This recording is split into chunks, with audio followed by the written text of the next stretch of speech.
Speaker.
Can you all remain standing for a moment of silent prayer and meditation?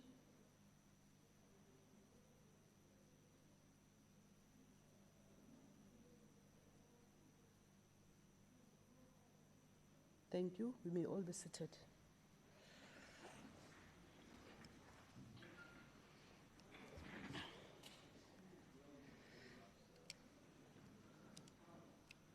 I will. We are clever with it.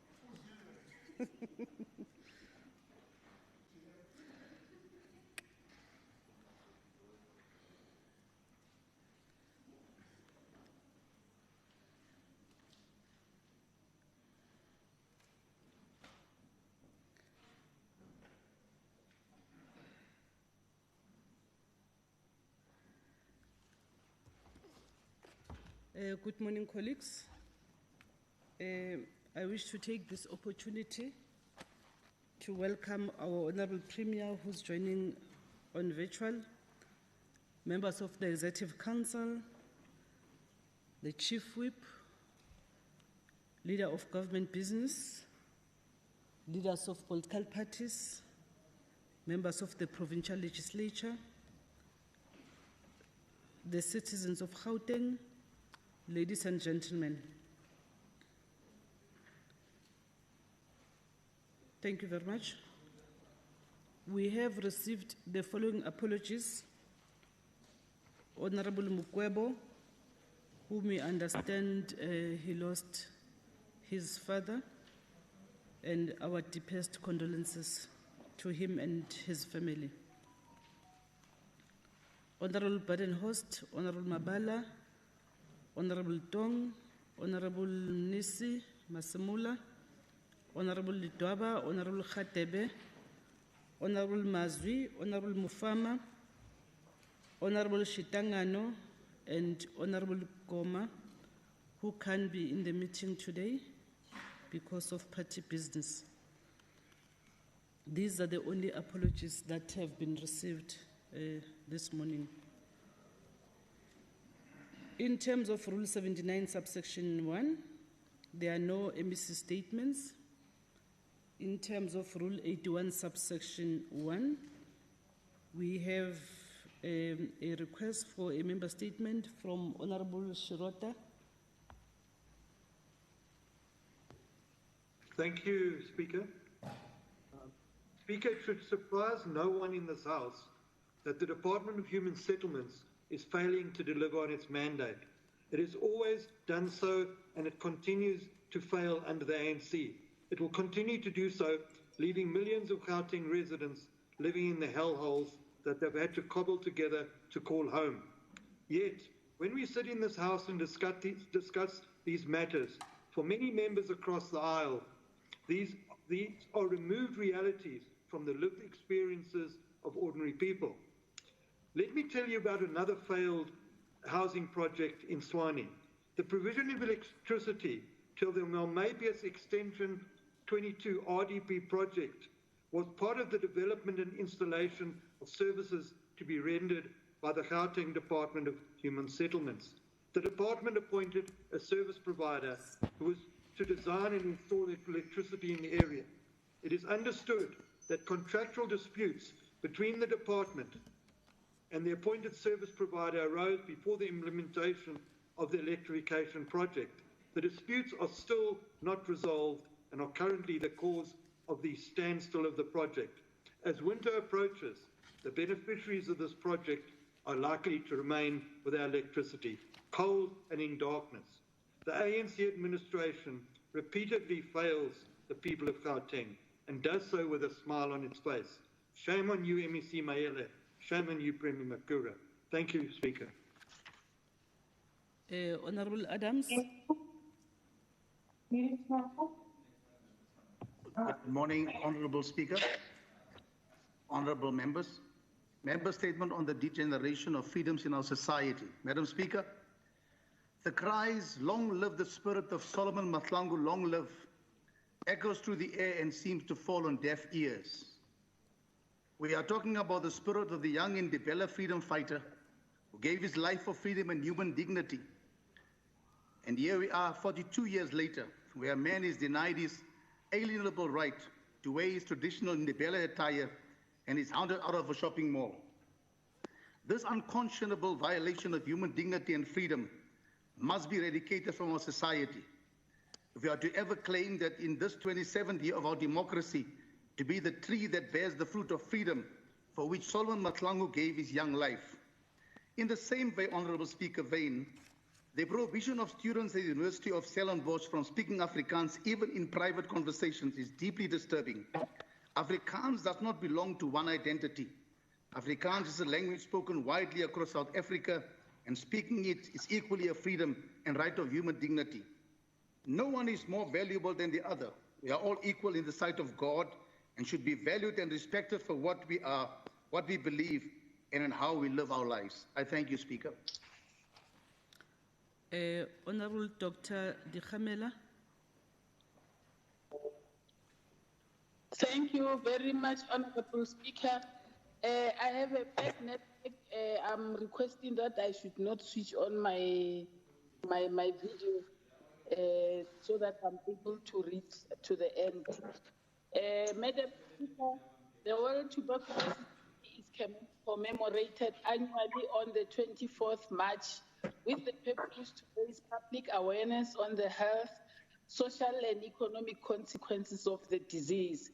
The theme for this year is "The Clock is Ticking," highlighting that the world is running out of time to act on the commitments to end TB made by global leaders. The World Health Organization indicates that TB remains one of the world's deadliest infectious killers, and about 4,000 people lose their lives to this disease daily, while about 28,000 people fall ill with TB. This happens despite the disease being curable. An article published by BMC Public Health in July 2019 indicated that South Africa has the highest incidences of TB in the world, and Gauteng province has the second lowest TB incidences in the country. However, the province has the greatest proportion of TB and HIV co-infections, with 68% of TB patients estimated to have HIV. The COVID-19 pandemic has reportedly led to an increase in the number of TB and HIV patients defaulting on medication. Loss to follow-up remains a challenge for many countries. We commend the Department of Health for the work done in fighting the disease. The Gauteng TB hotline that was launched yesterday by the department is essential fight against TB and tracing of patients lost to follow-up. I thank you, Honorable Speaker. That concludes member statement. In terms of Rule 121, read with Rule 122, we can receive a motion without notice from the Honorable Chief Whip.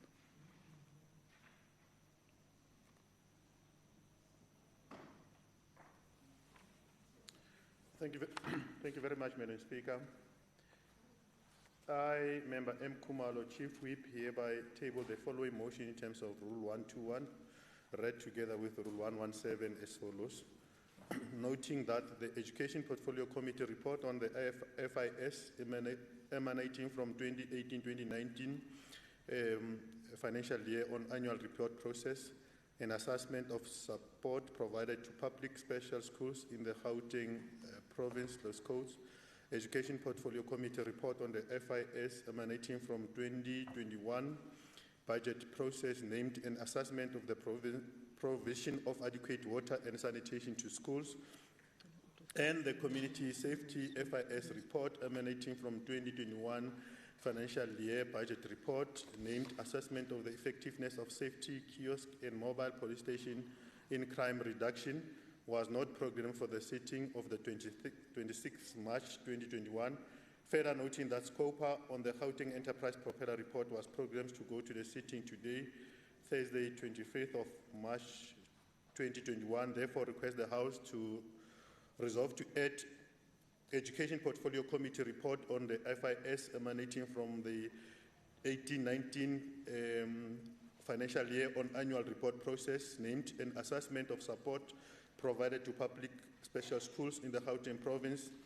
Education Portfolio Committee report on FIS on the provision of adequate water and sanitation of schools, and the Community Safety Committee report emanating from 2021 FY budget report, assessment of effective of safety kiosk and mobile police station in crime reduction, be added to the orders of the day for the sitting of the 26th of March 2021. To remove the SCOPA report on Gauteng Enterprise Propeller from orders of the day, as the report is not ready and it will be tabled in the next term. I so move, Madam Speaker. Thank you. Any seconder? I rise to second. Seconded. I now put a question. All those in favor say yes. All those not in favor say no. The yes have it. The report is adopted, or the motion is adopted by the House. Thank you very much.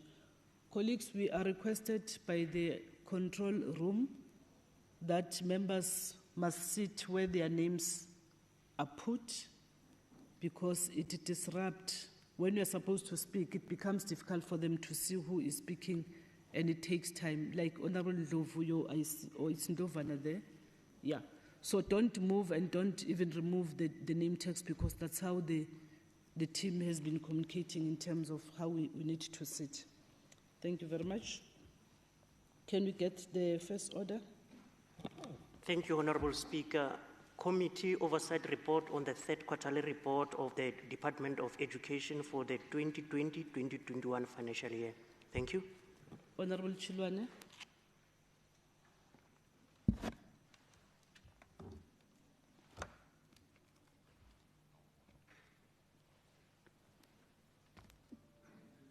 Speaker, the committee noted that the department focused on several priorities since the resumption of schooling, as per the risk-adjusted approach regarding COVID-19 pandemic, to ensure that schools were operational and functional. The committee further noted that proper hygiene with respect to access to water and sanitation was maintained in every school. This meant that the department had to provide alternative water tanks, i.e., and sanitation mobile chemical toilets, where there was a disruption in municipal services or where facilities were out of order due to vandalism. With respect to the National Senior Certificate Examination, the department reported that the 2020 examination were written at 988 public centers, 250 independent, 54 adult education and training, and 22 designated centers. All question papers and answer books were printed without any challenge. These were delivered to districts for storage on a weekly basis and distributed to schools daily on the day of the exam. However, the committee noted with concern that there were 2 question paper leaks for mathematics and physical science during the NSC examination.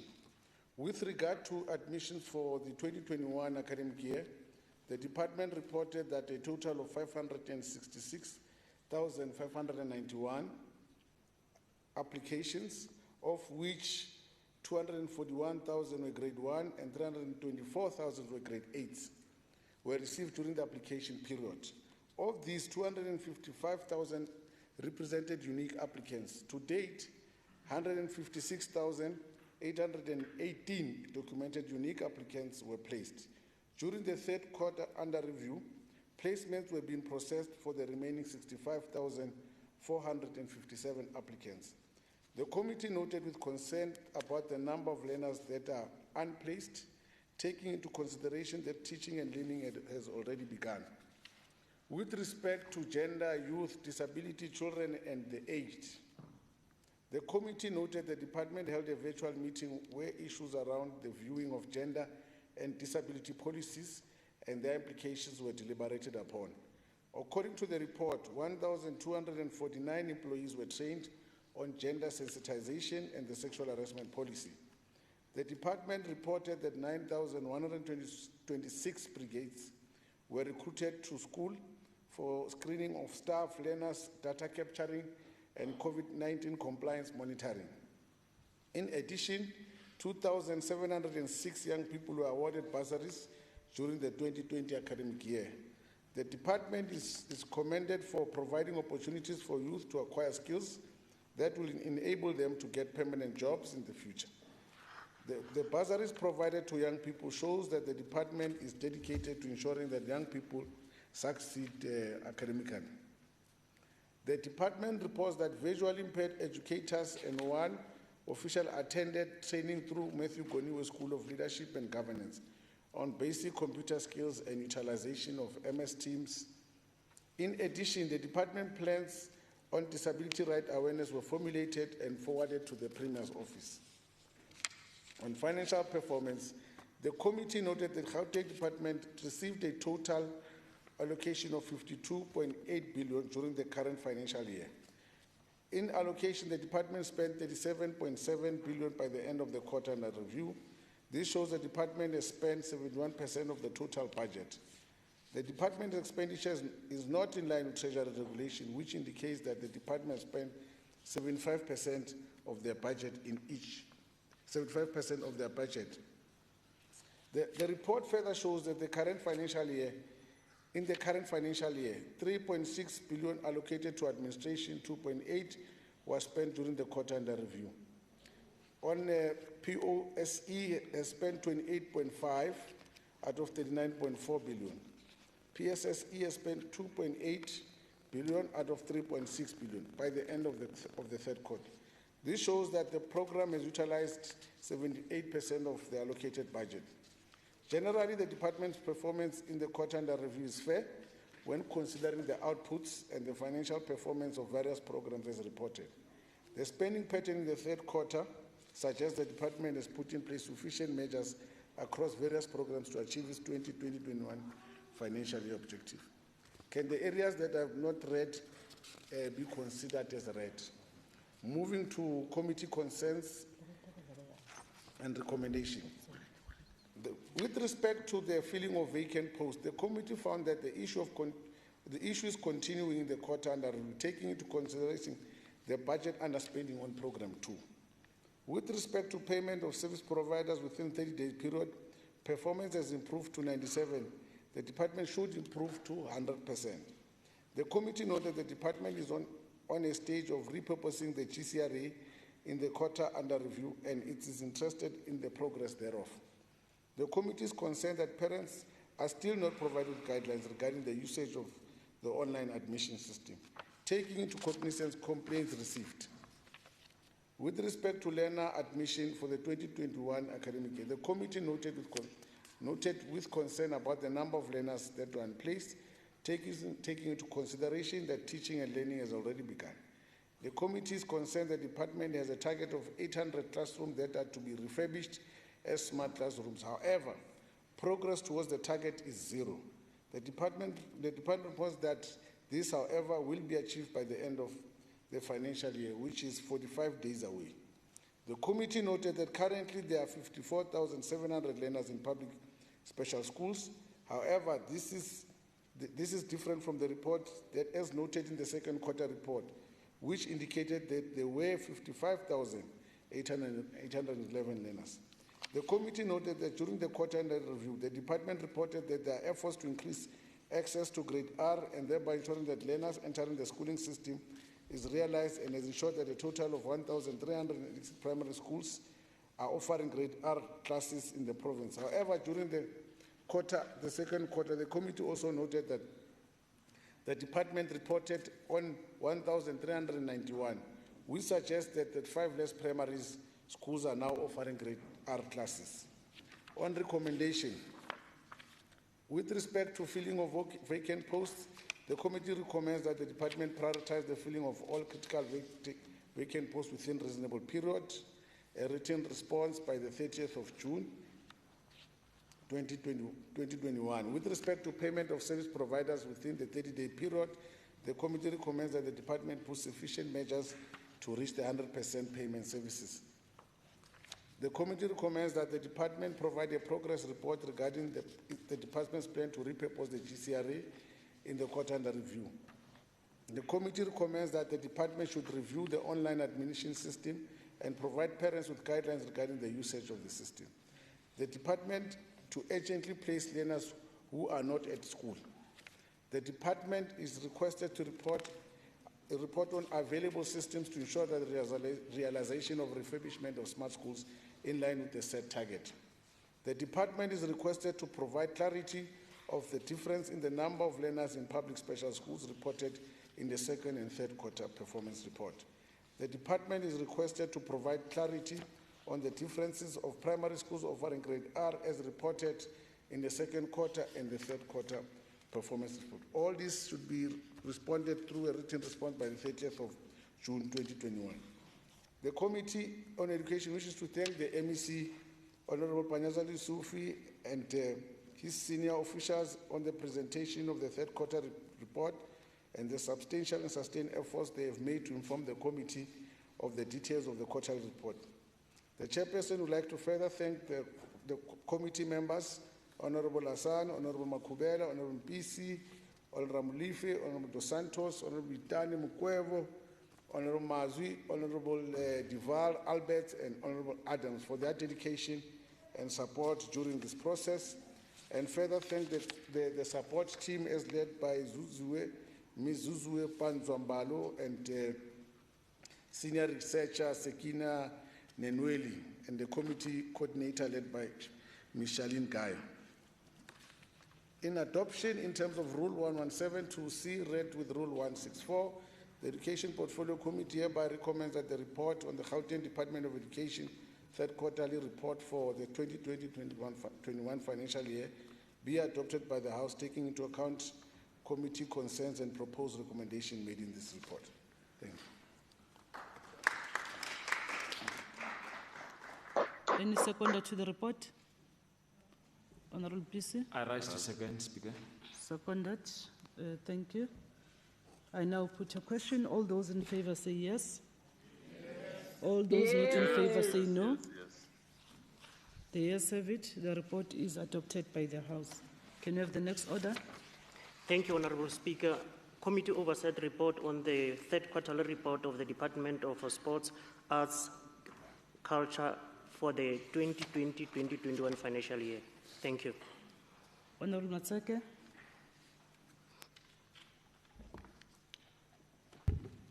Thank you very much, Madam Speaker.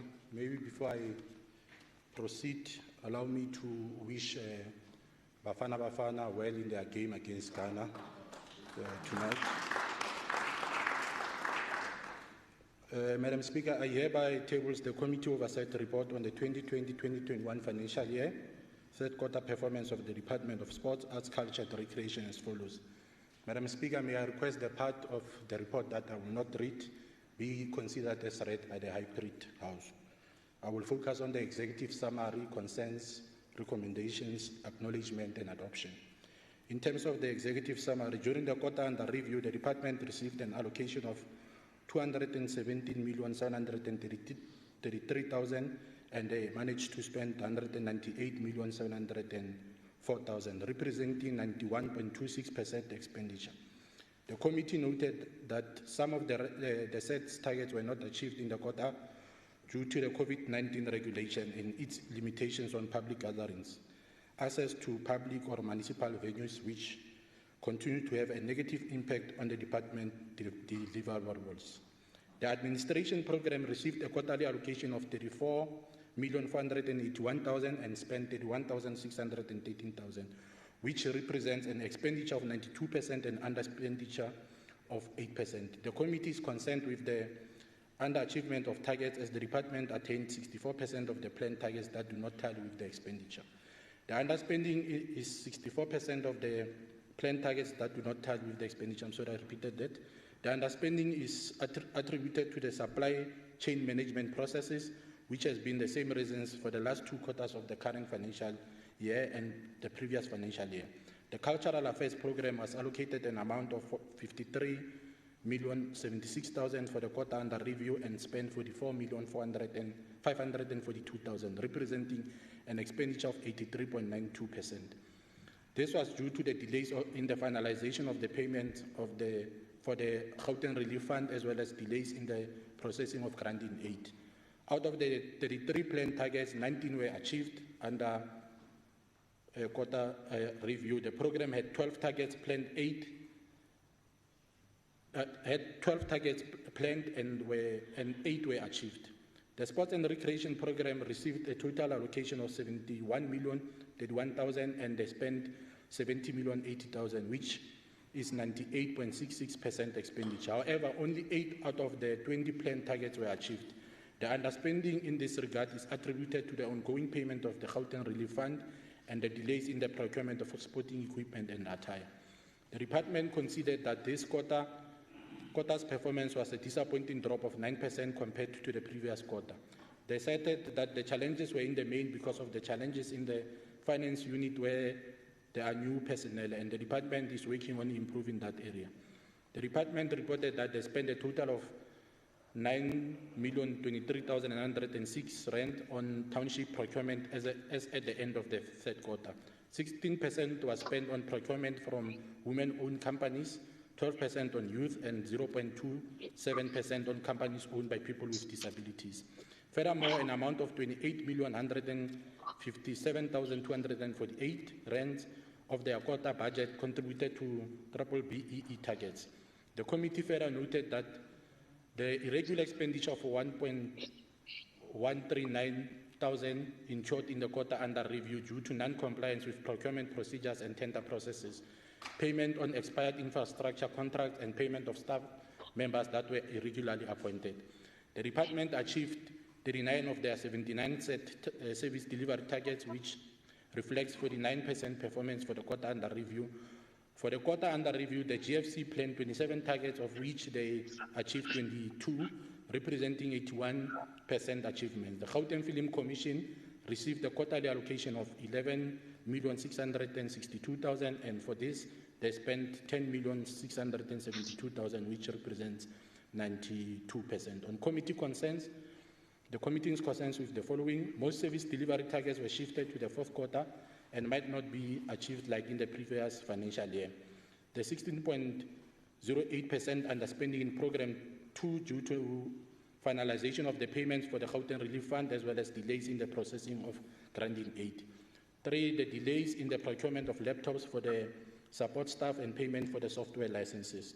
On proposed recommendations, and these particular recommendations, Madam Speaker, must be responded by 30th of April 2021.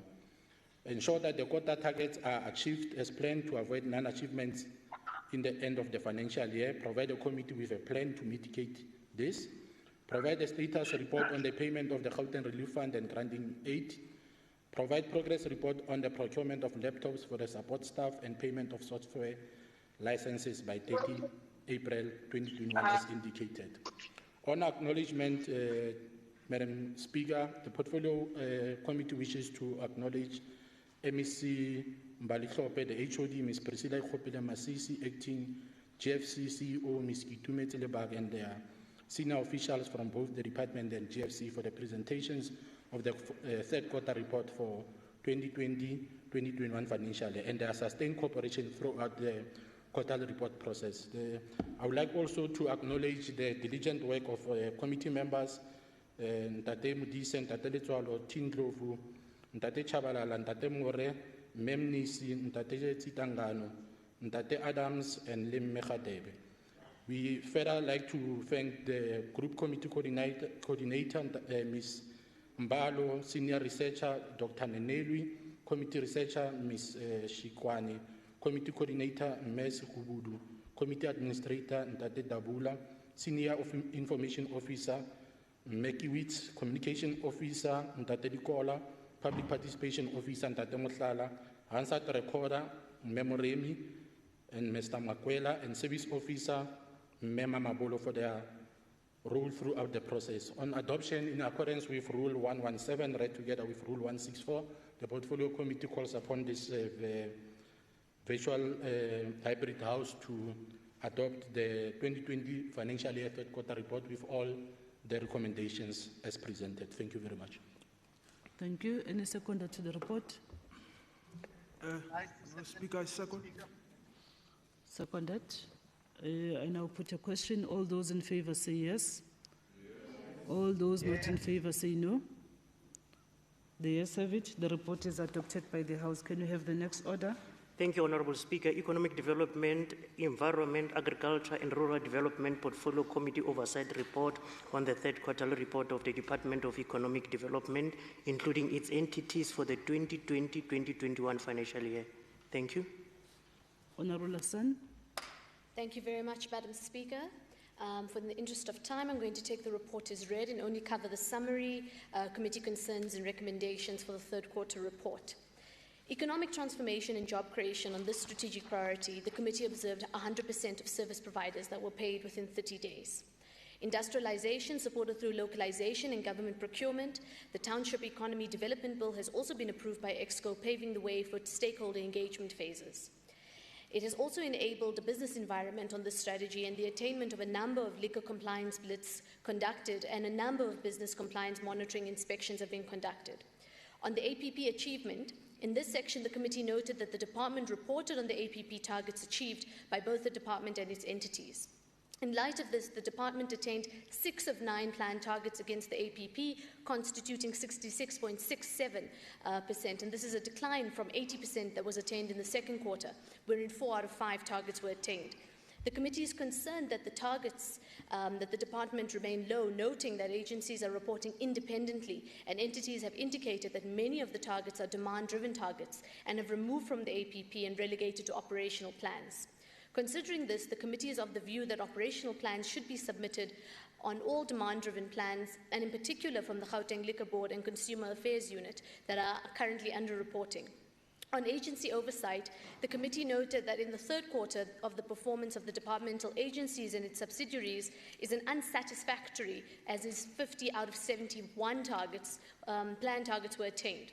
And that translated to a 70.42% achievement. Looking into the performance of individual agencies, the Gauteng Enterprise Propeller was the worst performing entity with only 4 out of 12 planned targets as attained, constituting a mere 33%. This was followed by another poor performance by the GGDA, attaining only 21 of 31 planned targets, amounting to 54.54%. The Cradle of Humankind and Dinokeng projects managed to attain 6 out of 9 planned targets, constituting 66.66%. The Innovation Hub failed to attain all of its planned targets, unlike in the previous quarter, and only managed to realize 5 out of 7 targets, which resulted in a 71.42% attainment. The GTA and GGB attained all planned targets to 100%. The committee is of the view that agencies should play a crucial role in creating the necessary jobs, noting the increased number of unemployed people in the province, in particular in the background of the COVID-19 heavy lockdown. The committee will continue to monitor the implemented projects and programs that are aimed at creating sustainable jobs and further evaluate the impact on the lives of the people in Gauteng. In terms of special projects undertaken by the department in the quarter under review relate to the creation of the economic opportunities with Coca-Cola South Africa and the West Rand municipality. The committee noted that 8 business sites were handed over with stock and funded by Coca-Cola. The creation of employment opportunities with township youth entrepreneurs in partnering with Samsung, wherein 18 youths have been enrolled for 3-month entrepreneurship boot camps, are being paid a stipend as well. The committee should be able to be informed if the SMME summit that was scheduled to be hosted on the 25th and 26th of February 2021 did in reality take place, noting the COVID-19 regulations and restrictions still in place. In absence of such information, the committee should be guided as to when the summit will take place. Going on right along to Jyoti Empowerment. On women, the inclusive economy had 2 sessions targeting 50 women under the court under review. On the 20th of November 2020, the unit partnered with the She Rises Academy on digital transformation seminars held at the Reef Hotel. On the 3rd of December 2020, the unit also partnered with Dr. Sisana Foundation on Economic Opportunities Workshop. The purpose of the workshop was about compliance and economic opportunities in government. On youth, the Special Project Unit partnered with Samsung on the creation of economic opportunities for township youth. 18 youth in Nkuruleni have already been enrolled for a 3-month entrepreneurship program. Moving right along to the committee concerns and recommendations.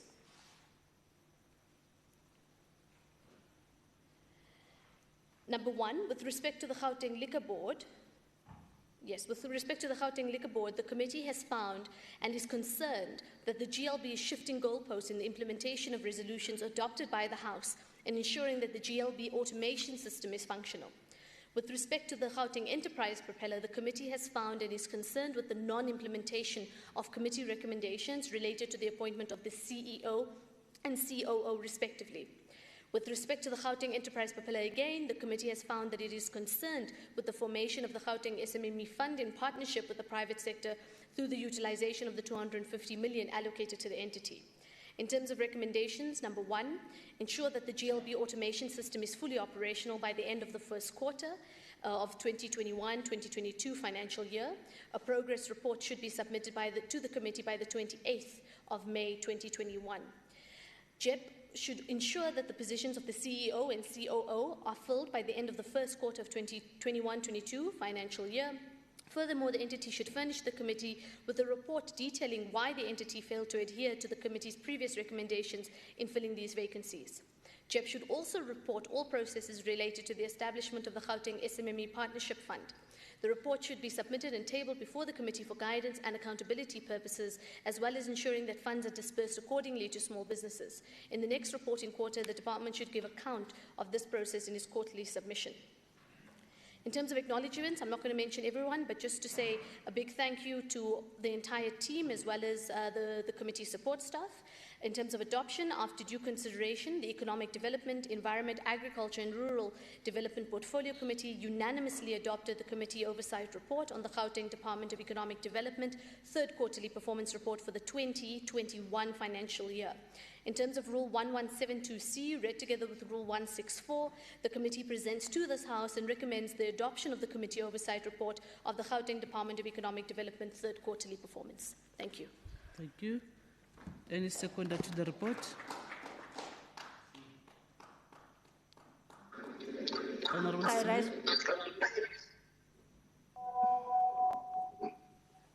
No, thank you very much, Honorable Speaker. I rise to second, Honorable Speaker. Seconded. I now put the question. All those in favor say yes. Yes. All those not in favor say no. Yes. The yes have it. The report is adopted by the House. Can you have the next order? Thank you, Honorable Speaker. Economic Development, Environment, Agriculture and Rural Development Portfolio Committee Oversight Report on the 3rd Quarterly Report of the Department of Agriculture and Rural Development for the 2020-2021 financial year. Thank you. Honorable Hassan. Thank you, Madam Speaker. In the same fashion, I will cover the summary, committee concerns and recommendations and take the rest of the report as read. In terms of strategic priorities, the department planned for and reported on a total of 49 indicators as at the end of the 3rd quarter. Overall, the department achieved 84%, which amounts to 41 of its 3rd quarter targets. 16% of targets were not achieved for the 3rd quarter. This can be attributed to non-achievement in Programs 1, including Administration, Program 2, Agriculture and Rural Development, and Program 3, Environment. In terms of APP achievement, the committee noted that the department's final appropriation budget was reduced by 2.6%, moving from 1.021 billion at the beginning of 2021 financial year to 994.7 million in response to a plea by the national government for extra funds to channel towards the fight against the COVID-19 pandemic. The year-to-date effects of the budget utilization for all 3 programs means that it is only the administration program that is at levels appropriate with this time in the budget cycle at 77% of expenditure, whereas the agriculture and rural development as well as the environmental affairs program have returned concerning expenditure levels of merely 67% and 60% respectively. This with just 1 quarter left before the end of the financial year. The committee encourages the department to utilize its budget for the benefit of the province, and especially because agriculture in a workforce-intensive career would help to ease the high unemployment rates that the country is faced with. The committee further notes an improvement in the quarter under review as they attained 85% of the APP targets as compared to 77% in the previous quarter. The committee notes with concern the department has been consistently underperforming even before the COVID-19 pandemic, and the committee continues to encourage the department to ensure that service delivery is achieved. I'm going to take the rest of these things as read, as they often are repetitions, and I'm going to go straight to the committee concerns.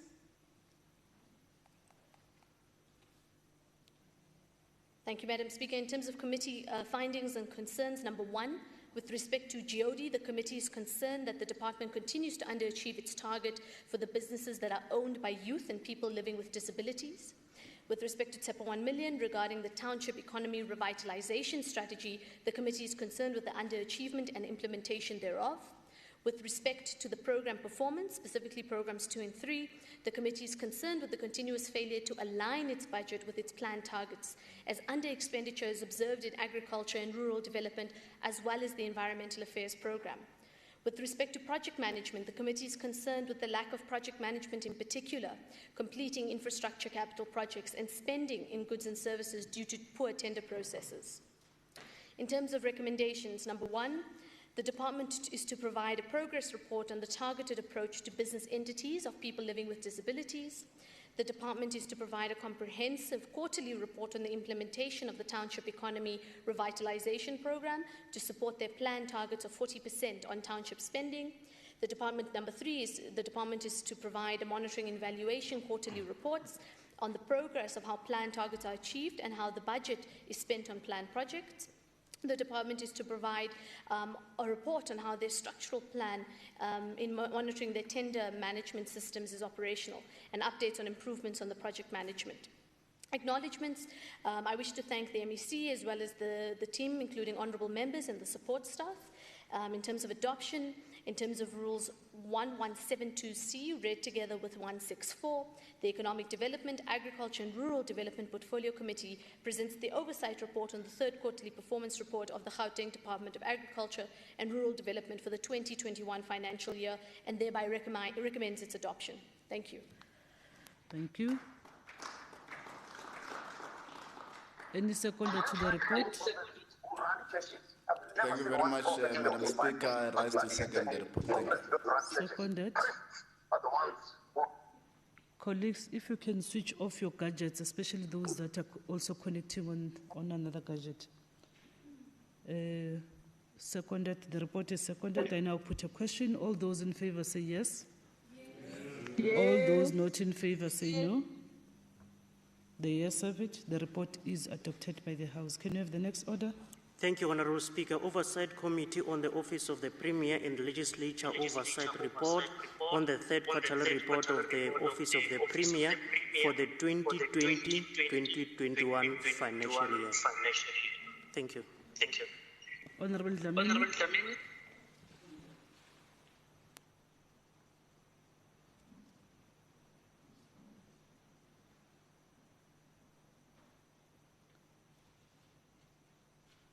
Honourable Dlamini, unmute yourself.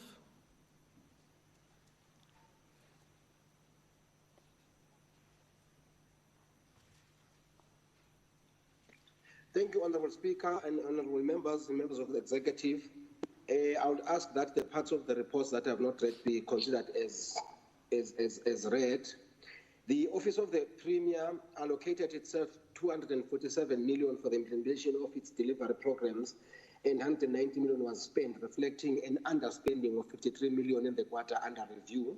Program 1 administration spent 54% of the allocated budget. Program 2 institutional development spent 95%, and Program 3 policy and development spent 99%.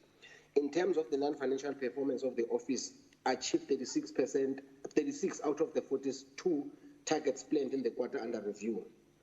The Office of the Premier's 3rd quarter performance for 2021 financial year reflects 82% achievement of the targets as planned in the annual performance plan. Program performance has regressed from 88% in the previous quarter to 82% in the quarter under review. It is noted with concern that the Office of the Premier failed. Its failure to spend 52 million has impacted on the BBBEE procurement target spending on people with disability, which highlights 0.995% target against 5% target, and township economic with a record of 26% as opposed to the target of 30%, which is contrary to the expressed intentions of the inclusive economy. It is noted that 1 out of 4 pillars of the TEPO 1 million program performance performed well in the quarter under review. Pillar 1 registered 94,889 as opposed to the targeted 81,400 economically excluded young people placed on pathways to earning. The committee welcomes improvements made by the Office of the Premier in reporting on GOD targets in the quarter under review. Performance in terms of employment of persons with disability in the GPG reflected that GDE's achievement was at 2.74%, GDSD at 2.72%, GDID at 2.62%, and e-government at 4.16%, and GDED at 3.29%. The committee urges the Office of the Premier to be exemplary model for all GDP departments to emulate in the reporting on the GOD targets. The Office of the Premier's efforts in implementing the committee's inputs and recommendations made on performance reports is appreciated and encouraging to see the outcomes of these interventions come to fruition. The Office of the Premier also highlighted that the committee's contribution to improve performance on its delivery is welcomed. On the committee's finding and concern, the committee's concerns about the key performance indicators that lagged behind in the quarter under review. What are the measures put in place to catch up on targets that lagged in the quarter under review? Recommendations, the Office of the Premier should provide the committee with a report highlighting all the key performance indicators that lagged behind in the quarter under review, as well as the intentions of catching up upon. I'm not well, Madam Speaker, I told you. The committee hereby thanks and acknowledges the cooperation of the Office of the Premier and the role played by the Gauteng Premier, Honorable Makura, the Director General, Ms. Baleni, and their team. I also wish to thank the following members of the committee: Member Kumalo, Member Ngube, Member Hassan, Member Makubela, Member Msimang, Member Bloom, Member Mabala, Member Mkwebo, Member Adams, and Member Alberts for their diligence and commitment during this process. Furthermore, I wish to thank the following committee supports members for their dedication and support as listed in the report. In accordance with Rule 164 of the Standing Committee Rule of the GPL, the committee hereby presents the report to the House for adoption. Thank you, Madam Speaker. Thank you. Thank you. Any seconder to the report? I rise to second the report, Madam Speaker. Seconded. Thank you. I now put a question. All those in favor say yes. All those not in favor say no. The ayes have it. The report is adopted by the House. Can you have the next order? Thank you, Honorable Speaker. Oversight Committee on the Office of the Premier in Legislature Oversight Report on the third quarterly report of the Gauteng Provincial Legislature for the 2020-2021 financial year. Thank you. Honorable Dlamini.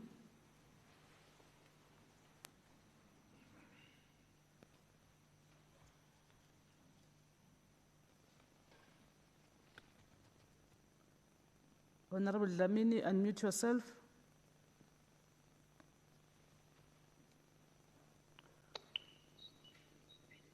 Thank you, Madam Speaker. I would also like to ask the House to consider the parts of the reports that have not read to be considered as read.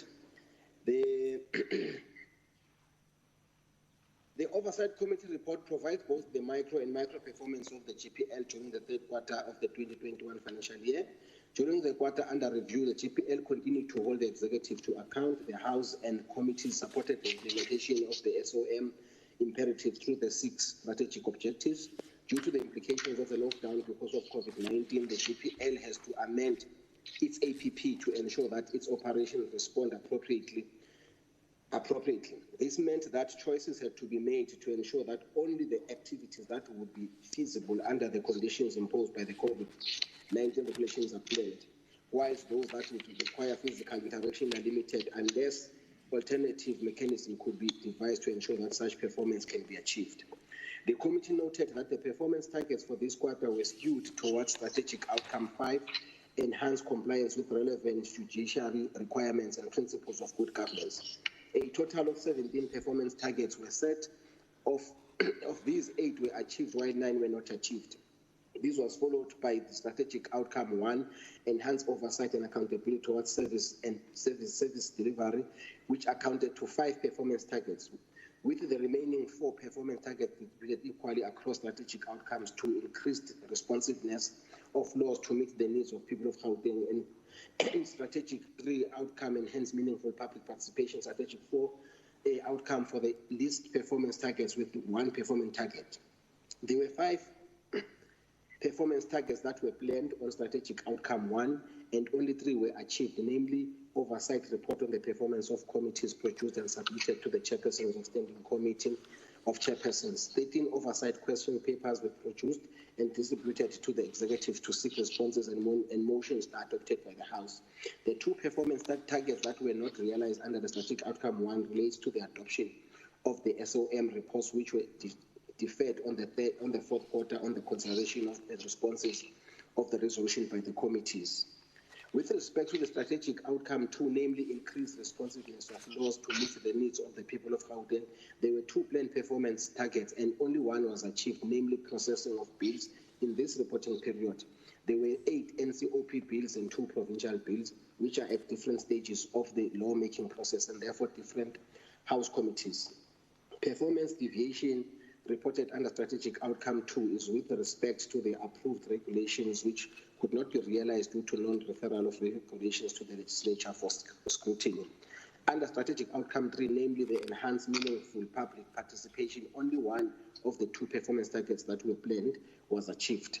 Achievement was reported on the performance target. Number of people reached through digital media platforms in this regard. A total of 69,451 people was reached through various digital media platforms, namely Facebook, Twitter, Instagram, and YouTube. Non-achievement was reported under the petitions considered by the legislature, wherein of the 30 planned petitions for consideration, only 11 were considered, and thus leaving a performance deviation of 19 petitions for this reporting period.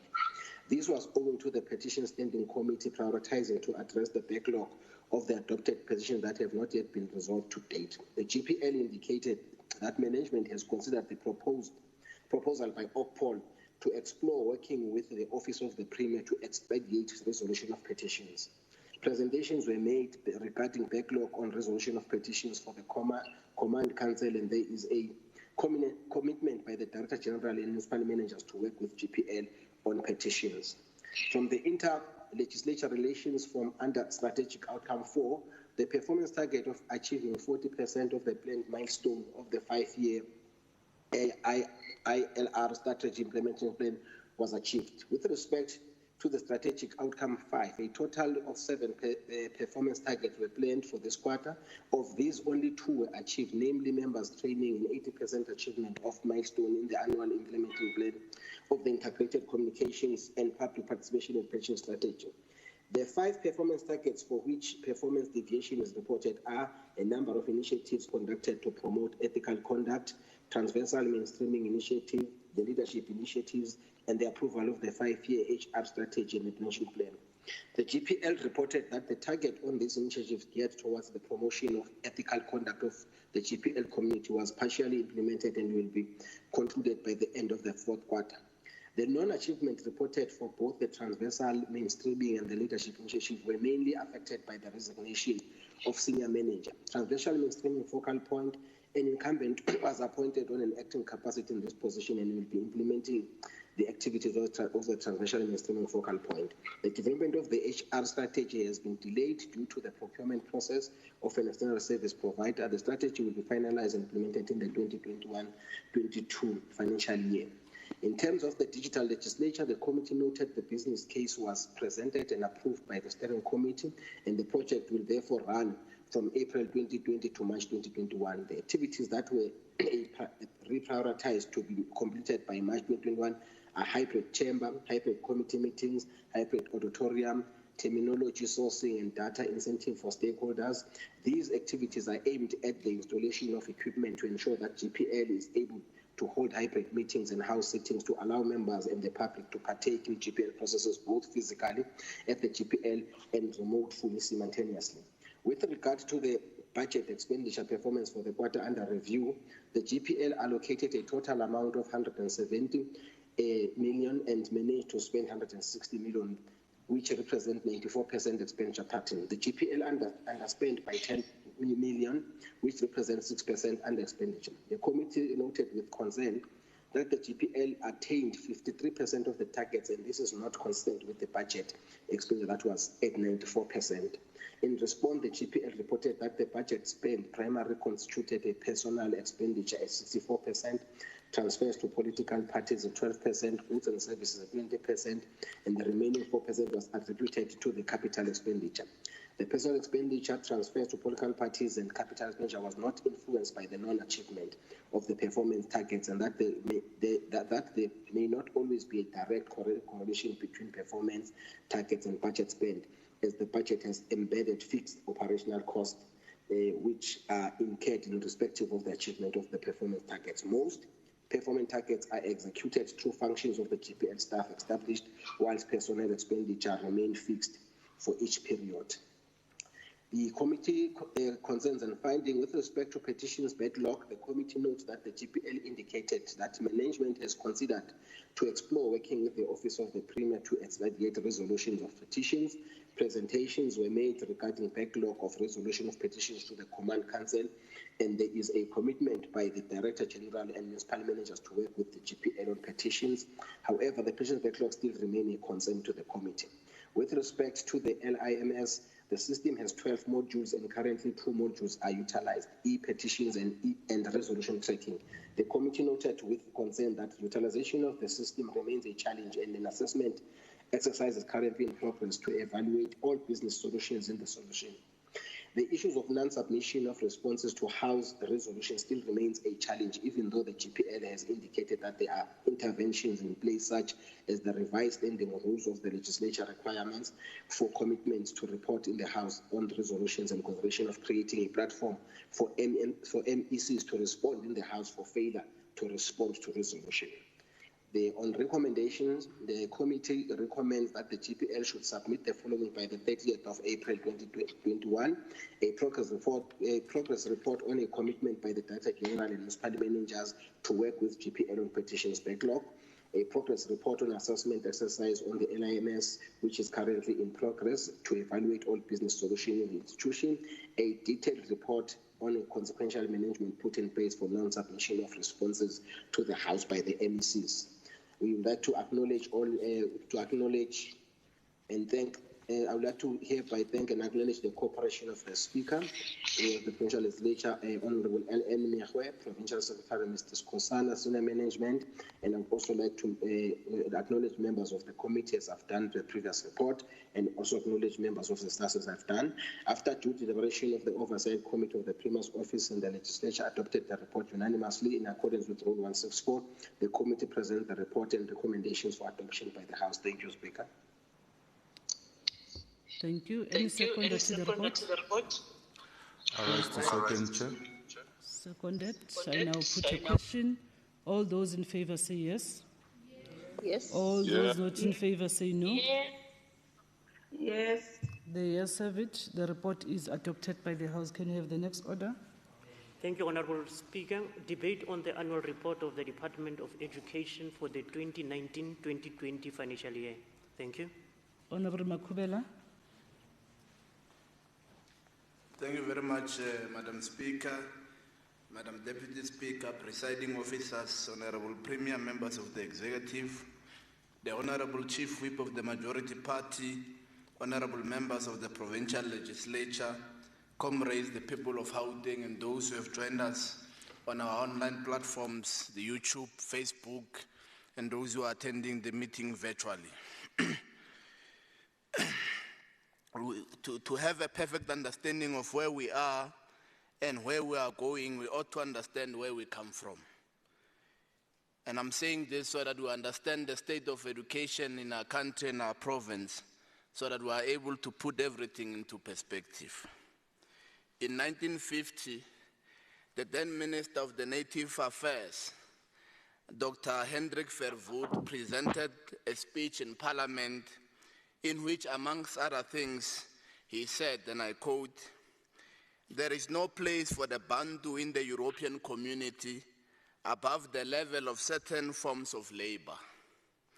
What is the use of teaching the Bantu child the mathematics and science when it cannot use it in practice? That is quite absurd. Education must train people in accordance with their opportunities in life and according to the sphere in which they live," close quote. In 1945, in this House, Madam Speaker, in the Transvaal legislature, a prominent leader of the National Party, J.N. Leroux, makes a statement, and I quote, "We should not give the natives any academic education, because if we do so, who is going to do manual labor for us and in the community," close quote. On April the 20th in 1964, the then 45-year-old Nelson Mandela gave a 29-minute speech to a South African courtroom before his sentencing. Retelling his life and his anti-apartheid cause shortly before being sentenced to life in prison, he declared to the court, and I quote, "Only 5,660 African children in the whole of South Africa passed their junior certificate in 1962. And in that year, only 362 passed matric." Close quote. Honorable Lesufi, I hope you are taking notes. In 1958, the Secretary General of the ANC, Comrade Dumanokwe, makes the point in a joint meeting between the ANC and the party, the South African Communist Party.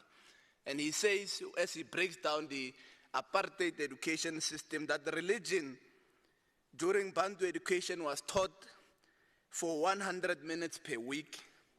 Afrikaans was taught for 210 minutes per week. English was taught for 205 minutes per week. And arithmetic was taught for 50 hours a week. And social studies only for 180 minutes per week. Close quote. Marielle Horrell, in her book, The Bantu Education, which was published in 1968 and was banned in South Africa, makes this very much important point. And I hope Honorable Adams and Honorable Moriarty are taking notes as well. Because it's very important to make this particular point. Marielle Horrell makes the point that in 1948, the apartheid government spent 76 rand and 58 cents on a white student and a shocking 6 rand 78 cents on a black child. She further on to say that in 1943, the same apartheid government spent 127 rands and 84 cents on a white student and only spent 6 rand 8 cents on a black child. While in 1968, so as the year progresses, the budget goes down for the black child. While in 1968, the apartheid government spent 144 rands, 57 cents on a white child, and only 12 rand 47 cents on a black child. Madam Speaker, I'm making this reference to paint a picture of where we come from as a country and where we are going and where we are taking this country as the African National Congress. It was an American Marxist, Dr. Cornel West, who reminded us that if success is defined by being well-adjusted to injustice and well-adapted to indifference, then we don't want successful leaders, we want great leaders who love the people enough and respect the people enough to be unbought, unbound, unafraid, unintimidated to tell the truth, close quote.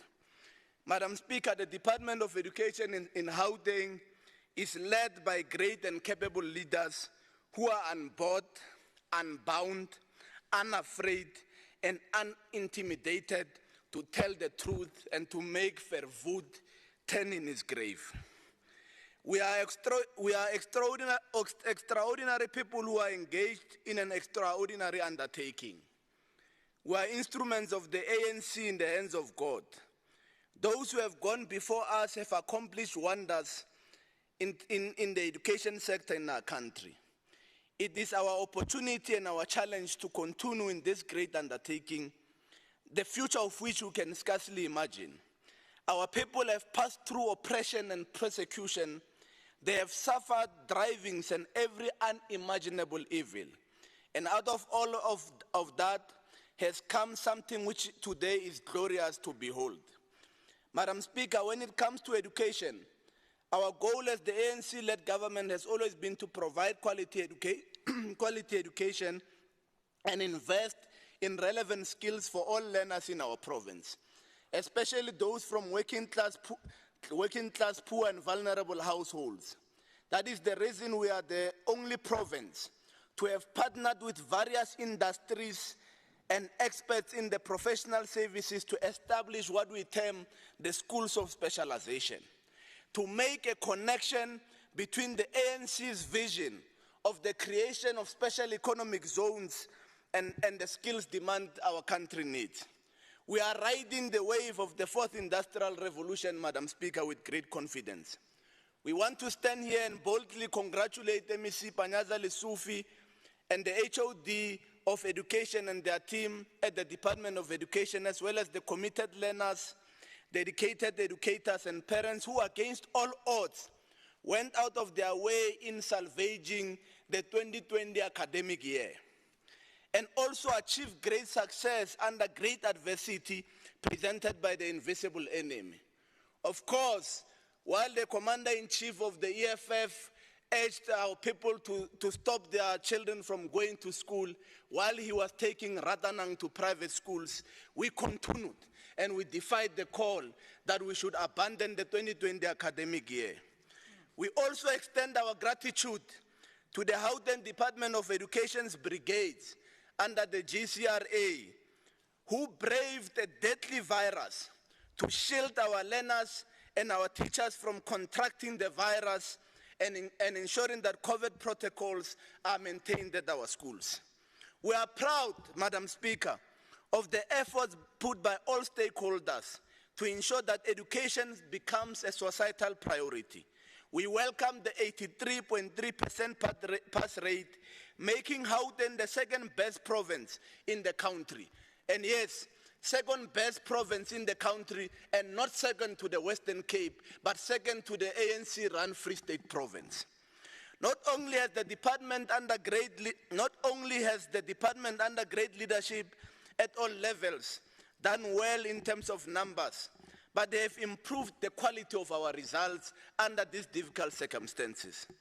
The unparalleled dedication showed by learners and educators resulted in the increase of bachelor pass rates to 49,680 and 41,459 distinctions. Madam Speaker, for the period under review, a total of 43,494 learners, which amounts to 44.46%, achieved the bachelors. If you contrast it with the figures I gave you, where President Nelson Mandela gave us before the dawn of democracy, where before we dismantled democracy, only 362 African learners were able to pass matric. Today we are speaking about learners who are able to even be accepted in Afrikaner universities, which was the highest percentage of learners who obtained bachelor passes in the country and the highest since 1994, which also exceeds the 2019 target of 40%. Well done, Comrade Lesufi and your team, with a total of 29,606 learners achieving a diploma pass. Township schools have achieved 89.75%. Hendrik Verwoerd is turning in his grave when he sees this. Township schools have achieved 89.75% compared to the provincial average of 87.24%.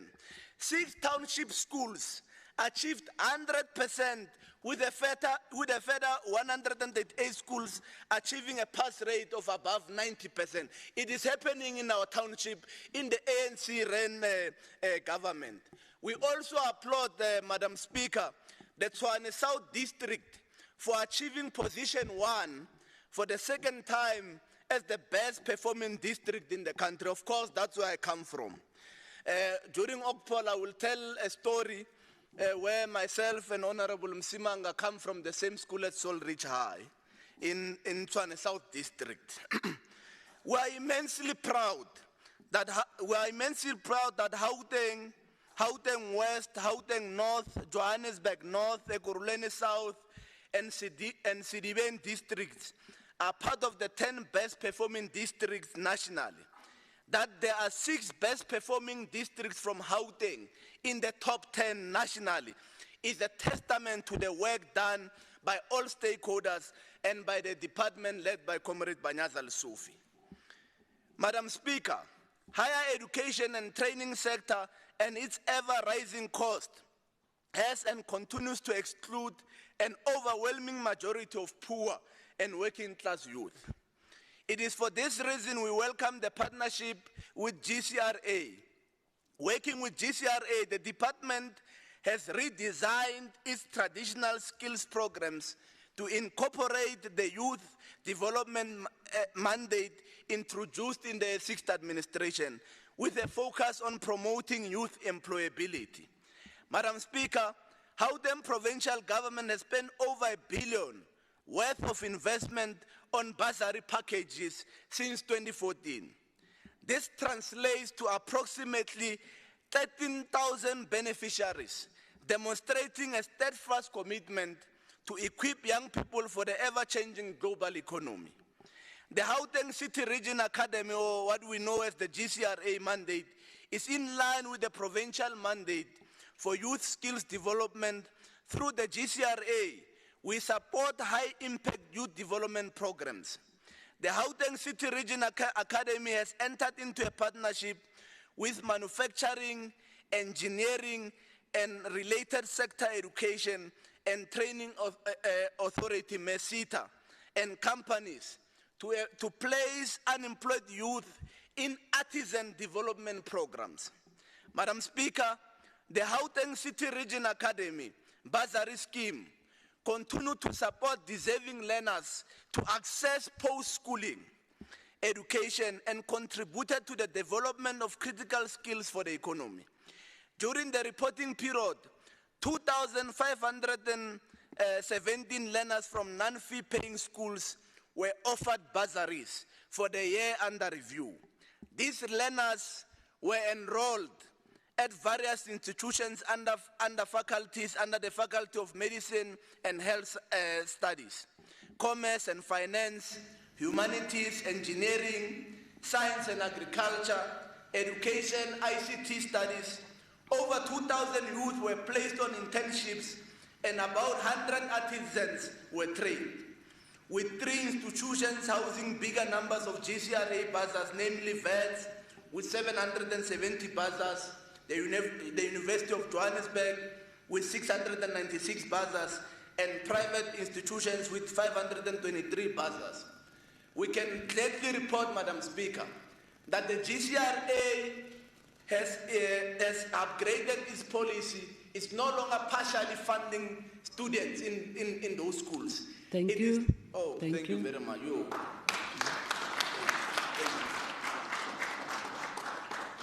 Honorable Makobela, I will not penalize you for calling Honorable Lesufi comrade in the House, because in the class that I'm attending, we are all called comrades in adversity, so we are still correct.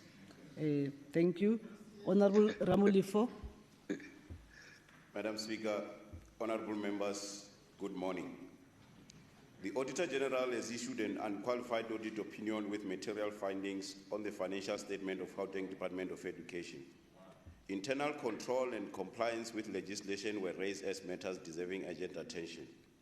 This report has shown that the department has failed to spend 1,389,320,000.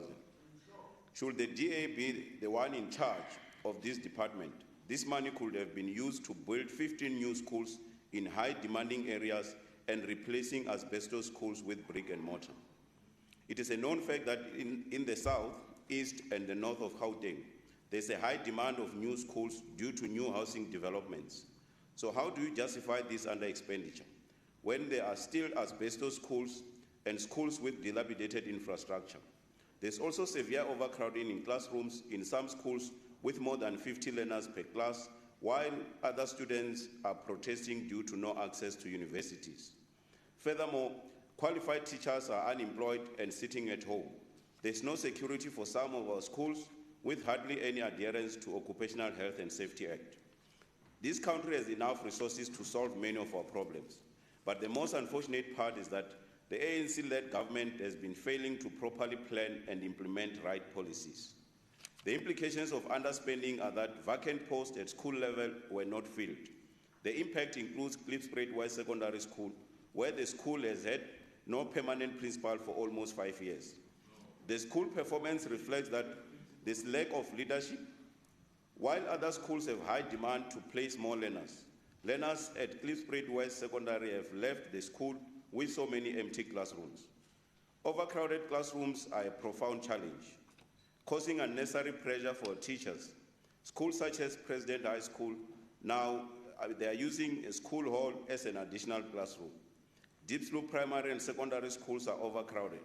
While there's a need for more new schools to be built in the area to ensure a conducive learning and teaching environment, teachers' bursaries were not settled, and instead of improving teachers' development to upskill them so they can be competitive and innovative, they are denied such an opportunity.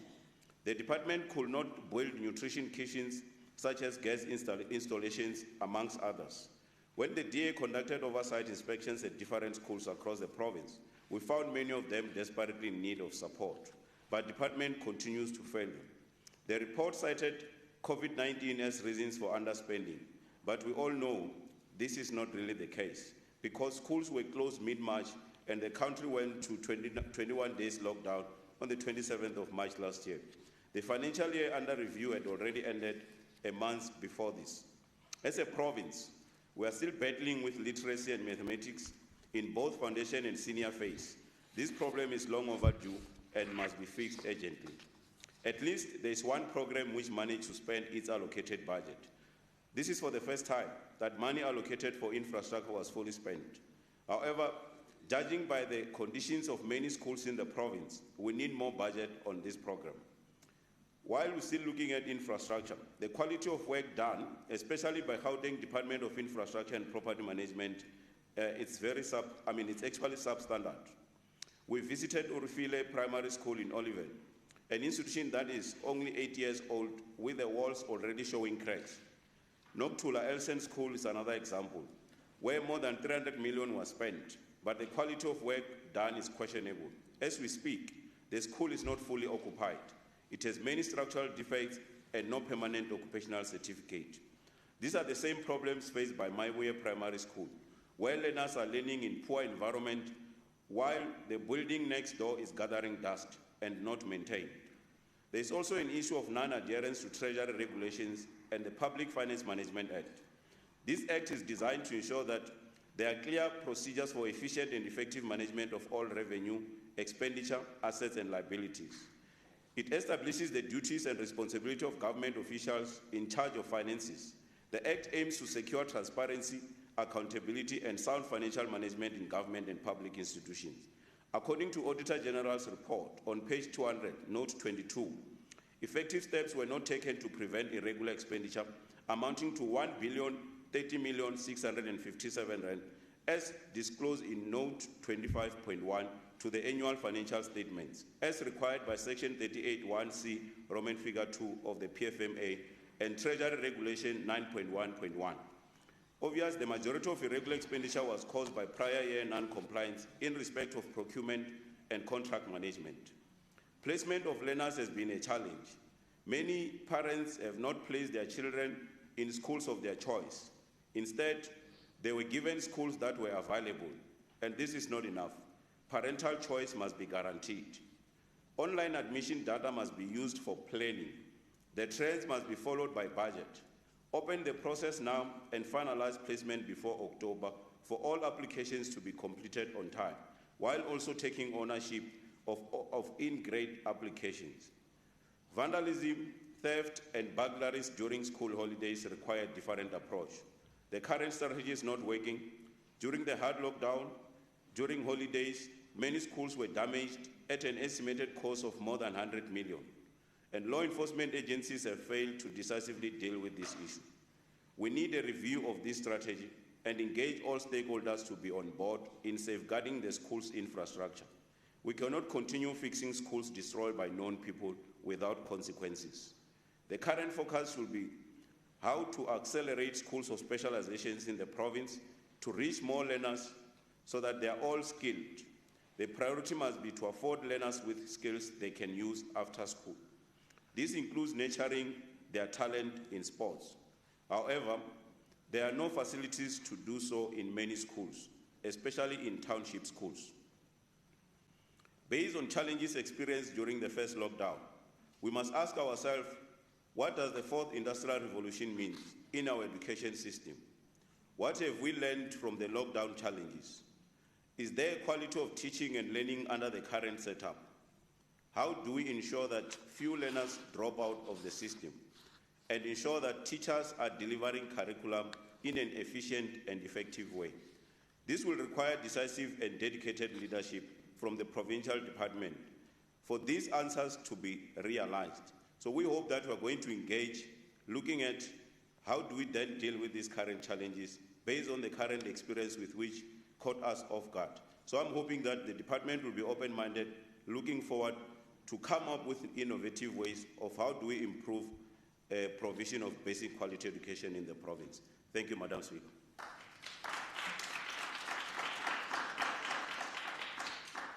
Honorable Alberts. Thank you, Madam Speaker. This department, while having received an unqualified report, still has matters of importance to attend to. On a financial level, the department has underspent 2.8% of its budget in 2019-20, up from the previous year, that deserves to be tightened up. Furthermore, it is disconcerting that more than 1 million rand was spent irregularly as no proper procurement procedures were followed. This irregular expense is 1 million rand too much and must be improved.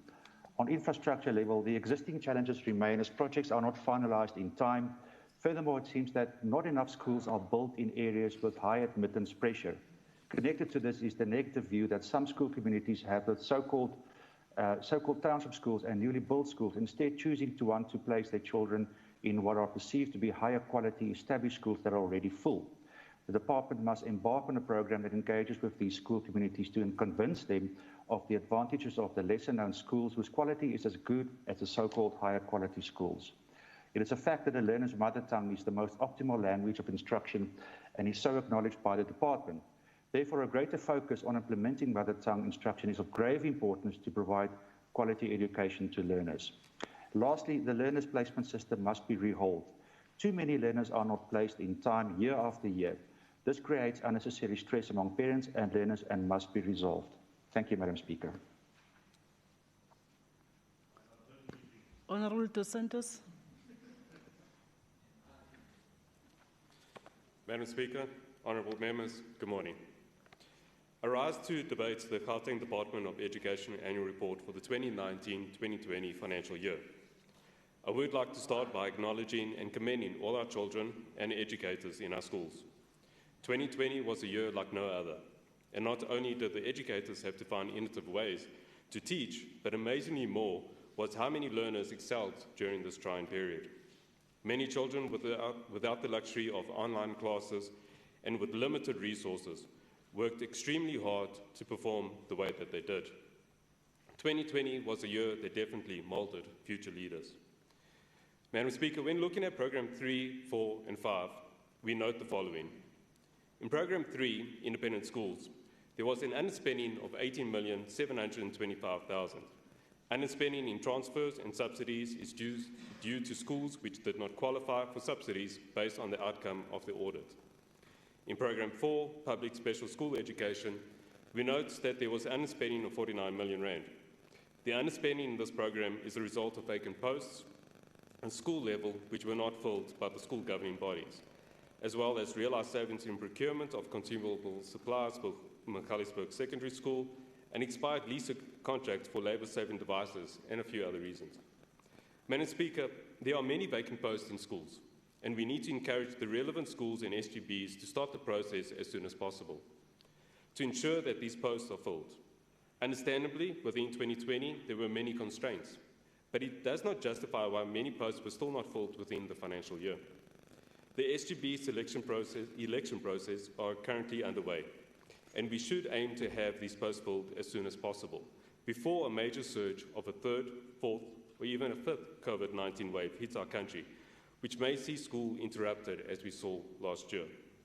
Madam Speaker, on a side note, I would like to remind the House, with the current rates of vaccinations, it will take South Africa 19.5 years, and I repeat, 19.5 years, for national government to reach its target of 14 million people immunized. Hashtag not fit to govern immediately comes to mind.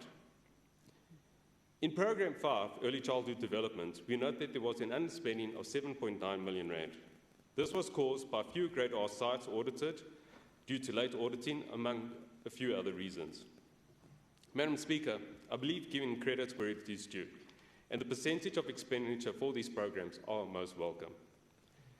Education is a constitutional right, and we must ensure that every child has an opportunity to learn in a safe environment and give them the freedom and opportunities to grow and succeed in life and contribute to the success of our country.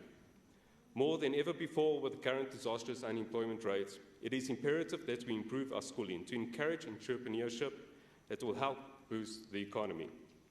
We need to encourage many more children to enter our foundation phases. We need to have formal grade R classes at every public primary school, a per-child grade R subsidy from the state to all public schools, allowing fee-free access to grade R at fee-free schools, a formal curriculum of grade R teaching based on a thoroughly researched understanding of the cognitive development, which will enable the success of our children from grade 1 and beyond. There are many independent schools that are performing well, and others that are not, as seen in the annual report. There are independent schools that battle to register, and we should help simplify these requirements for those that do not perform, and ensure that funding does go to those that do. We recently saw that an independent school achieved less than 50% pass rate. What is also needed is more inspectors to perform audits. There are many independent schools that are unregistered and may not even give the quality education, while the losers at the end of the day are children and parents. What is needed is an easy-to-read and widely available published document reflecting all registered schools and their annual performance in terms of pass rate and other benchmarks. As mentioned by MEC Lusufi a few weeks ago, there are parents from township areas that wish to take the children to schools in the suburbs, and yet some of the township schools are performing even better than the suburban schools, but it goes unnoticed. This may be because we are not widely promoting the success on a local level. In our schools, we need to ensure, as far as possible, that school infrastructure is accessible to learners with physical disabilities. We must strongly encourage and facilitate the establishment of more remedial classes within schools. We must ensure that special needs schools and classes are staffed by teachers who are trained to manage their particular need. Madam Speaker, quality education is the key to an improved quality of life. Let us make it work for our future generations. Thank you.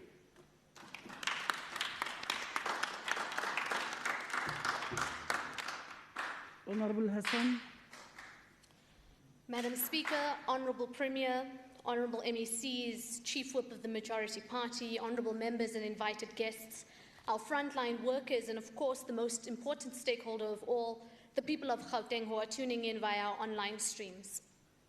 Madam Speaker, as I stand before you in the House today, I wish to state as fact that as legislatures with different philosophies, mandates and persuasions, as it were, no one here can dispute the fact that education is a top priority in leading our province and the nation in general to greater economic prosperity, and vitally for younger generations to be developed and to become productive participants in our economy. Our unity of purpose, however, is betrayed by the proposed roadmaps to the envisioned destination. While others would want to choose a more scenic route, the ANC-led government takes the uncomfortable one, the one less travelled, to deliver an inclusive education with better outcomes. It was Martin Luther King Jr. who said, "The ultimate measure of a person is not where they stand in moments of comfort or convenience, but where they stand in times of challenge and controversy." The 1920 financial year marked the true beginning of the sixth administration, in which our official mandate began. Before one can dissect the annual report, however, we must highlight the department's education roadmap to 2025 and the 1920 APPs. And these documents deal with 5 key areas that must be used to measure the success of the department in the previous financial year. Number 1, furthering early childhood development, or ECD, and ensuring that this functionality moves to the Department of Education. 2, quality education to create an effective and social economic life. Safer schools, our major priority of the department, using an all-inclusive strategy to drive social cohesion. And the Safe Schools program is aimed at fostering an environment that is safe for learners, teachers, and school staff alike. The evolution, number 4, of the education landscape to accelerate relevant and quality learning. Major elements of this evolution include the schools of specialization, ICT, the advancement of the 4th Industrial Revolution, and of course youth development, which Member Makubela has spoken to. In terms of ECD in the first key priority, DBE has gained major ground in the rollout of quality Grade R in the province. Key to this is ensuring that Grade R practitioners receive the necessary skills and training that equip them to be the best support to our young children. There are also gains in terms of the universalization of Grade R, in terms of increased access to ECD by registering and monitoring more and more sites at public primary schools. The department achieved a whopping 96.5% in placing targeted Grade R learners. This, however, is a moving target, and more must be done to increase the pace of infrastructure delivery for Grade R classrooms.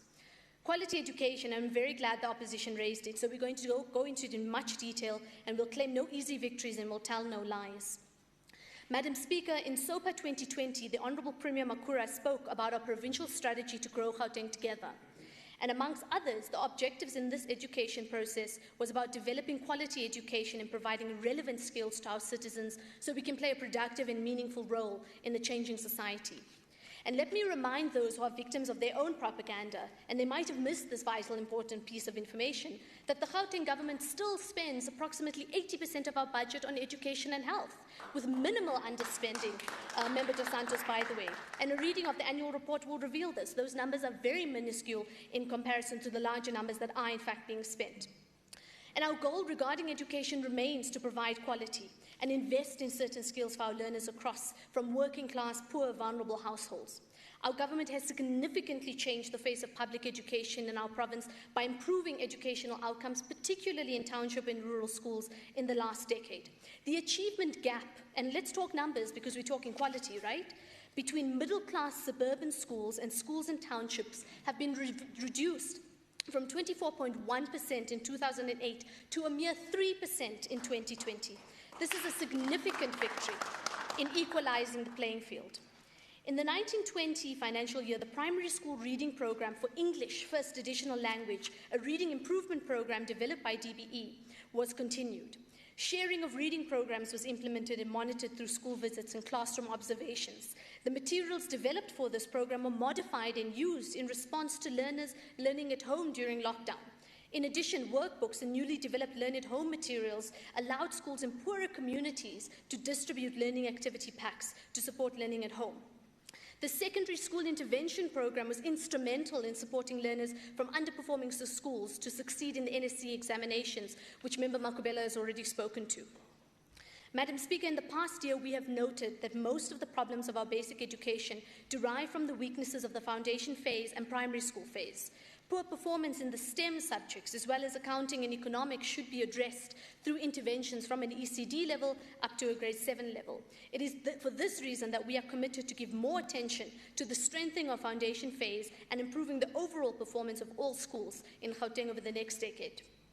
In terms of schools of specialization and twinning, as is customary, we look at the blueprint of SOPA, which spoke about moving from 17 schools of specialization to 35. Madam Speaker, the focus of this committee's FIS in this financial year 1920 was specifically about schools of specialization, and we saw some incredible things across the province. Our government's resolve to expand this offering in technical schools and schools of specialization is much stronger. And this is not just in terms of changes in the economy and the demand for new skills, but it's also to increase the uptake of artisan skills and digital skills amongst young people. And we'll make it easier for public libraries and community centers to offer low-cost, mass-scale online courses in artisan and digital skills. We are still targeting at least 2 schools of specializations that are linked to 10 high-growth sectors in every district by 2025. Coupled to this is the intervention to partner with our state-owned enterprises and major industry partners, which is already secured, to revive their training capabilities and facilities in Gauteng as part of a comprehensive workforce development program linked to these 10 high-growth sectors. This will also play a significant role in the economic revitalization plan, which will be spoken to later. The department has also increased the number of schools that are twinned and gazetted on an annual basis. In terms of ICT, Madam Speaker, you'll recall that SOPA 2020 also spoke of the groundbreaking work we are already doing with ICT companies to expand digital economy skills and link private sector innovation in Skills Academy with our public education system, thereby building a solid base for more innovation-driven and a knowledge-based economy of the future. To this end, 7 priority areas and specific interventions in strategic sectors and corridors were identified. I won't go into detail. DBE further has highlighted that throughout the education roadmap in the APPs, the programs that are centered on ensuring that every learner is adequately equipped with skills required for the 4th Industrial Revolution across the education system, and is now bearing fruit by empowering teachers and learners with digital skills to build for competencies for the world of work. Of great importance, though, is the ICT investment prioritized in township schools in particular, as it's been closing the digital divide across the system. Schools in our townships have been modernized and recapitalized through paperless initiatives. These include ICT-enabled smart classrooms equipped with smart boards, educator laptops, and learner tablets. Over 10,000 classrooms are now ICT-enabled. 10,000 LED boards have been installed. 20,000 laptops have been distributed to educators, and 200,000 tablets have been distributed to learners. And we cannot afford to sit by and watch the hopes of our younger generations fading into dreams, and those dreams becoming nightmares, to quote Mum Ellen Kuzwayo. We must, however, do everything in our power to prevent loss, theft, and damage of this ICT equipment in our schools. In the 1920 financial year, we expanded on the embedded digital learning in Gauteng schools to promote the integration of our digital resources aimed at learners in township schools.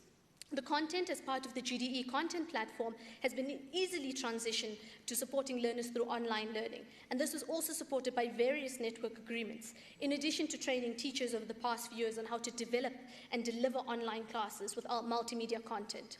MEC and the team at the department were clearly visionaries, as these ICT investments that I've unpacked are arguably one of the fundamental reasons why we were able to brave the COVID-19 storm in the positive way that we did.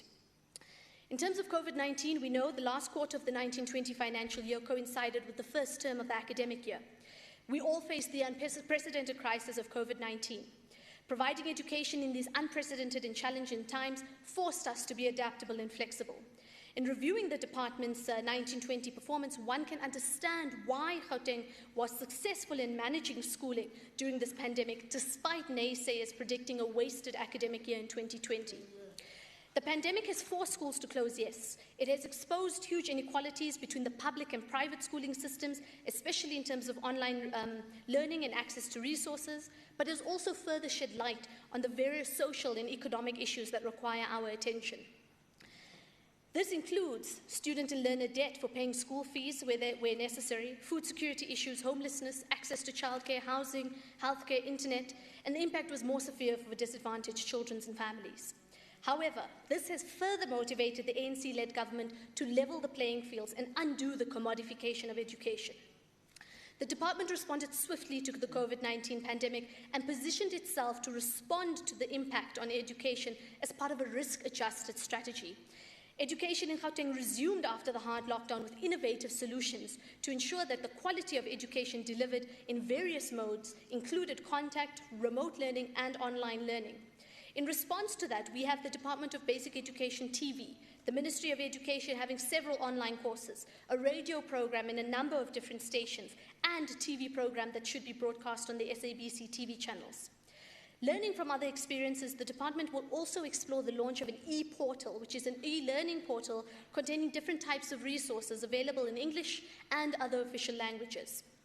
It was the ANC-led government that provided food under the school nutrition program when learners were not at school, a point that the opposition conveniently forgets.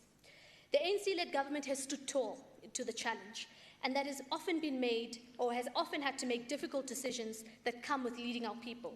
It was the ANC-led government that closed schools ahead of the April school break to prioritize the health and safety of our children, while we were still learning about the extent and the potential harm of the virus.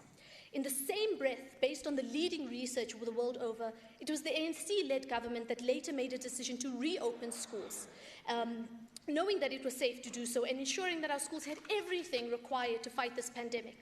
And it was this decision in particular that saved the academic year of 2020, and we must commend the ANC-led government for its nuanced and responsive leadership. History will judge and will prove that under the extreme and unprecedented circumstances we faced, government made the right decisions in terms of the education sector here in Gauteng. In terms of the AG report, I'd like to congratulate GDE for the overall unqualified audit opinion with reduced findings for the 10th consecutive year and an unqualified clean audit opinion in respect of the audit performance information. I'm not sure which audit report Member Ramolifo had read, but perhaps he should check his notes again, because referring to the 1920 financial year, we received a clean audit again. It is a clear demonstration of the commitment of the department to improve financial and performance management. It's also a demonstration of the department's diligence in strengthening internal controls to minimize any risks that could compromise the effective delivery of education. Madam Speaker, it was Malala Yousafzai who said, a young Pakistani activist for young girl education and the youngest Nobel Peace Prize laureate, who said, "We raise our voices so that those without a voice cannot be heard. We cannot succeed when half of all learners are being held back." There have been many recommendations for advocating of online learning, bidding for free data and the laptops for the majority of our learners, especially those at the peripheries of the mainstream economy. The department also had to rethink the whole academic calendar with input from our stakeholders, considering different scenarios, and they're assessing one which would be plausible and practical. The 1920 financial year was an interesting one. We started out with a pathway to an ordinary year, and was on track for the achievement of our roadmap and 5 key priorities, but that year was warped in the final quarter. The swift and well-coordinated response of the ANC-led government and DBE is causally linked to the consistent positive performance of the department over time and the stability created. Had it not been for the vision of the MEC and his team regarding several optimal interventions, including but not limited to the ICT investment and equipping our teachers with new skills, one shudders to think what the outcome might have been. Madam Speaker, the annual report of the 1920 financial year is testament to the forward-thinking nature of the department and illustrates that MEC Lesufi and his team are indeed the dream team to rescue the education sector from the vicious grips of the COVID-19. I thank you. Honorable Lesufi, can you reply to the debate? Thank you so much, Madam Speaker.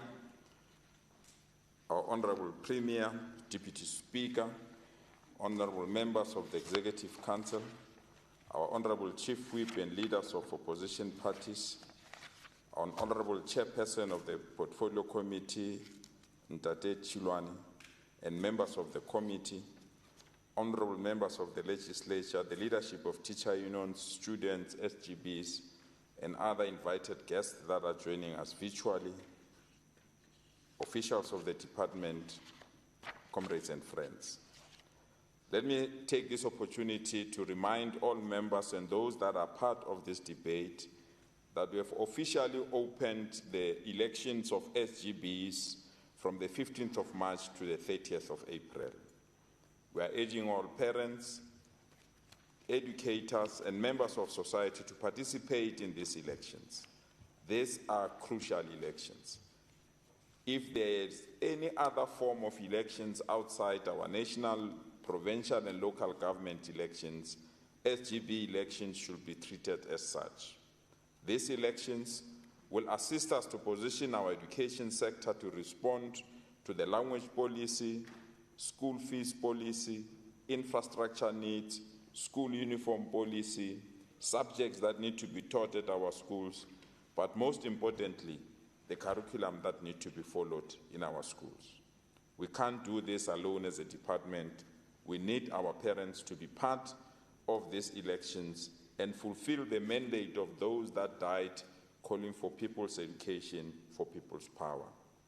When we said the doors of learning and culture shall be opened for all, we literally meant this, that all our schools will belong to all our children, and there will be no enclave of a school that belongs to the privileged few and thus cannot accommodate other learners. We are proud with our online registration that we have literally opened the doors of learning for all our children. There are other schools, when we grew up, our parents envied that their children should go to that school, but did not have the power and the resources to get to those schools. Today, all these schools are now opened and all our children can be part of these schools. Madam Speaker, we are indeed under pressure as this province. As I'm addressing you today, we've just concluded our statistics in terms of learners that are coming outside Gauteng that wants to learn in Gauteng. Our figures are staggering. We have received almost 102,000 new learners that are coming outside Gauteng that wants to learn in our province. If you take the number of 102,000 learners, it means we need to build 100 new schools today to accommodate this number. Of those, 21,000 are coming from Limpopo, 20,000 are coming from KZN, 12,000 are coming from the Eastern Cape, and 25,000 are coming outside our province or outside our continent. So it's very important to note that at this rate, there's an urgent need for us to reposition our education system, either to be hybrid, to accommodate those that wants to learn from home, and also to accommodate those that wants to learn in the classroom and those that wants to come to school in the afternoon. It's something that we need to work on and something that we really believe will assist the department. Madam Speaker, we come to you to say we've salvaged the 2020 academic year.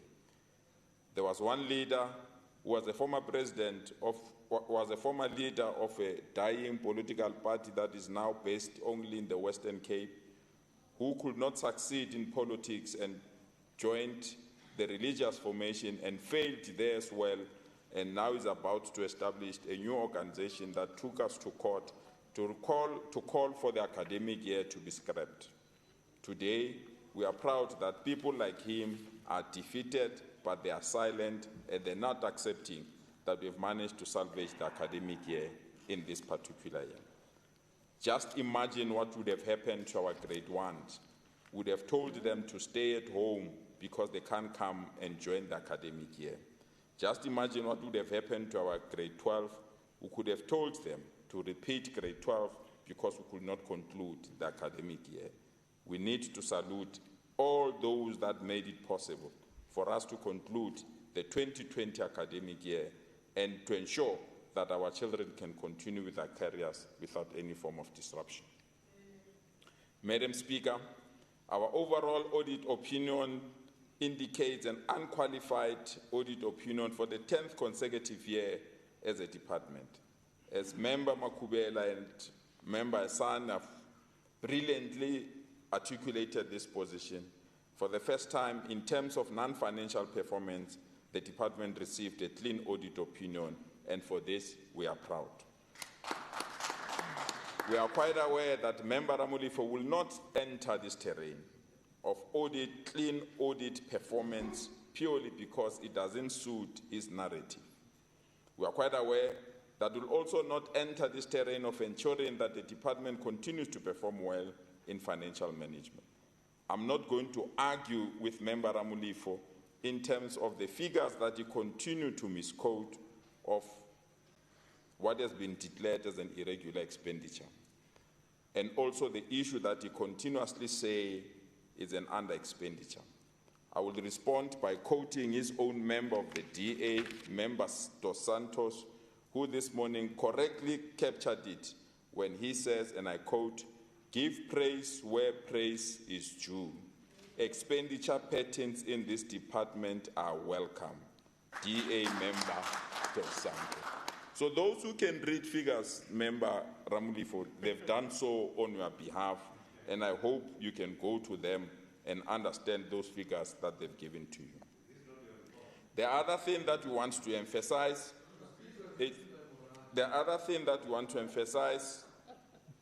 is that we are galloping in terms of introducing schools of specialization. Last year, or the period under review, Madam Speaker, we introduced a school of specialization in engineering in the middle of Katlehong. This school was converted to ensure that our children in this particular school can fix all engines of various motor vehicles, and we received investment from private sectors, including Nissan, to teach our children. We are proud that this school of specialization has given us 94% matric pass, which means these learners can fix vehicles,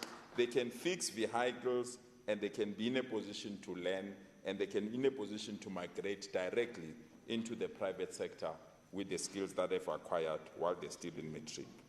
We've also, with the Australian government, introduced schools of entrepreneurship that provided entrepreneurship skills to learners while they're still in the classroom. Within this context as well, we are proud that as the Gauteng government, as part of our skills development program and through GCRA, we've reaffirmed 460 million rands to be given as bursaries to all those learners that want to continue their classes in higher education. In simpler terms, it means every learner that is number 1, number 2, number 3 in each and every township school will be funded for the next 4 years at the university of their choice. It's an institution. It's a clear demonstration of our commitment to skill development, but it's a clear demonstration that learners that need access to higher education and perform very well, they must not be delayed. Chair, from this side of the House, let's endorse our call for a free higher education for all. We really believe this call is legitimate, correct, and this call must be supported. We don't have a problem of free higher education in our country. We have a problem of administrators who are reluctant to implement free education in our province. You can't provide a learner with free school nutrition. You can't provide a learner with free scholar transport. You can't provide a learner with free school uniform. You can't provide a learner with free sanitary packs. But when they go to higher education, you want them to reapply. You have the debt of this student. You must continue to provide free education to them because we've provided that. That is why we really believe we should support the students' call for a free higher education so that our learners can participate in these institutions. Let me add our voice to celebrate and thank the following companies that have partnered with the Gauteng Department of Education in terms of providing bursaries, but most importantly, providing skills program that will assist our children to acquire the necessary skills. Come, Barloworld Equipment, APSA, BMW, Honeywell, the Department of Economic Development, Maritime Heritage Institute, Saibono, and all those institutions that are lining up to support our coding and robotics program in our province. Madam Speaker, we are proud that we are on the verge of launching coding and robotics in grade R and grade 1 in our schools in Gauteng. We are also on the verge of ensuring that each and every grade in our school must have an additional area of specialization. We've identified various areas of specialization and we are continuing with those so that our learners can continue to have the necessary skills outside the schooling environment. Last year, we launched our K53 driver's license program for our grade 11. Unfortunately, this was disrupted by COVID, but we are relaunching that program so that all our grade 10s and grade 11, by the time they finish grade 10 and grade 11, all of them have a K53 driver's license so that they can proceed with their careers. We are also proud that our e-learning program have managed to create a platform so that we can deal with the COVID challenges. With the number of gadgets that Member Hassan have just explained to you, I don't want to repeat those figures. It is quite clear we are about to reach the finish line of declaring a chalkboard history in our province so that it is one learner, one tablet, one teacher, one laptop, one classroom, one smart board, one school, one connectivity. This is the future of education in our province. We are proud with the investment that other institutions are also coming to assist this department so that we can connect as many schools as possible. Madam Speaker, let me also take this opportunity to confirm that in our discussions with the Department of Social Development, we have concluded the migration of grade R from the Department of Social Development to the Department of Basic Education. We are ready to unleash the crash of the future, where the children are not going to be taught to sing, dance, and sleep, but they're going to be taught robocops, robotics. They're going to be taught coding. They're also going to be taught the skills of the future and work of the future. In conclusion, Madam Speaker, I also want to thank our Premier, members of the Executive Committee, members of the Portfolio Committee chaired by Member Chilwani, and all those that continue to provide us with support in the education sector, in particular teacher formation, learner formations, and SGBs. Without your support, we will not be in a position to continue to provide quality education. I want to conclude by responding to some of the areas that members have made in this House, if you don't mind, Madam Speaker. Member Ramulifo indicates that Klipspruit West School is left without a principal for the last 2 years. We appointed a principal in this school, the DA, purely because it wanted to win the vote of colored people in that community, supported communities to chase a black principal out of this particular school. You supported those communities too. So there is a principle. There is a principal in that school. The principal was frog-marched by community members, and those community members must bear the brunt of not having a principal there. We told them, if you don't want the principal that was appointed by your own SGB, you will see to finish. Because you can't have people who must dictate who must be a principal and who must not be a principal. I want to go to the second issue, if I still have time, called Noktula. Noktula is the most beautiful school that this government has built for learners with disabilities. The DA was jealous when it was running the Johannesburg municipality, and it refused to give us permission to occupy that school. And that's jealousy, it's nothing else. You were jealous because that school was beautiful. Honorable MC, thank you. Time up, Honorable MC, thank you. While we call the next order, Thank you, Honourable Speaker. Consideration of Education Portfolio Committee Oversight Report on the annual report of the Department of Education for the 2019-2020 financial year. Thank you.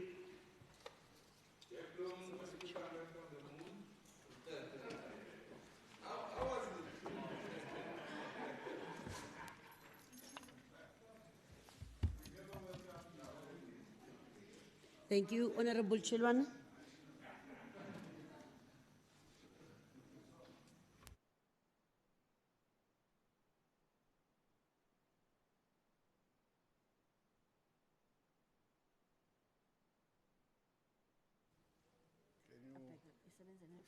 Okay. Yeah, okay, thank you, Deputy Speaker.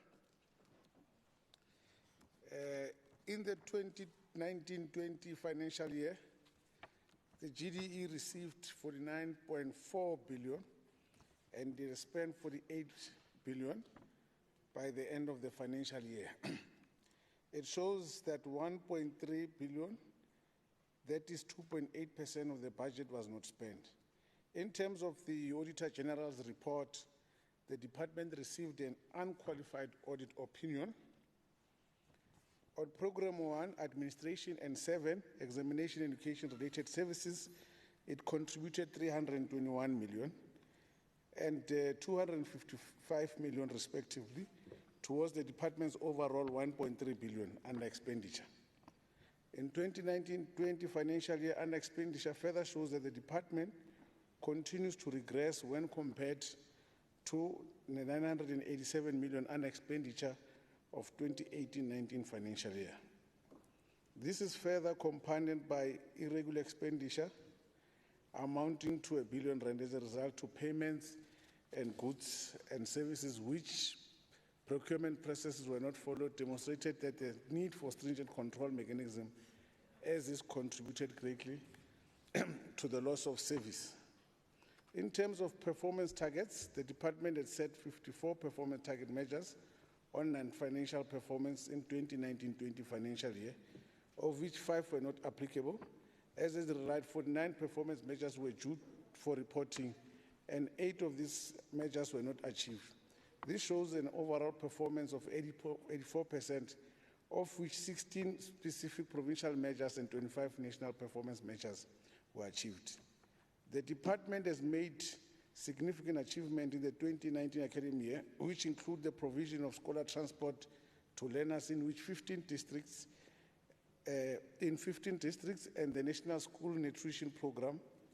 In addition, the department has continued to provide support to public primary schools in the form of provision of training to educators, provision of coaches to school, provision of workbooks and other learner-teacher support material. The committee noted that the largest sector in the Gauteng education system remained the public ordinary schooling sector with 2,206 schools. This was followed by the independent non-subsidized ordinary school sector with 529 schools, then the independent subsidized school sector with 203 schools, while the LSN sector catered for 52,612 learners of 146 institutions, of which 119 were public, 4 independent subsidized, and 23 independent non-subsidized special schools. During the year under review, the department faced several challenges such as increased learner migration, which put a strain on the optimal utilization of the allocated budget. However, key to challenges is the continued increase of irregular expenditure on the side of the department. Although the department has underspent in the financial year under review, the department has cooperated with the national and provincial priorities in terms of the number of grade R learners exceeded an 80% pass rate, the number of grade 12 learners entrance to universities. Nevertheless, in terms of literacy and mathematics in the foundation phase and senior phase, more needs to be done to improve learners' academic performance. School infrastructure, school sports in some of the public ordinary schools remain a challenge. Can the areas that I will not read be considered as read? Committee consent and proposed committee recommendation. The committee is concerned with that the department did not achieve its target of increasing the number of learners in grade R. The target was 152,519 with a shortfall of 5,271. and the department indicated this was due to the slow infrastructure delivery of grade R classroom to accommodate the learners. While the committee commends the department for spending 100% of the infrastructure development budget, a concern was raised regarding current payments under expenditure that is related to vacancies which still need to be filled, and this was also mentioned as a contributory factor for underspending in the previous financial year.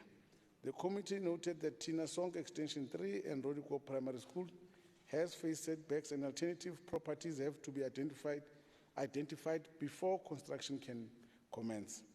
The committee is concerned with the high number of cases of misconduct related to fraud, corruption, and assault. Noted that the average number of days suspended is 19,438 days. The committee raised the following concerns with regard to financial management process within the Gauteng Department of Education. The 2019 audit indicates that Gauteng Department is one of the top 5, number 3 of contributors to regular expenditure in the province. The AG's report indicated the department did not take effective steps to prevent irregular expenditure amounting to R1 billion as disclosed in Note 24 to the annual financial statement. The reported cases of irregular tender process for COVID-19 related procurement. So therefore, recommendation, the department should improve on its approach towards infrastructure delivery of grade R classrooms in order to increase the number of learners in grade R. The department to fill vacancies in Program 6 to avoid current payments and expenditure and to ensure prompt delivery of infrastructure projects. The department to provide a report on progress made towards construction of Tina Sonke Extension 3 and Rodiko Primary School. The department to devise a strategy to address the high number of cases of misconduct related to fraud, corruption, and assault and reduce the turnaround times for resolution of outstanding cases. The department to take proactive steps to prevent irregular expenditure, address irregular tender process for COVID-19 related procurement, and display overall improvement of financial management processes in order to achieve clean audit. A report for all of this must be the 30th of June 2021. The Committee on Education wishes to thank the MEC of Education, Honorable Panyazali Sufi, and his senior official for the presentation of the annual report and the substantial and sustained efforts they have made to inform the Portfolio Committee of the details of the report. Furthermore, the Chair would like to thank the following honorable members: Honorable Hassan, Honorable Makubela, Honorable Mpisi Ramulifu, Honorable Mukwebo, Honorable Dos Santos, Duval, Alberts, and Adams for their dedication and support during the process. The committee, furthermore, would thank the committee support team as outlined. I can't read them, all of them.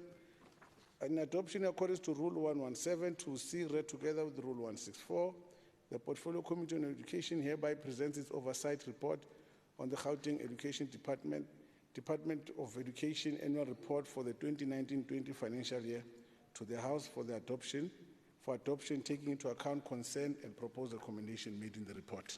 Thank you.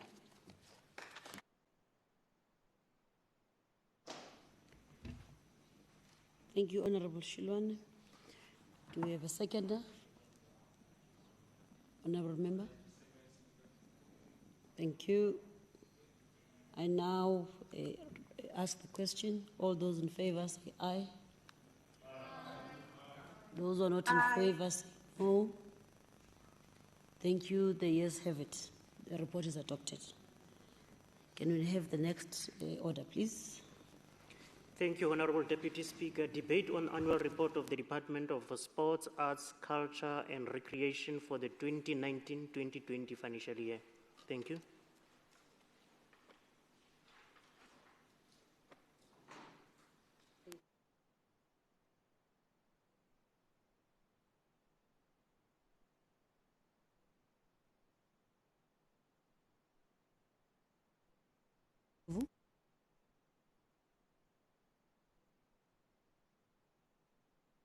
Oh, my mic is off. Okay. Honorable Ndlovu.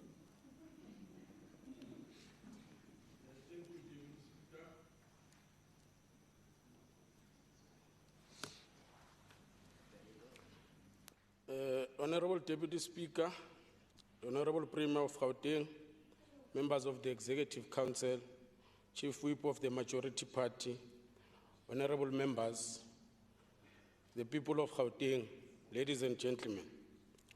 The 1960s marked the intensification of the mass defiance movement and resistance in South Africa, following the announcement of the anti-pass campaign by the African National Congress. Society felt morally compelled to politically aid and practically delegitimize the apartheid regime, purely because it was unjust. The rise of the people's organs for people's power gave us valuable lessons for the mobilization and consolidation based on common struggle and general community solidarity, constructed on the foundations of the African spirit of Ubuntu. Today, society is confronted by an unjust economic order that unfortunately has proven not to be viable for the African majority. The political breakthrough in 1994 was not inclusive of economic freedom, which is a critical national question requiring immediate and deliberate policy shift. This also extends to the administrative and sporting entrepreneurs produced by the program of the 6th administration in Gauteng. Society is divided between scarcity on the side of the majority and hyper-privileged amongst a few. Not only does this schism exist merely between individual residents, but it is also reflected in the historic settlement spread in terms of South Africa's demographics. The ANC administration has successfully been able to use sports as part of social cohesion and nation building, whilst mediating conflict in school gang violence incidents and between prison gang members. The legislative institution must be used as a key instrument in hands of the people to create equality, restore the dignity of the Africans, reverse past injustices, promote social cohesion and unity within the context of ensuring good governance systems. Honorable members, during the 2019-20 financial year, the Sport Academy provided support to 1,824 athletes with sports science testing and medical support, with transport, coaching, training, participation in inter-provincial tournaments, and nutritional advice. All 7 codes listed above were supported through the Academy program.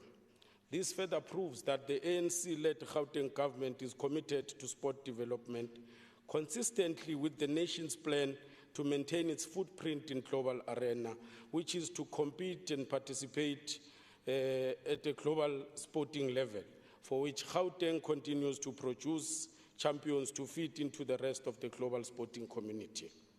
Gauteng is a destination of choice for established sport organizations seeking emerging talent from townships such as Alexandra, Soweto, Tembisa, Atteridgeville, and many others. Therefore, it is for that reason that the Gauteng Department of Sports and Recreation must continue to support in the best possible way and address all related concerns, including working with the government partners, departments, and agencies in order to provide the required state support to youth development and promote sports investment and push for professionalization of local sports teams. Deputy Speaker, on the coaches training program, in this reporting period, the department conducted regional seminars in all 5 corridors, attracting 624 coaches. The training included the International Coaches Congress for Sports Performance with the theme, Technology Advances in Maximizing Sporting Performance and Potential. This was held in University of Pretoria at Future Africa. This is part of the ANC's 6th administration target to build local capacity, to manage sports and improve our skills capacity as a society. Deputy Speaker, the department provided financial support to 6 academies to promote functionality and sustainability to athletes at the regional level. This happened in the city of Tshwane and in the Western District Municipality. The 2019 Premier Social Cohesion Rugby Test match was held where the South African Springbok team took on Australia and Argentina at Loftus Versfeld Stadium in Tshwane. The sport administration training to empower and upskill sport administrators was held at Stay City in Johannesburg with a total number of 25 participants, while the project management training was also held with the same number of participants. The Gauteng Women in Sport Dialogue fourth edition, themed Empowering the Generation of Women in Sport to Supremacy, was also held on the 14th of September 2019 at the UJ Arts Center. The department, in collaboration with the 5 corridors, hosted the launch and rollout of the Hanyani Wellness Program during February 2020 with a total of 2,961 participants.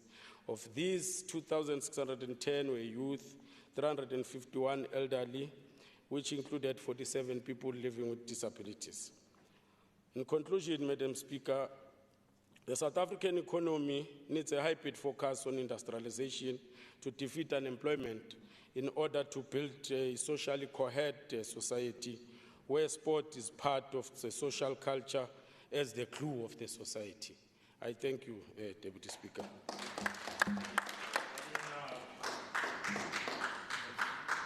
Thank you, Honorable Member. Honorable More.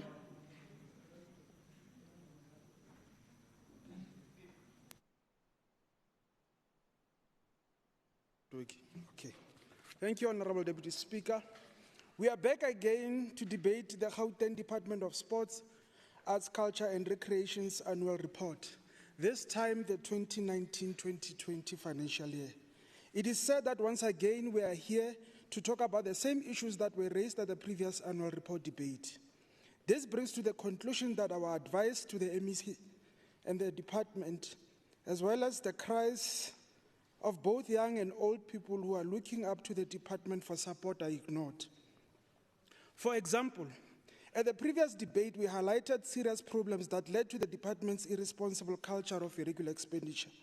Despite a serious cautioning, the department created more irregular expenditure, resulting in Auditor General's continuous highlighting of this irresponsible behavior. The fact that this department consistently ignores our recommendation clearly demonstrates a lack of respect on advice given in this House and by members of the committee. Honorable MEC, we are waiting to see which heads are to roll, as the department has failed to either open or follow up criminal cases against officials who were found to be corrupt. There are many officials in the department that have resigned as a way of escaping accountability for corruption. Some of the employees have left with millions which they co-generated with companies who were irregularly awarded tenders. We have on several occasions warned the department on the culture of underspending while our athletes, artists, and organizations are in desperate need for assistance from the department. The department has underspent by 91.5 million. Wow. As the DA, we believe in good and accountable government, a government that is capable to live up to the promises that it has made and within the allocated budget. Clearly here, the ANC-led government made empty promises to the public and has failed the people of Gauteng.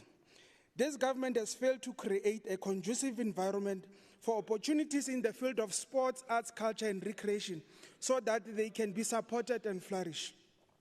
The department rejected a number of requests for assistance from the public, yet they chose to send 91 million back to Treasury.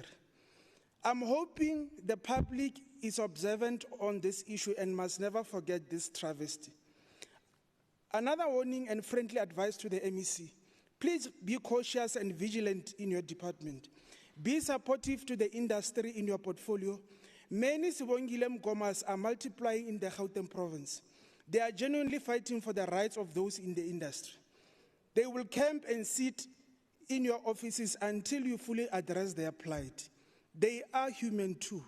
Serve them well and they will honor the commitment you are showing to the cause.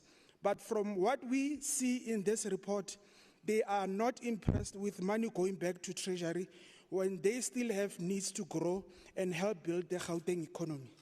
Thank you. Thank you, Honorable More. Honorable Chabalala.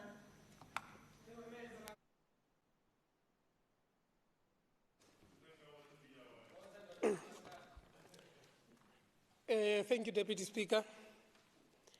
Every year we gather in this House to debate the annual report for the Gauteng Department of Sports, Arts, Culture and Recreation. Yet the department continues to underperform, underspend, and create irregular expenditure. The department is the worst performer and has failed to probe officials who were allegedly involved in mismanagement, while serious cases of irregular expenditure, procurement deviations, and corruption have not yet been concluded. Of all these cases, no one has been held accountable, and there are no satisfactory reasons as to why there has been unnecessary delays in concluding these cases. We note with great concern that the supply chain key senior and middle management post remained vacant for the most part of the financial year. This seemed to have hampered a lot of progress in terms of final procurement processes in Program 2, which is Cultural Affairs, and Program 4, Sports and Recreation, as a number of events have been postponed due to the procurement challenges. Deputy Speaker, according to the annual report, the following targets were not achieved. No community multi-purpose sports facilities were constructed during the financial year under review. No sports brass shoes were provided at the Sports for Social Change campaigns. No workstations for the visually impaired were established despite a set target of 14 for the financial year. No libraries were built, although a target of 3 was set.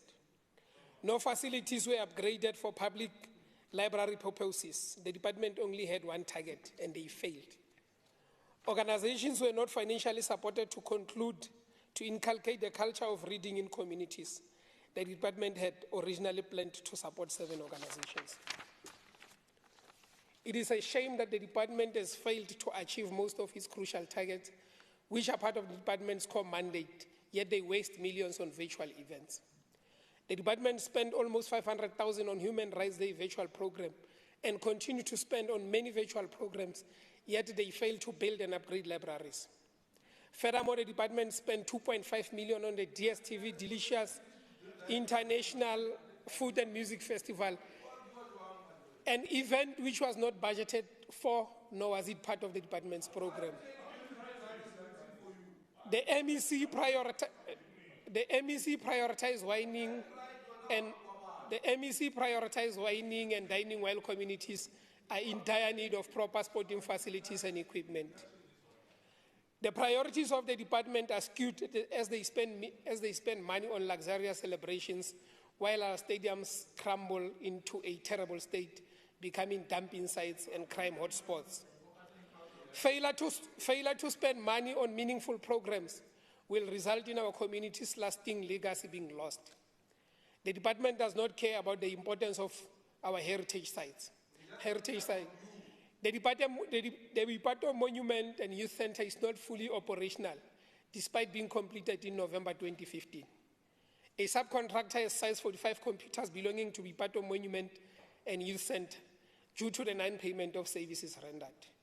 The computers were taken by subcontractors and were procured by the main contractor as part of the contract. This is a disgrace as no criminal case has been opened against the subcontractor. Deputy Speaker, most of the Gauteng heritage sites are in a state of disrepair, such as the Solomon Mahlangu Square, Mamelodi Rondavels, Madiba Alex House, Magalisburg Pictures Cure Landscape, Rotunda Building, and Cradle of Humankind. This department must return to the drawing board. However, for that to happen, there is a critical need for a political leader who can move this department forward, as the current MEC has been instrumental in its demise. I thank you, Deputy Speaker. Thank you. Thank you, thank you.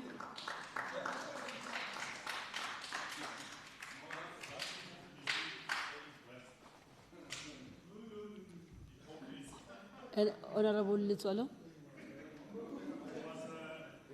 Umazaleju member Msimanga that member Shabalala is amongst those who resoundingly will have adopted the report. So we are just amazed at this hypocrisy this morning. Be that as it may, Honorable Speaker, Honorable Premier in absentia, the members of the executive, honorable members and colleagues, the HOD and officials from the Department of Sports, Recreation, Arts and Culture, the residents of Gauteng. Madam Deputy Speaker, all things considered, the ANC acknowledges and welcomes the annual report of the department as put forth. This is one of the departments in our province led wholly by a capable and credible women, led by MEC Hlophe and the HOD, Ms. Ikgopoleng Masisi, who in the stature of Mama Charlotte Maxeke enthuse a deeper understanding and the requisite impetus to lead a department whose constituency is largely active and innovative. In paying homage to Mama Charlotte Manya Maxeke, a fervid and feminine tower of the ANC, we remember a resilience against adversity to ignite the rallying of marginalized women in an organized fashion in pursuit of women's rights in South Africa.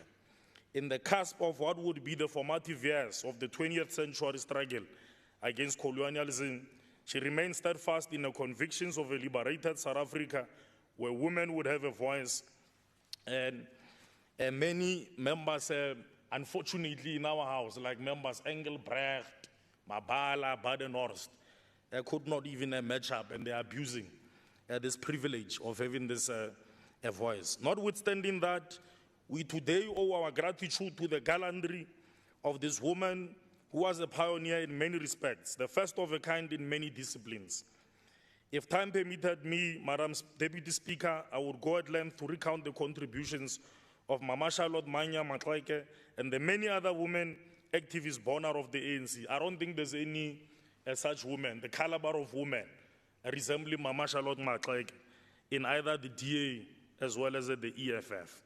In circumspect, the annual report is reflective of a continuum of efforts and specific programs intended to enable efficient and coordinated response to the historic and current set of challenges besetting the sports, arts and cultural sectors. It is encouraging that the department has begun to respond to Cabinet's approved policy that 40% of a public procurement should go to women-owned businesses.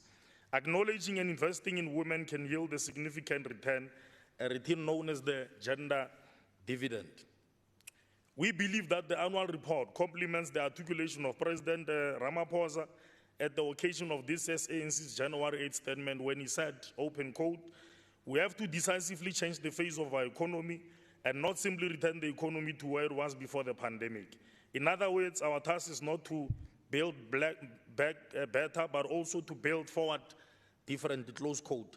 The cultural and creative industry and economy is but one such way in which we can build forward differently in efforts to restoring the economy and creating necessary jobs. This is more pertinent in consideration of the devastating effects of novel COVID-19 on the creative industries in which there was great depression amongst cultural practitioners. We wish to urge the department to focus themselves in finding alternative and efficient ways to bolster the impact of their programs, such as market access initiatives and expansion of craft hubs to achieve measured objectives in line with growing Gauteng together. It's noteworthy that the creative industries are a high growth priority sector that can catalyze the reconstruction and revitalization of our economy.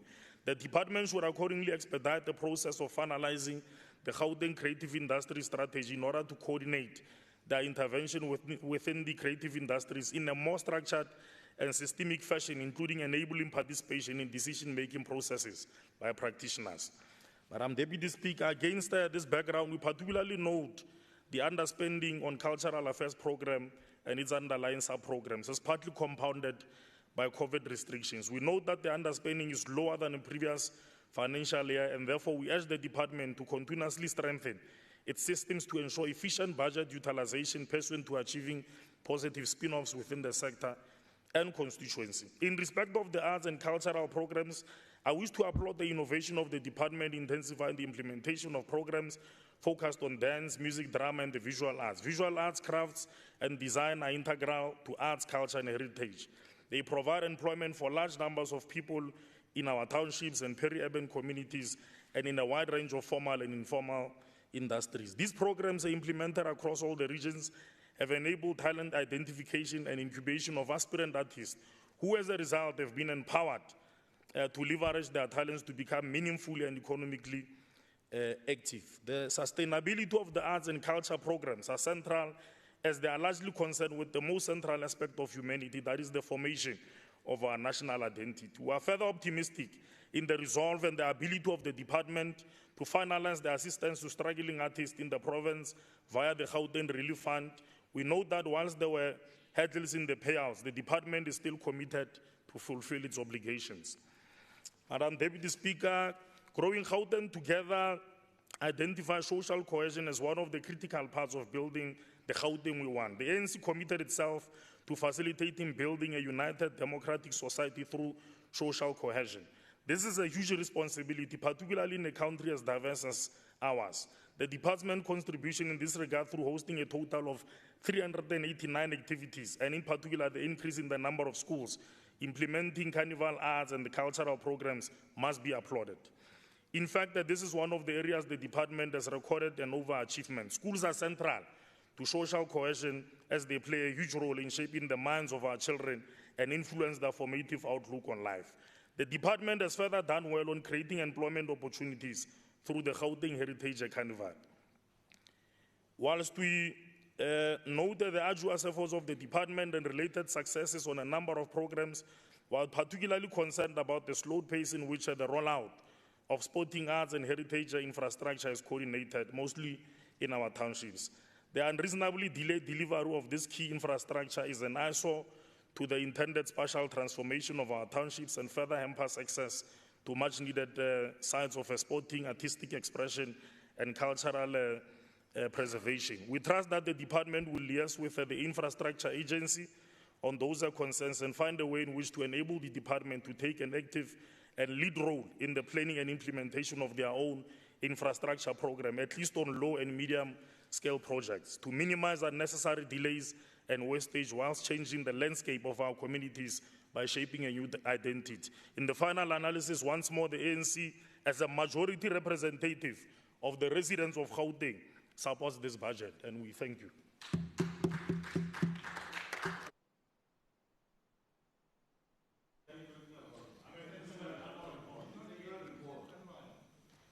Thank you, Honorable Tswalo. Honorable MEC.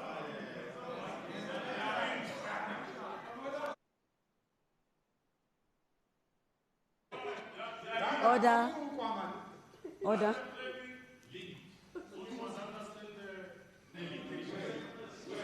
Order, honorable members. Order.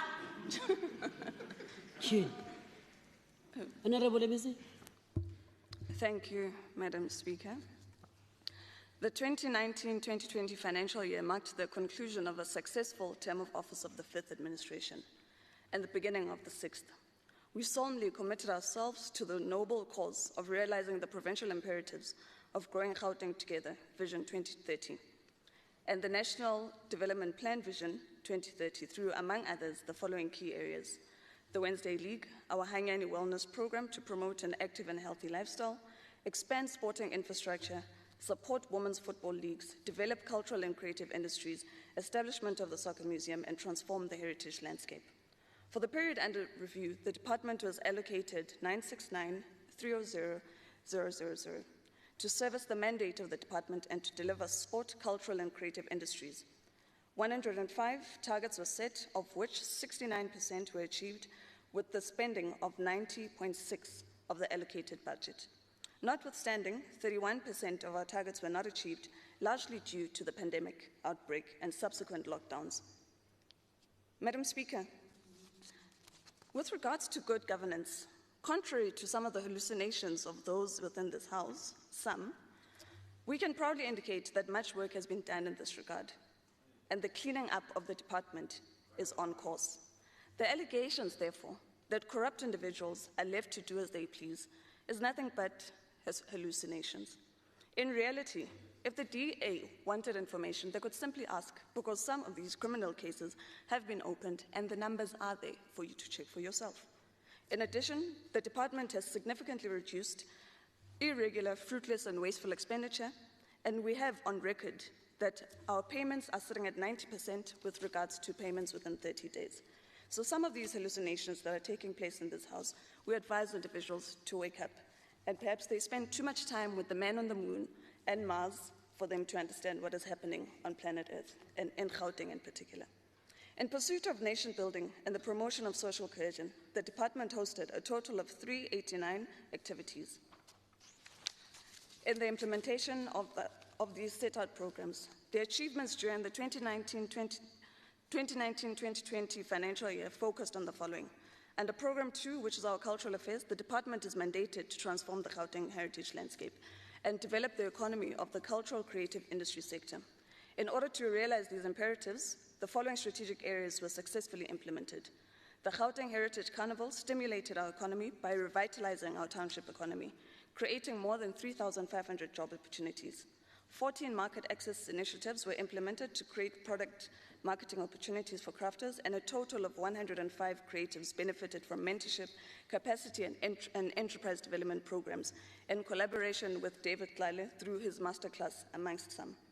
Financial support was also provided to 59 community structures through our grants and aid programs to deepen arts, culture, and sport programs in communities. We spared no effort in transforming the Gauteng heritage landscape by providing support to 3 of our monuments: the Women's Living Monument, Kagiso Memorial and Recreational Center, and the Buipadong Monument, which received funding for day-to-day running operations. The department continued to educate and enlighten communities through linguistics and human rights issues through awareness campaigns. In promoting the history of our struggle for the freedom we enjoy today, 6 resistance heritage liberation routes were identified, namely the Soweto Route 2, the West Bank Cemetery Route, the Extension Soweto Route 2, extension of the Joburg Route, the Hammarskraal Route, and Avalon Route. These routes are critical for our work in fostering socio-economic development, ensuring we create spaces for heritage, cultural, and creative expression. Madam Speaker, 10 creative hubs implementing product development programs were financially supported to provide opportunities for Gauteng crafters. Additionally, 6 national days, 5 significant days were implemented, which benefited more than 100,000 people. Financial support for small, medium, and large-size live arts and cultural events were provided as critical intervention to grow jobs in the music and performing arts sector, while 3 prominent heroes and heroines of the liberation struggle were honored, namely Mam Charlotte Maxeke, Mam Margaret Gazo, and Mam Adelaide Tambo. On Program 3, under library and archival services, the department transferred just over 179 million during the year under review to 10 municipalities in Gauteng, 3 metros, 6 local municipalities, and 1 district municipality to improve delivery of the community library services to the public. The department further provided financial support for maintenance and or upgrades for 5 municipality community libraries to the total of 5,500,000. These included the Springs Library for maintenance of the library building, Mfuleni for the security guard salaries, Lesedi Municipality for maintenance of the library building and purchase of books, amongst others. In addition, the department implemented library holiday programs, reading programs, public speaking debates, recreational reading programs, and our 10 Born to Read programs to improve literacy and vocabulary amongst learners and communities at large. We're equally pleased to report that 21 libraries were upgraded with ICT infrastructure to improve the overall experience of library users and to further cater for the ill in hospital who, due to their various illnesses, needed to be given some form of escape so that whilst they sit in their beds, they don't think too much about their current illness but are able to travel and page travel momentarily through the books that we provide by establishing our hospital library at the Chrysaor Baragwanath Hospital. Under Sport and Recreation, which is Program 4, the department strengthened its work of promoting healthy lifestyles in the province through the launch of our novel Hanyani Wellness Program, a program we are taking to every corner of the province in pursuit of active and healthy citizens. Our active recreation projects implemented under the under review implemented 162,905 people. And our Wednesday Leagues program is another novel program to be launched together with the Department of Education, and this, we see it as a program that will ensure that we protect our crown of being the home of champions. Madam Speaker, I'm looking at my time and trying to rush through my work. Not forgetting that in our rural and depressed areas, we ensured that sport development also takes place. Rural sport program and rural coaching clinics were successfully implemented to upskill coaches and athletes in rural areas, ensuring spatial development, but importantly, to ensure that sporting activity takes place within these areas. Madam Speaker, the implementation of the 4th quarter targets for the year under review was abruptly interrupted by the outbreak of the COVID-19 pandemic. which has sent shockwaves around the world, completely upsetting our aspects of life, and more importantly, sports, arts, culture, and recreation is no exception. This pandemic hit the department through its functional mandate and harnessing social cohesion, nurturing nation building through commemoration of our national days and significant days as a tool to promote social cohesion and unity. It disrupted these mandates. However, we were able to continue. COVID-19 national regulations restricting mass gatherings resulted in the cancellation of a number of our activities and the postponement of some of them. Like all departments, our department too had to reprioritize its budget towards the allocation to support the COVID-19 pandemic and to adjust to the new normal of doing things under the COVID-19 environment. In this regard, the department adjusted its budget and its annual performance plan to introduce virtual and online programs to reach our communities so that work does proceed. So whilst we may be criticized for the virtual programs, it is important to remember that we could not sit back and do nothing, notwithstanding that even though we could not be on the ground, we had to adopt a hybrid format, which was the merger of both virtual and physical, in line with the COVID restrictions that are there. So those who want us to sit back and want to criticize us for not doing work are equally now criticizing us for coming up with innovative ideas of how we do our work. Thank you, Madam Speaker.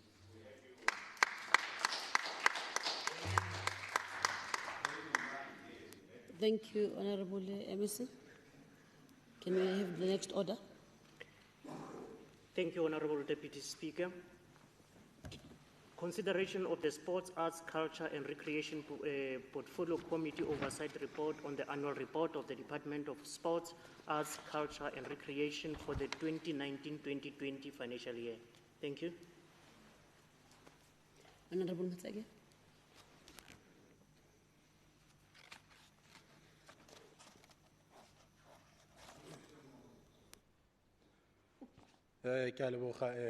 Deputy Speaker. Deputy Speaker, before I proceed, I want to make a proposal, Deputy Speaker, that our presiding officers must really engage members' affairs training so that we do offer some members amongst ourselves training for them to be able to understand the difference between conditional grant and voted funds. But let me pass there. Let me just table my report, Deputy Speaker. At least they understood me what I meant.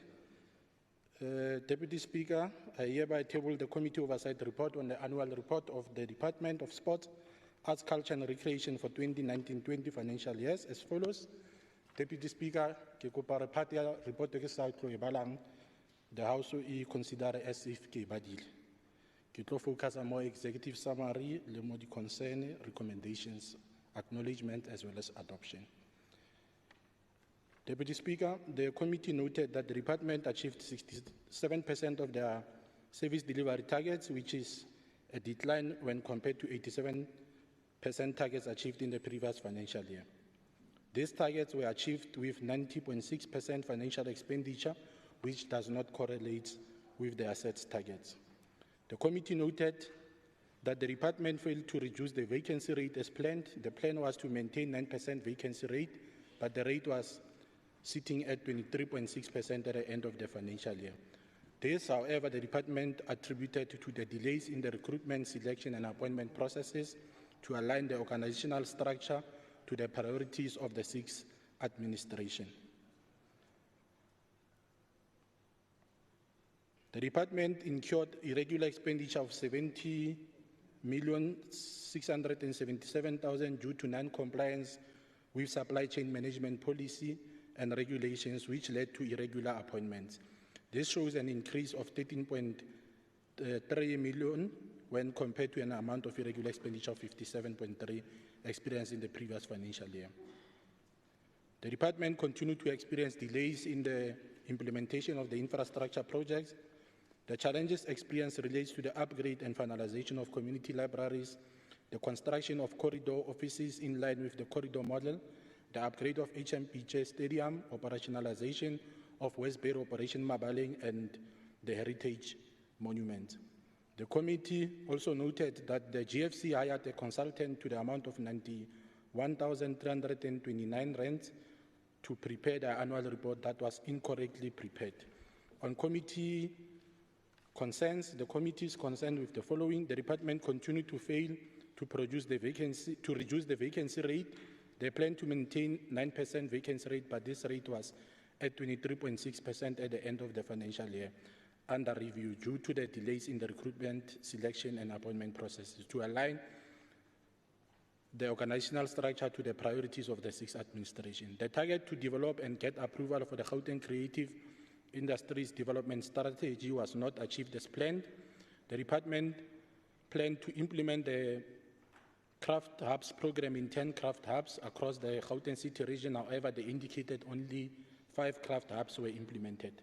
An amount of 44.7 million was not spent due to delays in finalizing the tender processes for procuring library books, furniture, and library trolleys. The target to support 7 organizations financially to inculcate the culture of reading and promote the literacy during the year under review was not achieved due to delays in submission of the compliance documents by the shortlisted organizations. The committee did not deal with the annual report of the Gauteng Film Commission due to discrepancies on the report submitted to the legislature, which made it difficult for the committee to analyze the report because the information provided was not correlating and lacked details in terms of financial and non-financial performance of the Commission.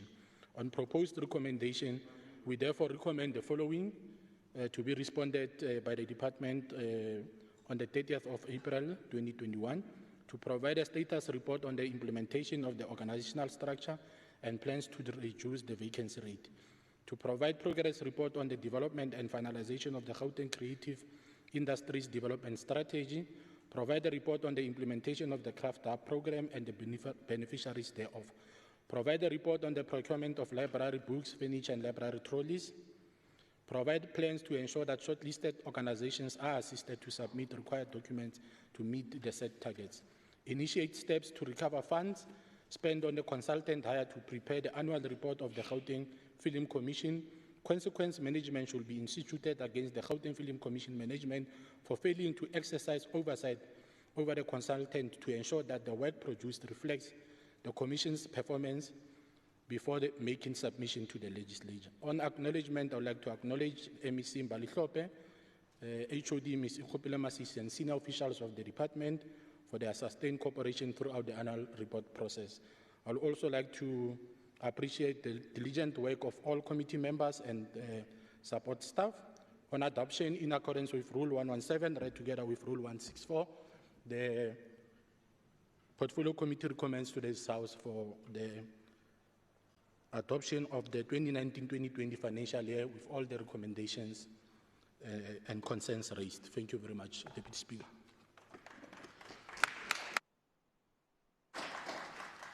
Thank you, Honorable Mateke. Do we have a seconder? Member Adams will second. It's a report that the whole committee accepted, adopted, Chair. Thank you so much. Who's talking? Oh, Member Adams, is Member it seconding? Yes, ma'am. Okay, thank you. And I now put the question. All those in favor say aye, and those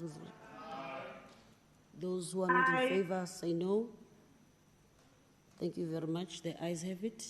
The report is adopted. Secretary, may we have the next order? Thank you, Honorable Deputy Speaker. Debate on the annual report of the Department of Economic Development for the 2019-2020 financial year. Thank you. Thank you, Honorable Tabo. Mr.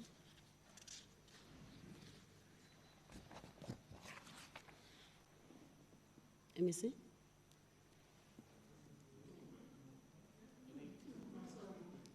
Sorry? Oh, it's not, sorry, my pages are wrong. Aye, man, my pages are wrong. I will get you. Honorable, apologies, honorable members.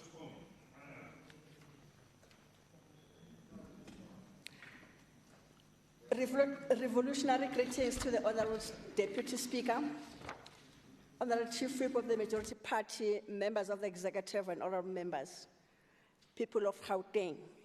I have a pleasure of being nominated to represent my party in the Economic Development 2019-2020 annual report. Economic development is defined as the process by which economic well-being and quality of life of a nation, a region, local community, or an individual are improved according to the targeted goals and objectives. And others will argue that it is the creation of the wealth from which the community benefits are realized. It is more than a jobs program.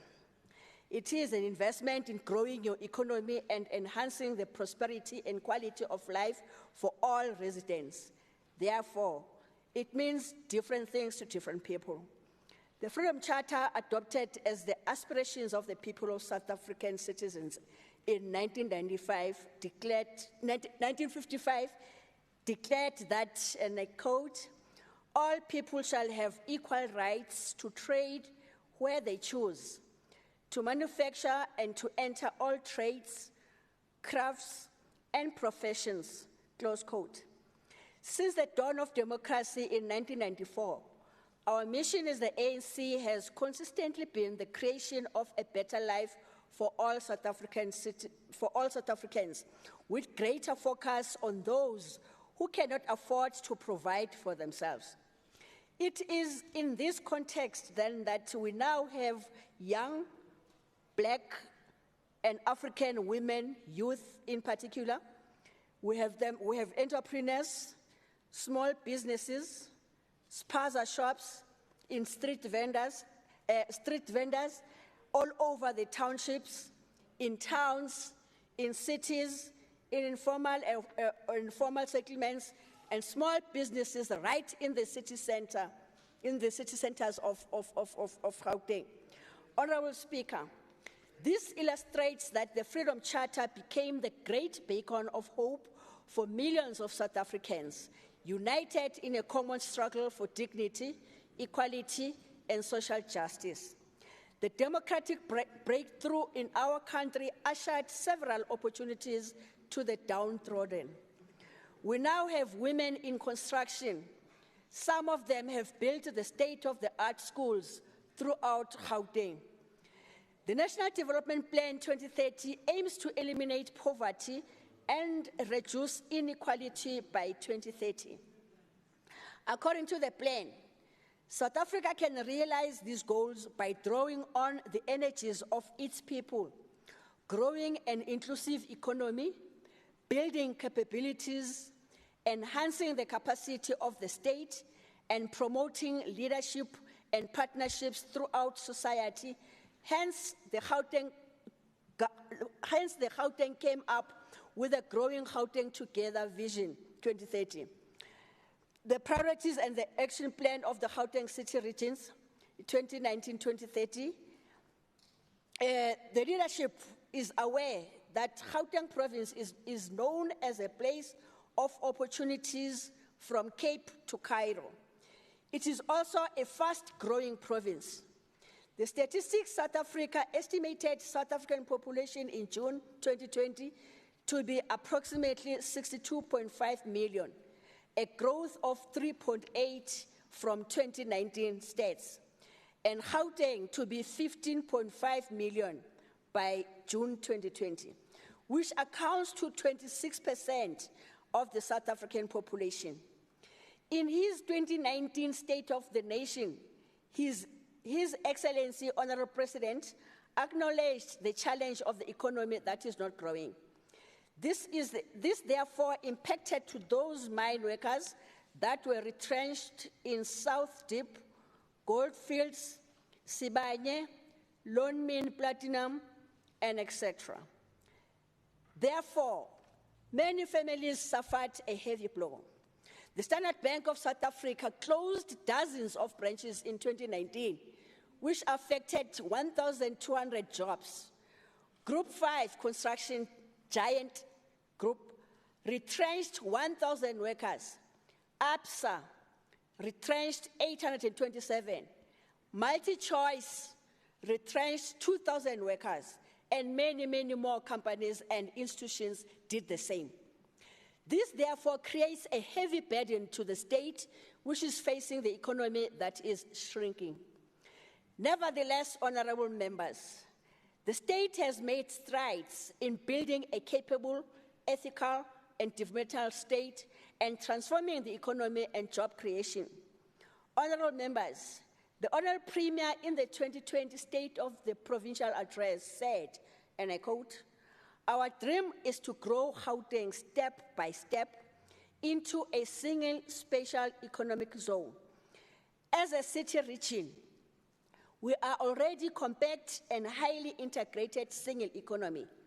He further announced that Gauteng has also been leading South Africa in promoting African trade with Gauteng-based businesses, having more than 300 foreign direct investment projects worth 356 billion across major regions in Africa.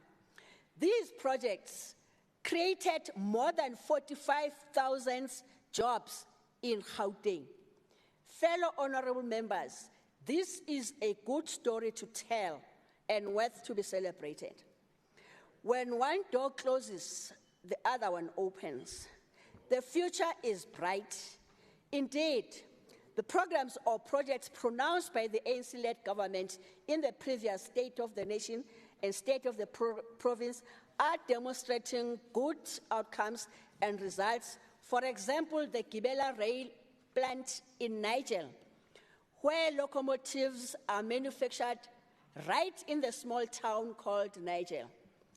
The Mr. Zulu, Mr. Dlamini from Vosloorus, Mr. Mihwe from Polar Park, Ms. Nonhlanhla from Balfour, Tembi from Togoza, Sizwe from Duduza, Tembega from Niger, Zandi from Guatemala, Nhlanhla from Edaviton, Tembi from Engobo, are very proud of their products.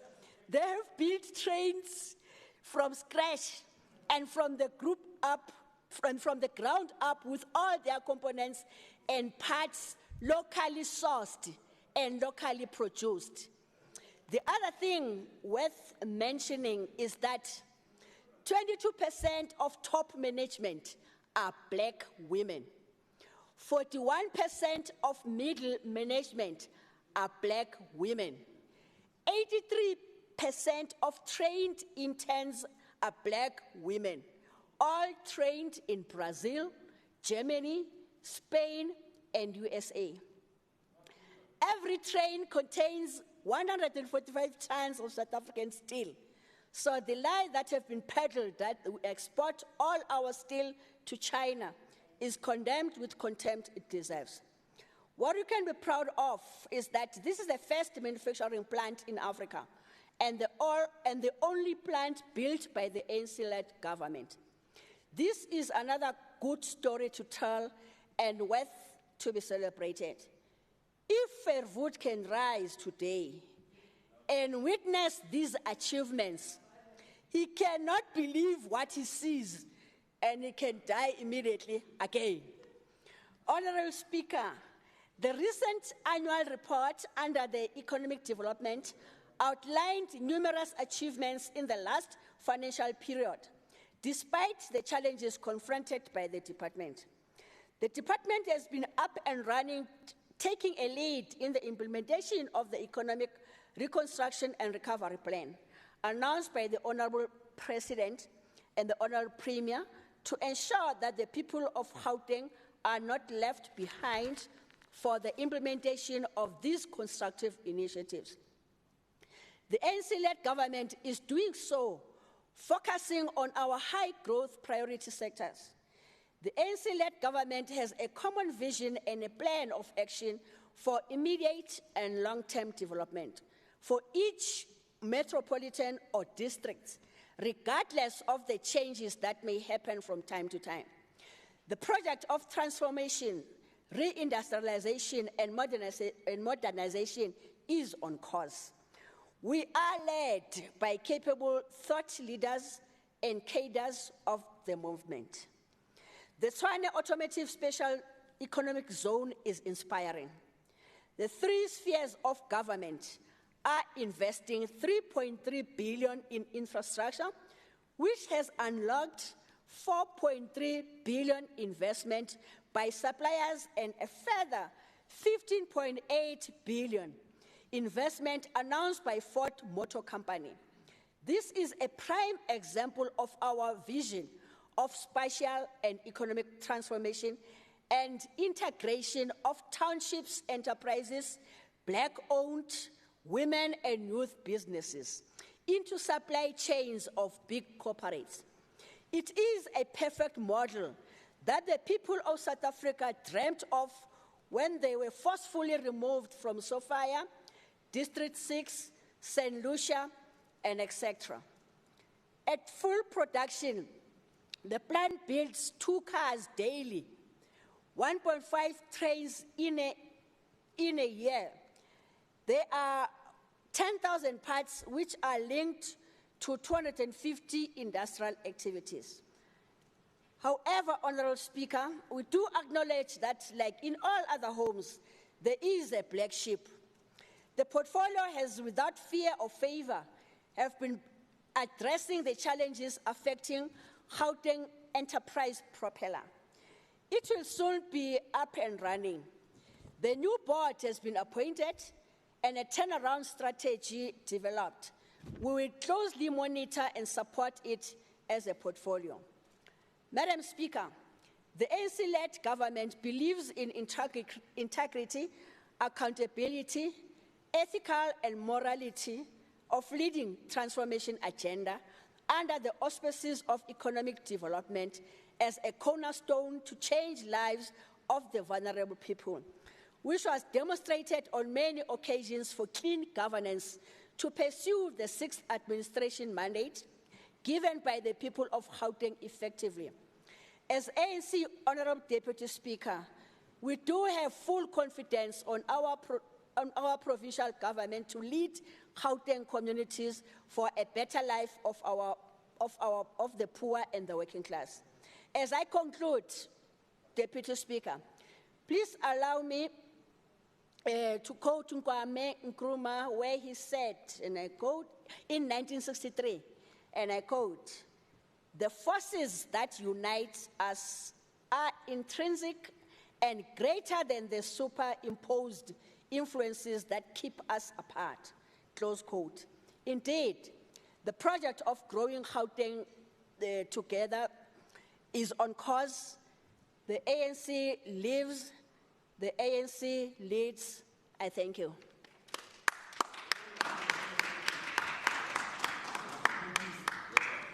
Thank you, Honorable Member. Thank you. Honorable Albert, you're not speaking today. I told you I'll get you. You're not speaking today. Honorable Ghana.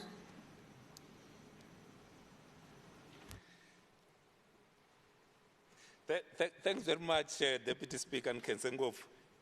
Honorable members, people of Gauteng, fellow South Africans. The book of Matthew, chapter 7, verses 24 to 27, reads as follows. Everyone then who hears these words of mine and does them will be like a wise man who built his house on the rock. And the rain fell, and the floods came, and the winds blew and beat on that house. But it did not fall, because it had been founded on the rock. And everyone who hears these words of mine and does not do them will be like a foolish man who built his house on the sand, and the rain fell, and the floods came, and the winds blew and beat against that house, and it fell, and great was the fall of it, end quote. With just a year after a massive economic storm that descended on us due to COVID-19 pandemic, we have an opportunity to assess whether the economic development house that was built before the storm was erected on solid ground or on sand.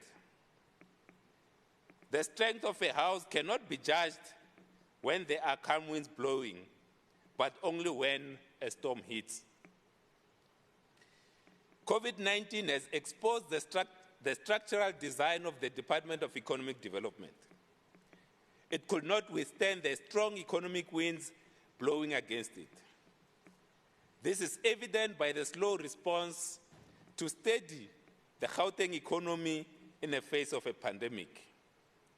This department was found economically wanting. People of Gauteng, as I stand before you today to reflect on the annual performance of the department and its entities, I still do not know how one of the entities tasked with assisting small businesses and entrepreneurs in Gauteng, the Gauteng Enterprise Propeller, has performed. Honorable Ngube calls it the black sheep in the family. It's a house that was built by a foolish man in the sand.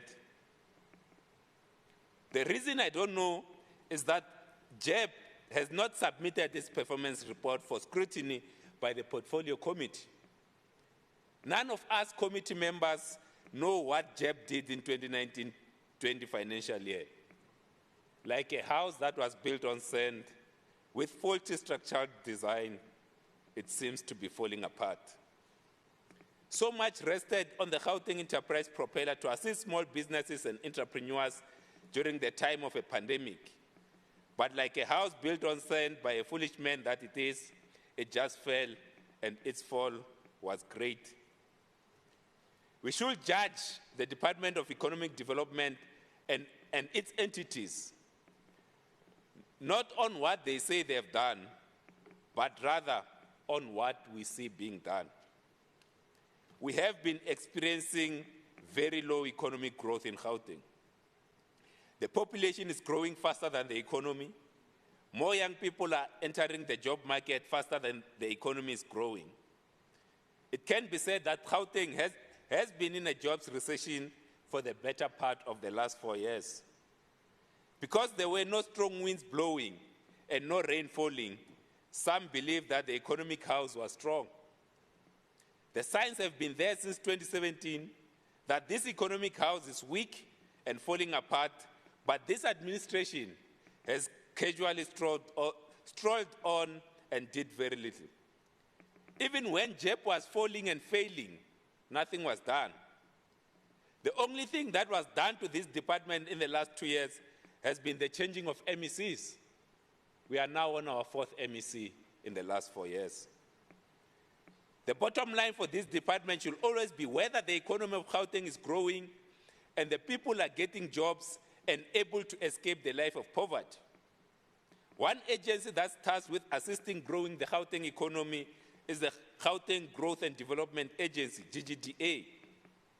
It is tasked with attracting investment and facilitating trade. For the year under review, it has failed on this important task. Job creation is not a function of hope and slogans. To create jobs, we need to attract investment in Gauteng.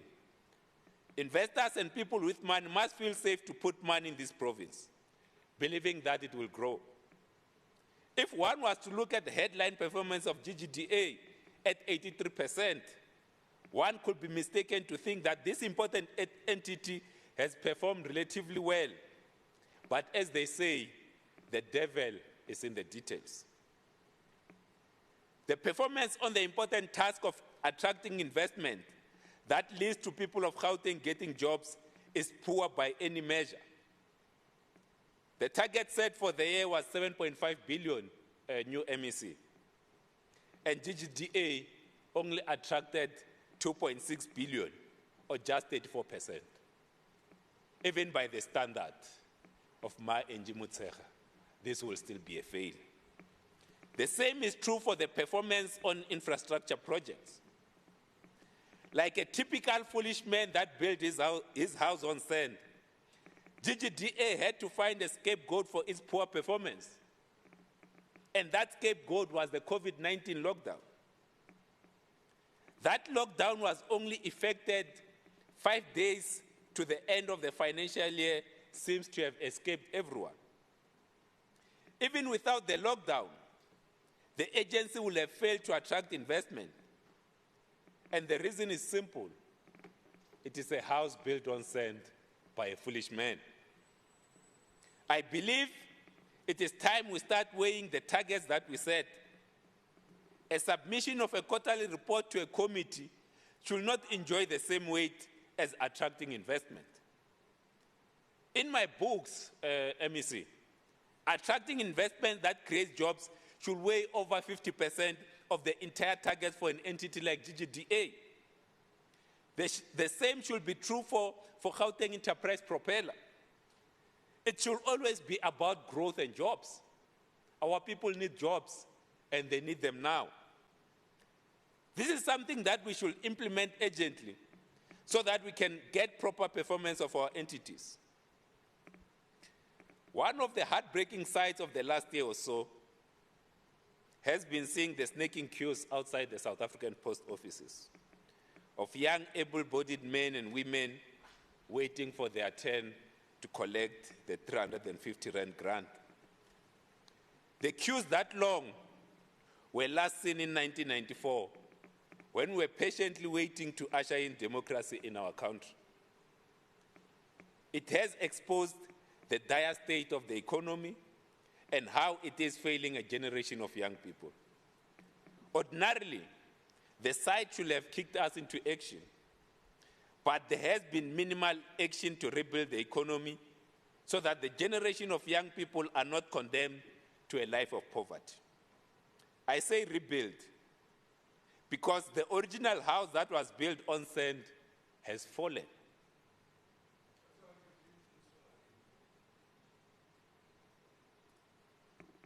The question we must ask ourselves, honorable members, fellow South Africans, is whether the same foolish men that built the economic house on sand can be trusted to find the rock to build a new house. I am convinced that Gauteng needs wise men and women who will build the economic house on a solid rock. The current ones are succeeding in ruining the dreams of many young people in Gauteng. I thank you, Deputy Speaker Nakes. Thank you, Honourable Member. Honourable Alberts. Thank you very much. The department's mandate is of utmost importance given that it is responsible for decent employment and economic growth amongst others. Therefore, it is of concern that the department underspent its budget with 79 million rand.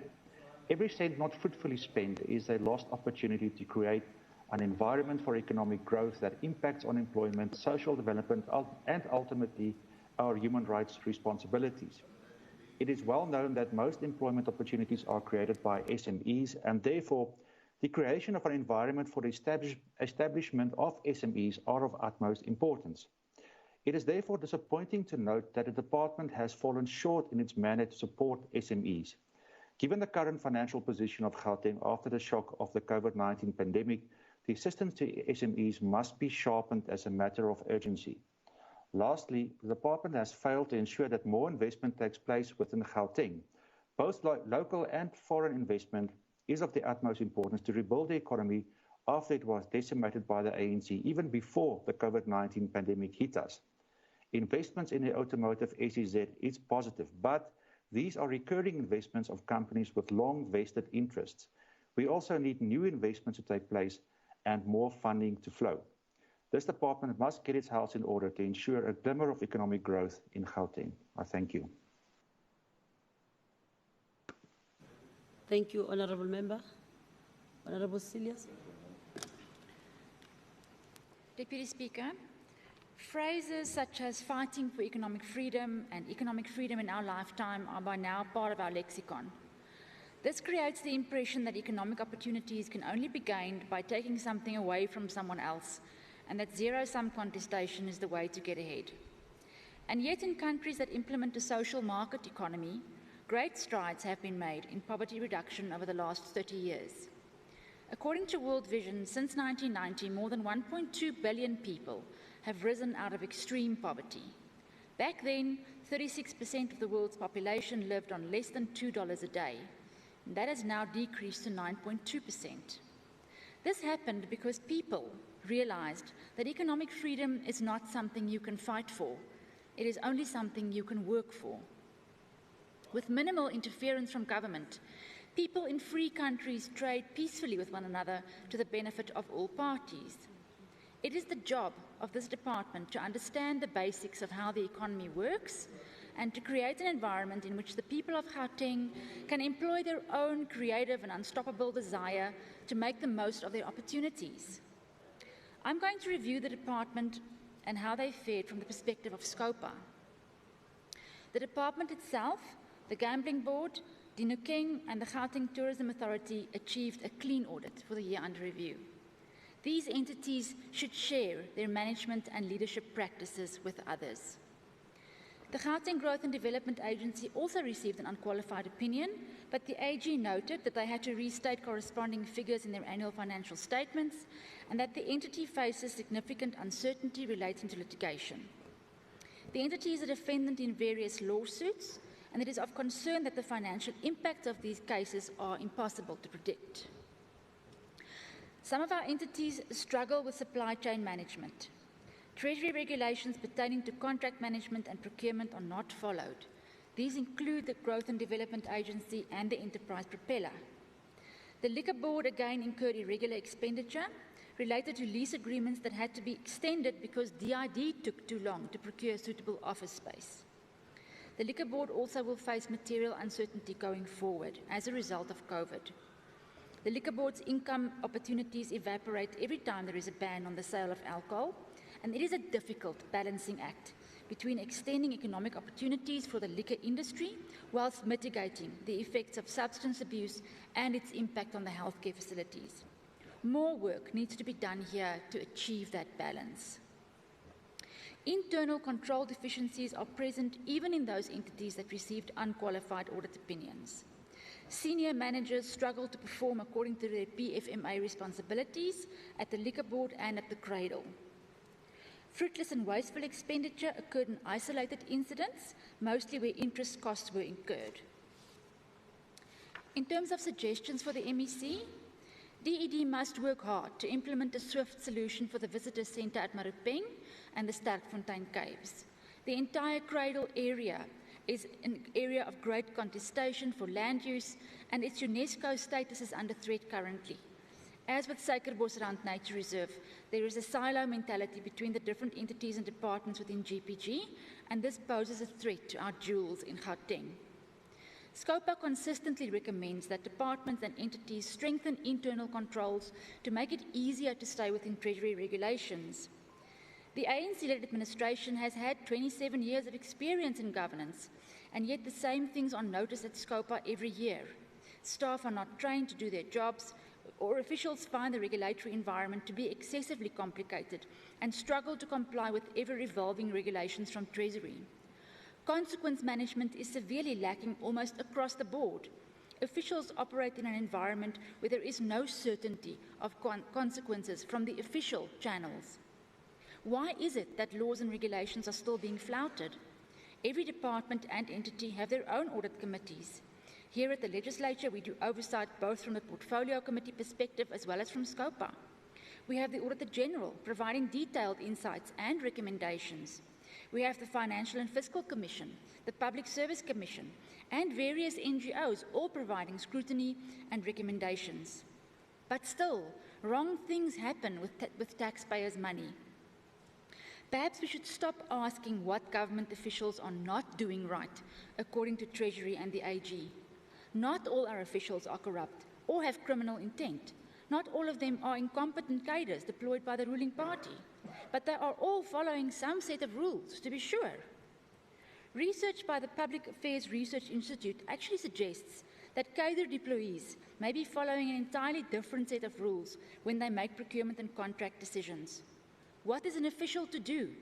If you break the written rules of the law and the Auditor General, punishment will come, but not soon and not certainly. If you break the rules of the party that gave you the job, you will find swift sanctions sending you to the unemployment queue. As long as the ANC have different rules to that of this country, the problem will persist and get worse, as we have seen in the COVID-related procurement scandals. I thank you.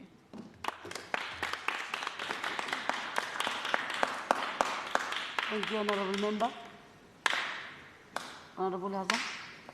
Madam Speaker, Honourable Premier, Honourable MECs, Chief Whip, Honourable Members, invited guests, and of course the people of Gauteng.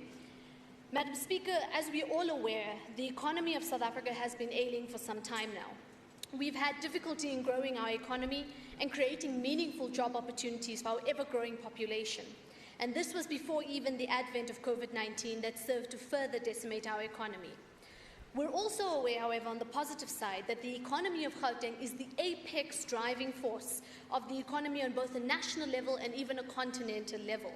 Therefore, when debating this annual report, it's fundamental to keep this in mind. Honourable Speaker, the ANC in its 54th National Conference resolution placed the need for the organisation to truly embrace its role as a strategic centre of power for social and economic transformation. And this serves as the northern star that we must follow as we navigate our way to rebooting our economy for the better. And this assertion is premised on an organisation which is capable to manage its policy implementation and evaluate how it continues to serve the mandate of our people. Madam Speaker, this annual performance report also provides an overview of the departmental mandates and the alignment with the priorities for an inclusive economic growth and sustainable environment. Furthermore, Madam Speaker, this is one of the most critical departments which carries the hopes and aspirations of our people in Gauteng for economic emancipation and salvation from the bondage of hunger and poverty across the boundaries. The DA continues to advocate for a free market and thus illustrates a tone-deaf DA to the injustices of the past. We will not make a meaningful contribution to the equality of our people without state intervention. And to suggest any less is a complete misunderstanding of the structural barriers in our economy. We also understand that this department has had a few political principles since our election in 2019, and we wish to state our full support for MEC Tau and the team at the Department of Economic Development in their journey to realize the economic equality of our people. Madam Speaker, some key imperatives and the successes attained to the department around developing and implementing programs to ensure meaningful employment, revitalize township economies, stimulate our growth and investment, all are in part of the mandate of the economic empowerment programs. Madam Speaker, the ANC is also impressed that the department and its entities have made a fundamental commitment to fulfill all vacant positions to execute its mandate, and this would probably assist the entities to perform much better. We therefore urge the department and various entities to implement all recommendations highlighted by the AG. Unfortunately, however, it's clear that many members have not read the annual report properly. I don't have much time to school them as other members, but I'll email the report once more. So I'm not going to go through the annual reports and the targets, because I think that's just a waste of time. I'll email it, as I said. However, overall, we have quite a great performance by the Department of Economic Development, achieving over 83%, actually over 90% of all departmental targets from the various entities. And where there are successes, we must acknowledge them. Who knew we'd make a philosopher out of Member Ghana? So in addition to the success of this department, we've also grown Member Ghana's spirituality, and perhaps we should add that to one of our APPs. On the high level, however, the ANC has noted that in the 1920 financial year, a total amount of 1.56 billion was spent out of an appropriated 1.64, and this translates to over 95% of the budget expenditure. And in order to fully unpack and debate any report, budgets must be looked at. So I'm not too sure why the DA is oohing and aahing about the ANC debaters going the extra mile in mentioning all of the various budgets. But with that established, we've noted that there is an underspent allocation. As much as it's within the acceptable means of less than 5%, we do hold the view that this must be addressed, and we must use this for additional job creation initiatives, investments and support for SMMEs. But we note, of course, that the current expenditure is a success, given the fact that the Gambling Board, the Liquor Board and the Tourism Authority could not operate for more than a quarter of that financial year. In terms of austerity and bold policy, let me unequivocally state that austerity is not the answer to this crisis. Cutting support to the Department of Economic Development and our various economic policies cannot be the order of the day. We need bold policy making and courageous action to rebuild our economy. And this is why we, as an ANC-led government, through MEC Tau and his team, are looking forward to the developing and the tabling of the Gauteng Township Economy Bill that will boost economic development and SMME support in our hardest hit areas. This intervention will also go a very long way in reversing the effects of apartheid spatial planning. In terms of the audit findings, the committee noted that the department received an unqualified audit opinion with no findings, which means a clean audit. This is an improved performance from the 18-19 financial year, where we received an unqualified audit opinion with some findings on compliance issues. There were some matters of emphasis in terms of the Marupeng entity, and that was about the investment with a public-private partnership, but we know that interventions are already afoot. The ANC-led government continues to hold the view that all findings raised by the AG must be addressed to ensure clean audits are obtained moving forward. More so on a quarterly basis, the department should continue to engage with the AG to curb any findings which may potentially occur in the future. Madam Speaker, I'm going to dedicate sufficient time to talk about the special economic zones and our infrastructure interventions, as they are fundamental to debating this APP. A revolutionary concept of concentrating economic opportunity in practice in the various corridors of our province, are the SEZs. They provide job creation at every level of the supply and value chain. They give us an opportunity to create innovation hubs for our various sectors. They are also living, breathing examples of the social compact.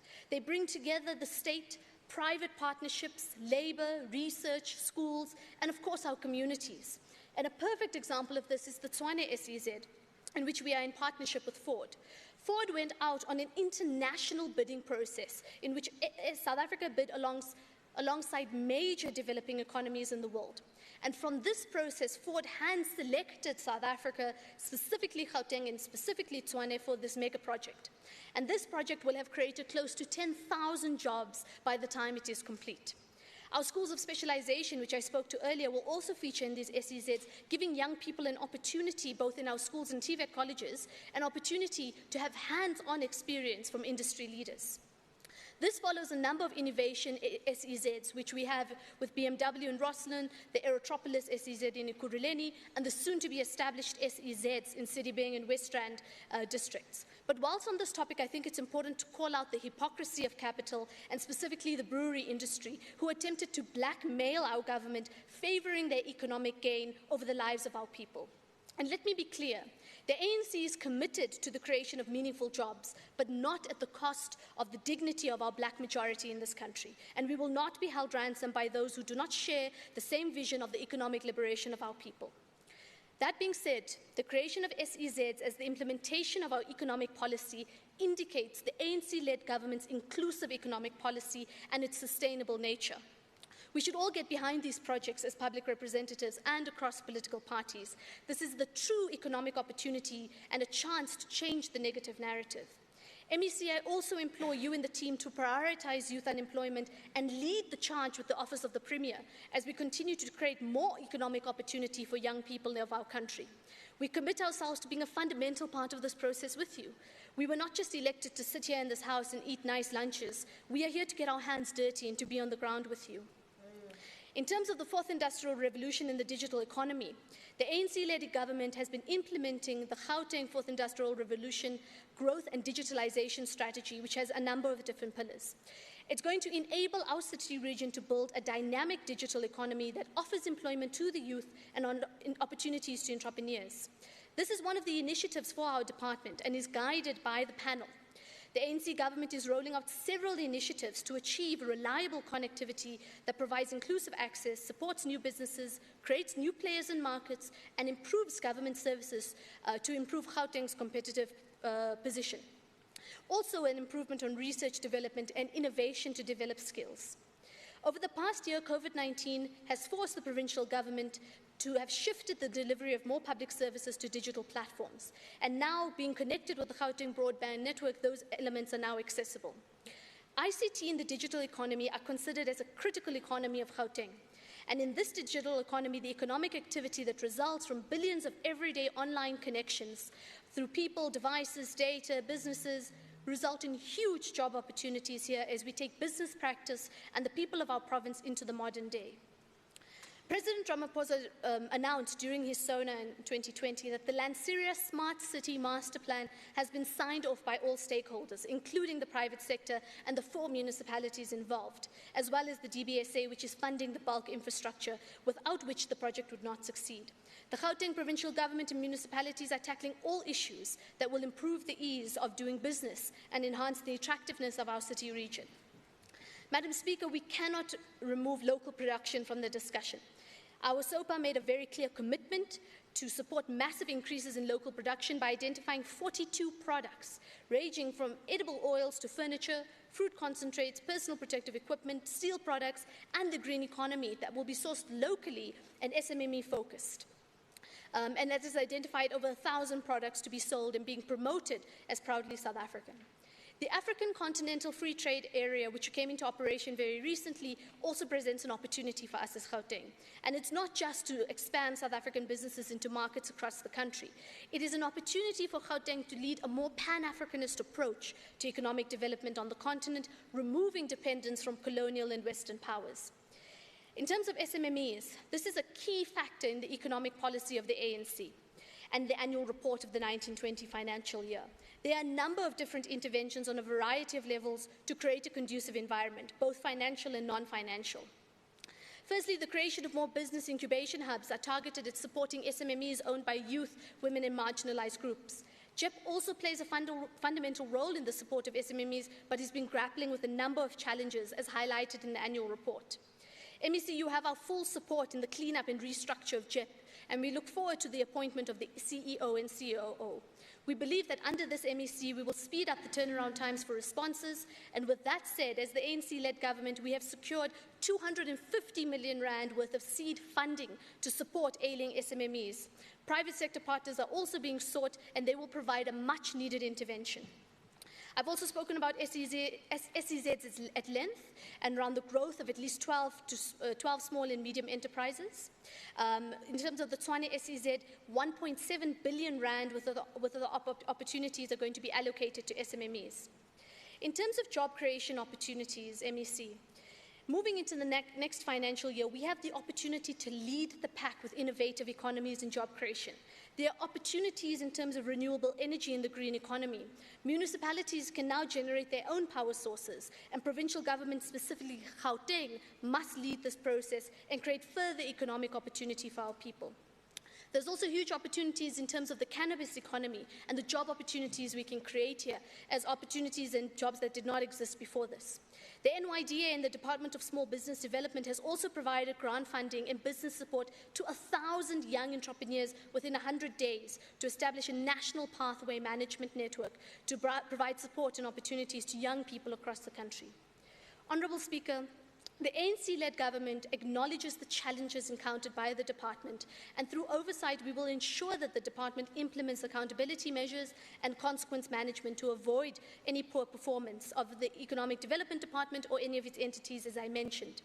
The department is continuously supporting and capacitating the effective entities to comply with the PFMA and other funding requirements which model, or rather which are related to minimum norms and standards. But despite these challenges, the Gauteng Department of Economic Development remained committed to its service delivery objectives to advance the struggle of human emancipation and for economic empowerment to alleviate poverty and improve socioeconomic conditions of the Gauteng city region, and of course to advance social welfare services and service delivery in general. We will continue to rescue the economy, we will continue to prioritize the working class, and we will continue to ensure as an ANC-led government that our people are not left behind. I thank you for the opportunity.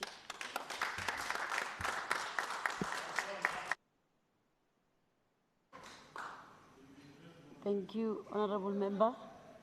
Honourable MEC. Thank you very much, Deputy Speaker.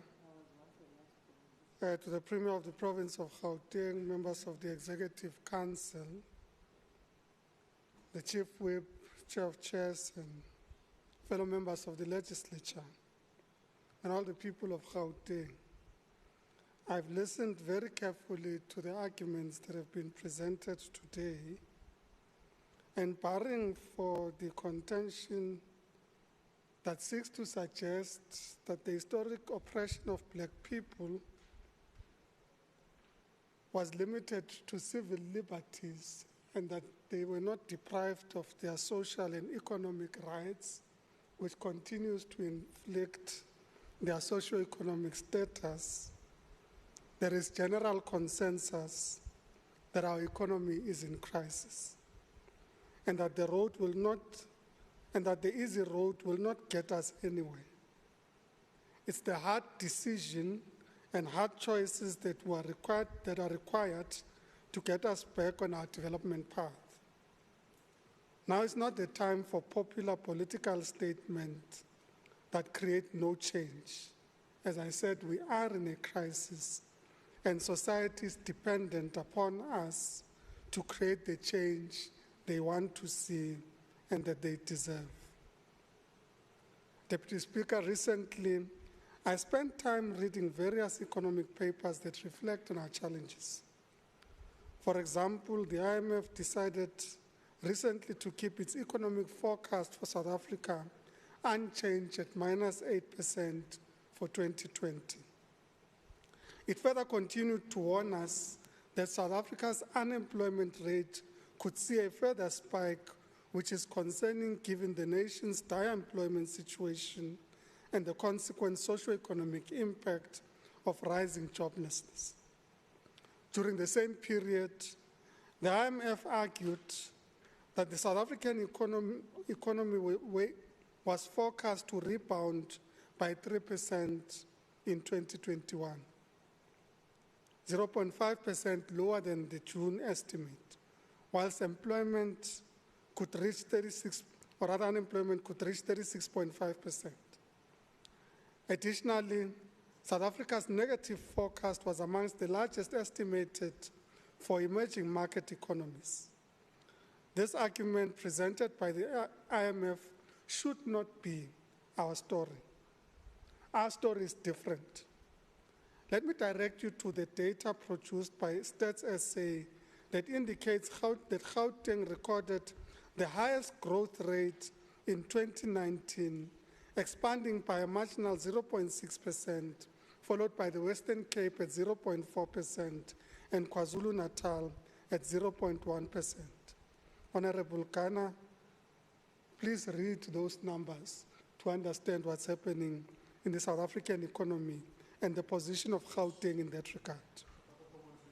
The marginal improvement in economic output in the province was underpinned by improvements in the finance by 2.6%, community services by 1.8%, households by 1.2%, and trade by 0.2%.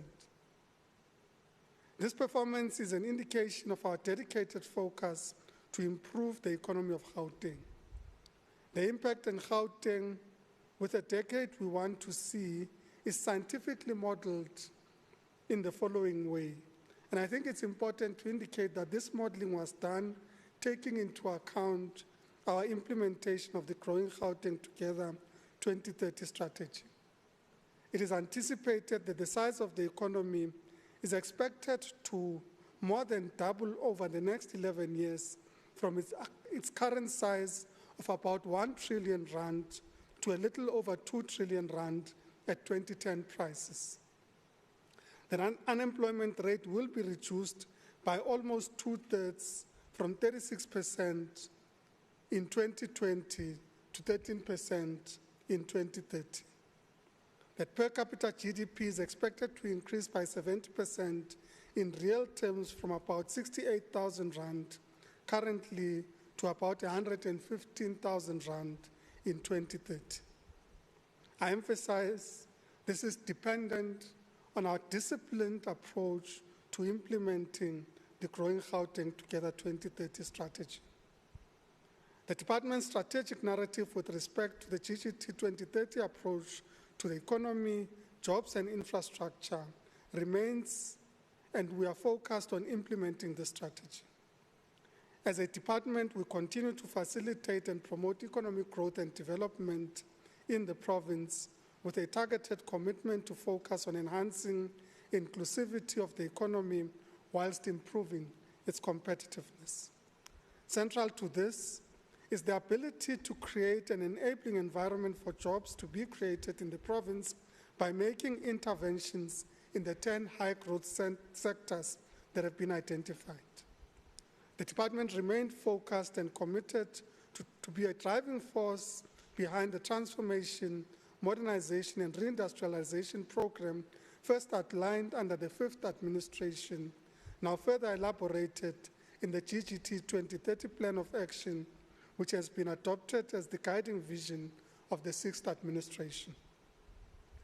GGT 2030 not only sets down specific and bold actions to empower women, youth, SMMEs, black businesses, it further recognizes that government must aggregate its efforts across spheres as well as with the private sector and the non-profit sector in pursuit of specific goals, including 1, driving spatial and economic transformation, particularly with respect to townships. Secondly, creating employment for the many and facilitating an employment and empowerment pathway for all classes of disadvantaged citizens. And thirdly, coordinating industrialization initiatives so they are geared towards products and services required by the 10 high-growth sectors and thus are sustainably financeable. I must congratulate my predecessor, Ms. Murakani Musupi, and indeed her predecessor during the period under review, as the department managed to achieve the following. 445 outreach activities were conducted, exceeding the target of 410. The department conducted 145 compliance monitoring inspections against the target of 144. 4 compliance blitz were conducted as planned, and 222 liquor awareness activities were conducted against an annual target of 2020.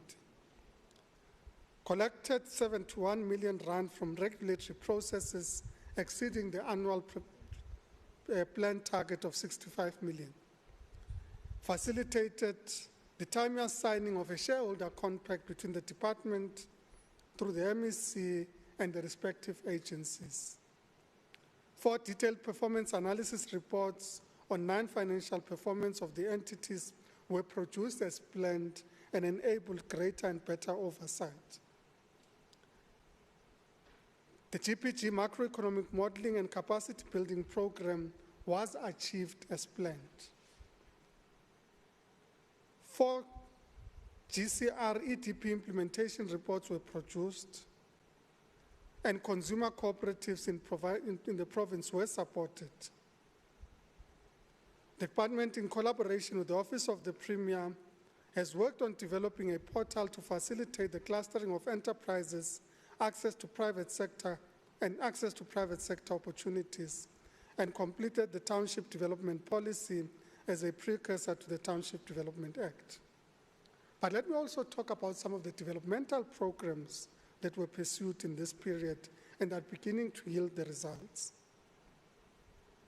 The first, of course, is the building of the Tshwane Automotive Special Economic Zone, which kicked off in early August 2020 in the first stage, and now a confirmed 15.8 billion investment by Ford in the Tshwane Automotive Cluster. And this is matched by an investment by the public sector of 3.7 billion. But not only has it been built as a means to ensure foreign investment, but also as a means of facilitating local empowerment and economic development opportunities. In this regard, SMME packages for grades 1 to 3 and grades 4 to 7 processed and assigned to local businesses have enabled the procurement of work in excess of 1.7 billion rand that has been contracted from local SMMEs in the local community. 513 million rand in SMME packages will be allocated in the coming months as part of the build program to construct the first set of critical factories that are required. The President has also pronounced on the rollout of the Gauteng Eastern Cape high-capacity freight rail corridor to be fully operational by 2025 in partnership with Transnet, DTIC, the Eastern Cape Provincial Government, and the Presidency.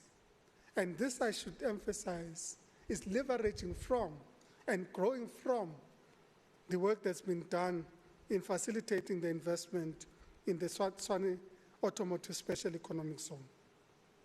Of course, we are working in other regions. The Vaal SEZ Management Company has been established and is currently being capacitated, and we're working with the DTIC to ensure the promulgation of the SEZ in Tshwane, in the Vaal rather. And of course, the DBSA has committed capital funding towards the project. A formal petition has also been submitted by potential anchor investors in the West Rand SEZ, and this has enabled us to start working tirelessly to ensure that the SEZ is planned, modeled, and implemented, and that the bulk infrastructure requirements are funded through a model similar to that that's being done in Lanseria. The SMME portal has been launched, and as indicated earlier, is working very well in the Tshwane area as part of the implementation of the Tshwane Automotive Special Economic Zone. Deputy Speaker, in the midst of the COVID-19 challenge, the department has highlighted the following achievements. The function of consumer affairs has ensured awareness of consumer rights through education and awareness programs and educational media campaigns. A total of 192 consumer complaints were resolved in the year under review, in fact. And of that, 154 were resolved within 60 working days. A target for compliance blitz was achieved as planned, and enforcement is taking place both at the level of consumer action but also in relation to the Gauteng Liquor Board. And overall, the entities are performing at an overall level in terms of the work that we do. Now, I'd like to take this opportunity to the last few minutes to make a few comments on some of the issues that have been raised. I think the point raised by Honorable Ncube is critical to the extent that the department has partnered with Gibela to ensure their expansion of the Supplier Development Park to ensure the local production of their requirements and therefore the industrialization of local enterprises at the back of Gibela. And that work is currently underway. The acting chairperson of our committee has also confirmed that we're in the process of finalizing the appointment of the CEO of GP. The board has already been finalized and is currently working, and indeed we're on track to capacitate the entity and the departments, and work is being done to ensure that we implement the program around SMME financing, with DD being the anchor agency in the implementation of these programs. Now, Honorable Cilliers argues that economic opportunities come on the basis of work, but that in fact the notion of economic freedom is a ruse, to say the least. I'd like to say, Honorable Cilliers, that this is a fundamental denial of the reality that in fact the people of this country, analyzed on the basis of their demographic status or state, have access to economic and social opportunity on the basis of the history of this country and the oppressive laws that impacted not only on their civil liberties, but on their social and economic standing in society. And that black people, women and young people continue to bear the greatest brunt of the economic downturn of this country. And unless we continue to fight, we continue to make decisions, hard decisions, and we continue to make radical decisions about what we're going to do in this economy, we will not be able to achieve the freedom that we fought for. For indeed, freedom cannot only be defined by access to civil liberties, but also access to economic and social opportunities. Thank you very much. Thank you, MEC. Please read out the next order. Thank you, Honourable Deputy Speaker. Consideration of Economic Development, Environment, Agriculture and Rural Development Portfolio Committee Oversight Report on the annual report of Department of Economic Development for the 2019-2020 financial year. Thank you. Thank you, Honourable Hannes. Thank you, Honourable Deputy Speaker. I'm going to take the report as read and therefore only cover the executive summary, committee concerns and committee recommendations. This report aims to highlight key challenges and successes attained by the Department of Economic Development, herein referred to as the Department. The work undertaken by the Department is guided by the policies and priorities adopted by the Gauteng Provincial Government, which are related to the transformation, modernisation and reindustrialisation of the Gauteng economy. In light of this, the Department and its entities are set to develop and implement programs that will ensure decent employment, revitalise township economy, stimulate growth and investments. As part of its mandate of oversight and scrutiny, the Portfolio Committee exercises oversight over this department. The committee noted in the 1920 financial year, a total of 1.56 billion rand was spent out of the appropriated 1.64 billion rand, and this translated to a 4.84% variance. The variance amounted to 79.3 million rand.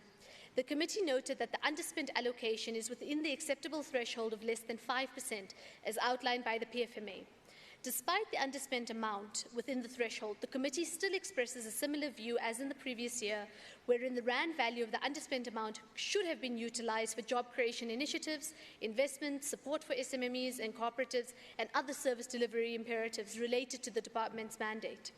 The committee impresses that the department and its entities fill all vacant positions, that this can possibly assist the entities to perform much better.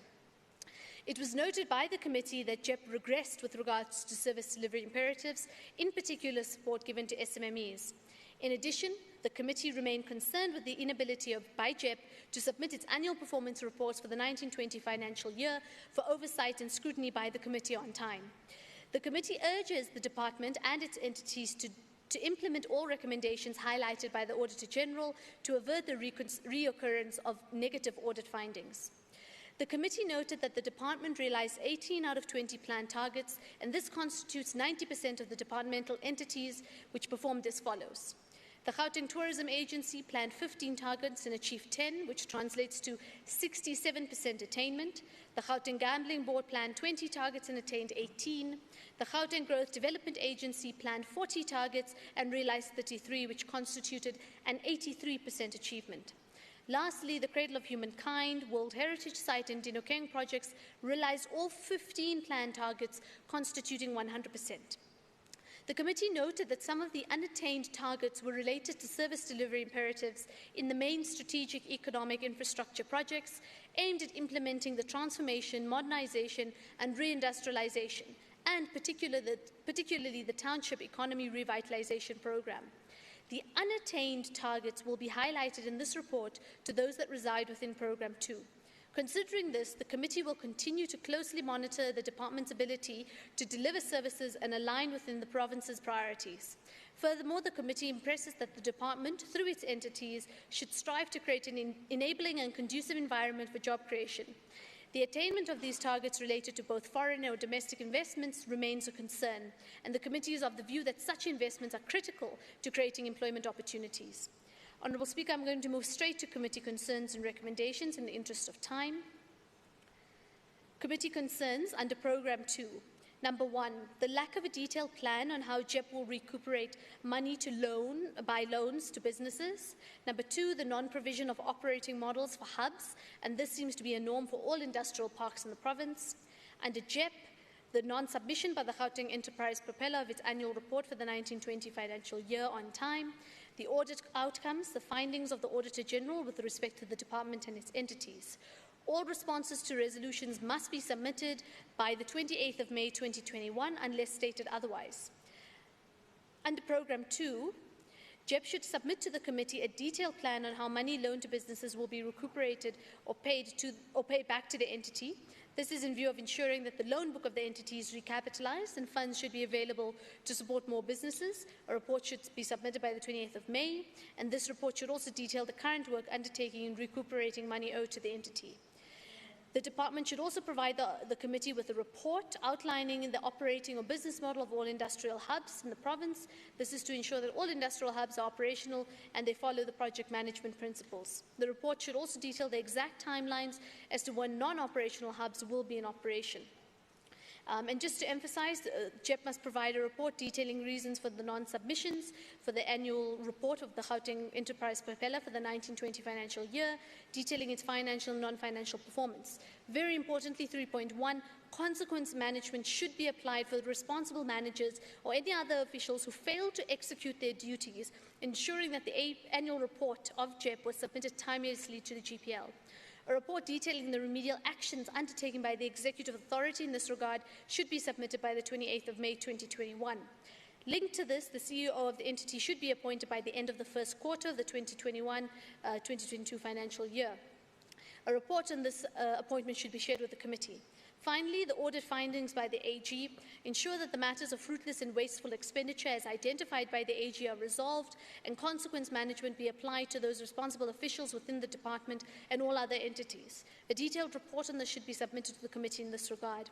Number 5, ensure that all findings raised by the AG are addressed by the department and its entities to ensure that clean audits are obtained moving forward. On a quarterly basis, also submit reports on the actions taken to remedy the issues highlighted by the committee. I'd like to acknowledge the MEC and honourable members in the team, as well as the committee support staff in their entirety.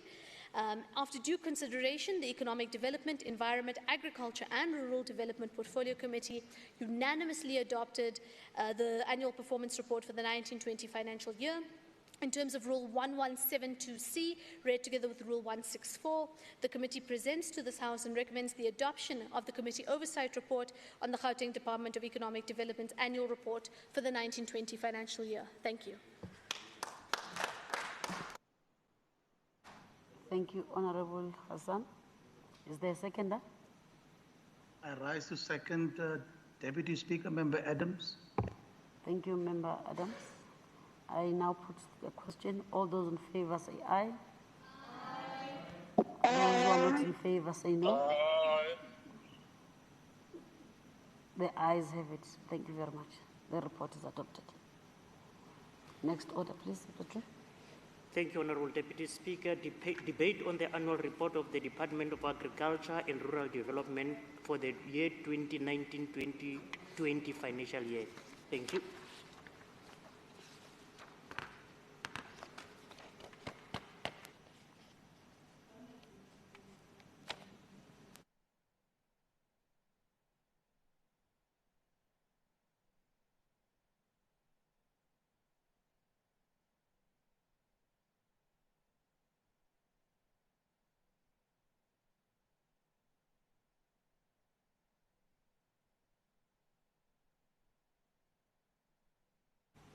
Thank you, Honourable Silas. Thank you, Deputy Speaker.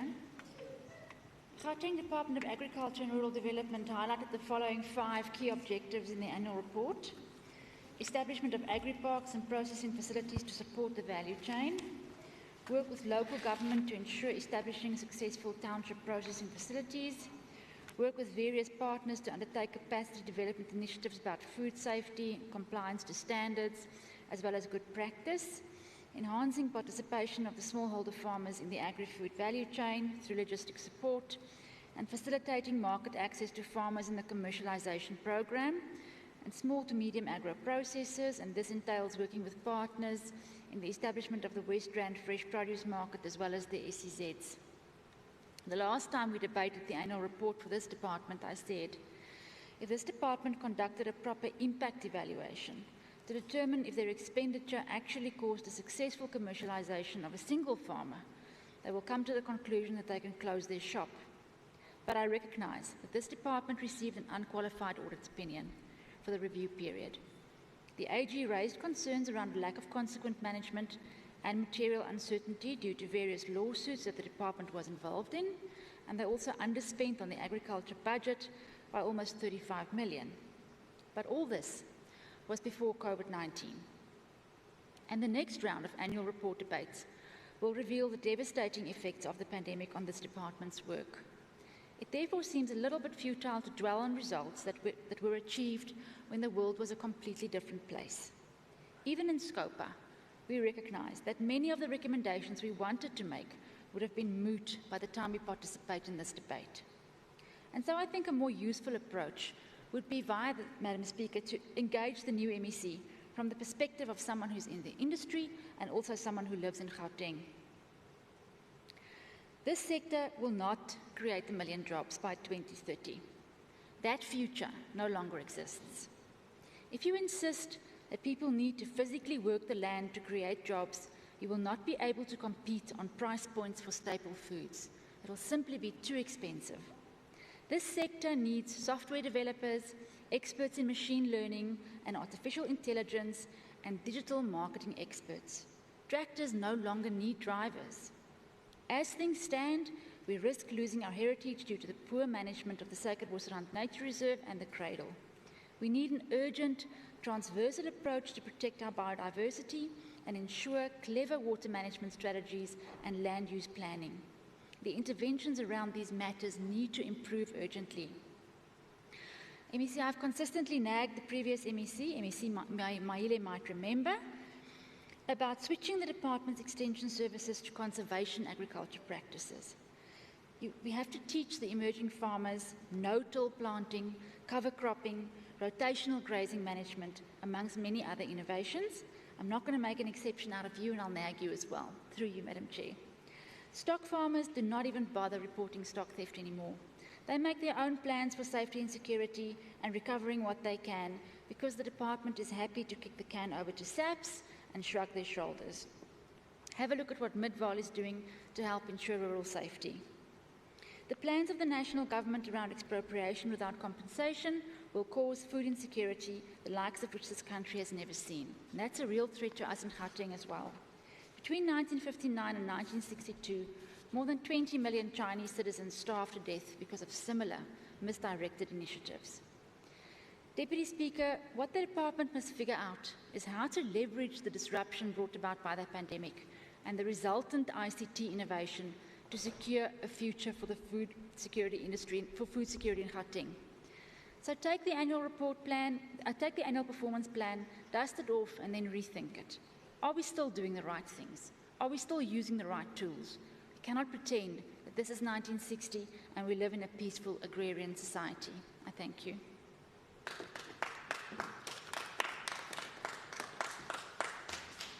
Honourable Member, thank you. Honourable Hoffman. Sorry, I didn't get back. Honourable Hoffman.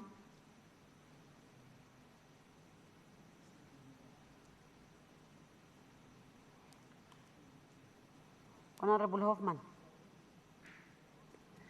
Madam Chair, I think we will stand down on this one. Thank you. It's Member De Lange speaking. Okay. Would you like to step in?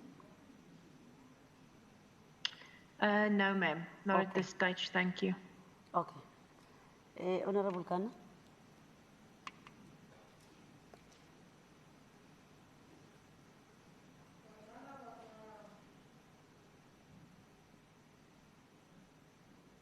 Was for Honourable Hoffman.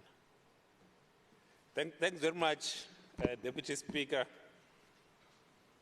You know, when one looks at this department, there's a question that we have to answer, and that question is whether a department that, amongst others, is tasked with cleaning the environment can be said to be clean when the environment we live in is dirty.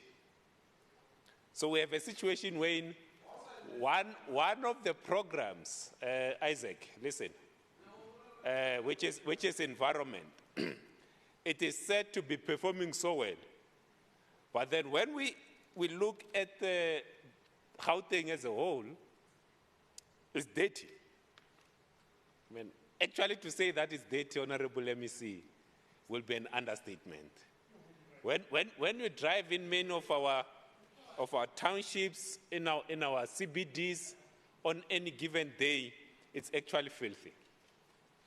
And we we have a situation where even the air that we breathe, you know, and anyone who denies this, will be guilty, you know, of those guilty of not believing the true state of the province we live in. So the air that we breathe in Gauteng is very polluted. And very little is being done, Honorable MEC. Maybe, now that you are coming in, we'll not be able to have environmental issues treated as a distant cousin by this department. Because as things stand now, environmental issues are treated as like a distant cousin. So we have a culture, and one of the things that this department ought to be doing is to deal with a culture, Honorable Makubele, a culture of littering. There are people who litter, and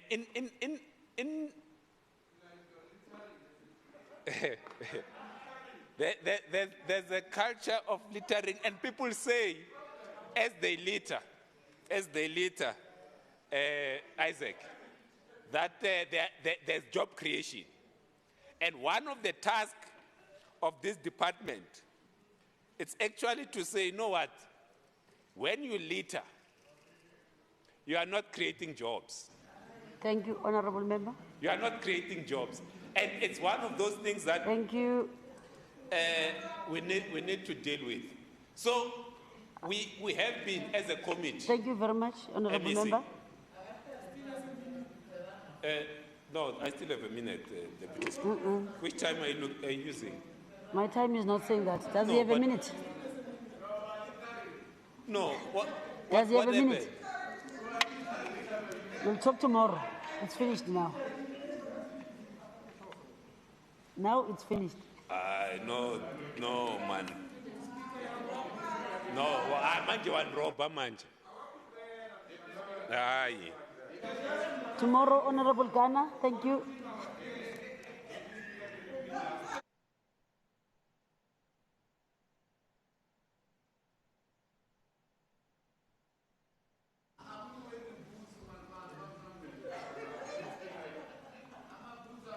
I rely on my camera. Sorry, on my what is this now?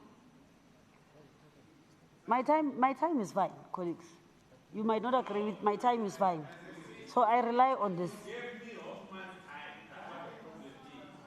No, I don't think I did that. Okay, apologies. Okay, thank you very much. Apologies. In the next session, your 1 minute will be given. Thank you, Honorable Nkosi Malobane. No, Honorable Ghana was busy littering instead of speaking.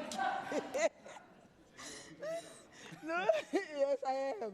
You know, we try to feel after listening. No, thank you very much, Madam Speaker, Honorable Deputy Speaker, presiding officers, Chief Whip of the ruling party, honorable members, as well as the people of Gauteng. Yes, exactly. Madam Speaker, it is an honor and my pleasure to be afforded an opportunity to debate the annual performance report of the Portfolio Committee of Economic Development, Environment, Agriculture and Rural Development, with specific emphasis on agriculture and rural development. Honorable Speaker, let me hasten to remind this August House about the Freedom Charter. This blueprint of our democracy envisages a South Africa in which all people enjoy freedom, equality, regardless of race or creed, in a truly non-racial, non-sexist, democratic, and prosperous country. The fourth clause of the Freedom Charter says that the land shall be shared amongst those who work on it. It further alludes to the point that restrictions of land ownership on a racial basis shall be ended and all land be redivided amongst those who work on it. That the state shall help the peasants with implements, seeds, tractors, and dams to save the soil and assist the farmers. All shall have the right to occupy land wherever they choose. The ANC government is working hard to ensure that the land should be redivided amongst those who work on it. I know that the department is also working hard to assist farmers with implements, seeds, tractors, and dams to till the land. The ownership of land is still a highly emotional topic, and that the best way to address it is to get the department to enact laws that encourages big farmers to share their expertise with emerging farmers so that we will have food stability in Gauteng in order to grow our country in pursuance of a better life for all South Africans with a greater focus on the poor and the working class. The Gauteng 6th administration is committed to growing Gauteng together with its development strategy of a 2030 Gauteng growth plan, in which the strategic agenda is informed by the development of the department's 5-year strategic plan. This plan is anchored on 5 strategic pillars, namely providing access and to include participants in the commercial agri-food value chain, agro-processing, stimulating sustainable and integrated rural and urban development, maximizing food security, promoting animal and public health and ensuring food safety, ensuring environmental stability, and promoting sustainable development. These inputs reflected in the department's annual performance plan contributes towards the achievement of the priorities as expressed in the Gauteng Growth Plan and are not far-fetched from the Freedom Charter. Despite the COVID-19 pandemic and its related lockdown alert levels as well as regulations, it did not have a negative and devastating impact on the department's ability to deliver on its commitments. Sectors such as the food production, meat regulation, export certificates, expanded public waste program, and ecotourism. We saw the department adapting and innovating strategies in ensuring that the food production and meat regulation services were undertaken during lockdown in order to support the agricultural sector. As a result, the agriculture sector showed resilience to the negative effect of the pandemic, according to Stats SA. Agriculture, forestry, and fisheries was the only sector that positively contributed to the national GDP, with an increase of 28.6% in the first quarter and 15.1% in the second quarter. And one of the sectors that significantly and positively contributed to GDP in quarter 1 of the 2020-21 financial year. Honorable members, it is well-known fact, agriculture is widely recognized as a key economic sector and job driver that can create millions of jobs, facilitate food security for all while contributing towards creating a better life for all, the poor and the downtrodden working class in Gauteng.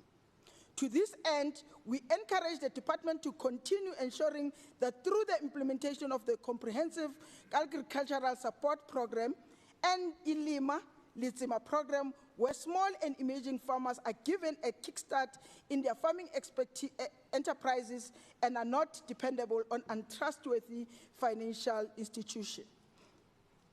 We are confident with MEC Pax Tau at the helm of the department, given his vast experience in local government as well as his involvement in global issues, has found his feet in accelerating the implementation of plans to transform, modernize, and re-industrialize Gauteng through pursuing the development of agri-parks and agro-processing infrastructure projects aimed at assisting farmers in meeting the market access.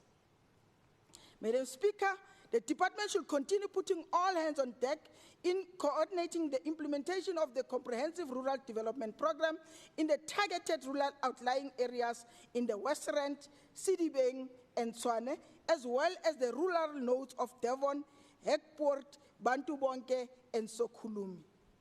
Special emphasis should be given to other strategic areas of focus, as in the overarching climate change response strategy that is being implemented in the areas of waste management, natural resources, water, agriculture, and agro-processing commercial buildings, energy, and disaster management.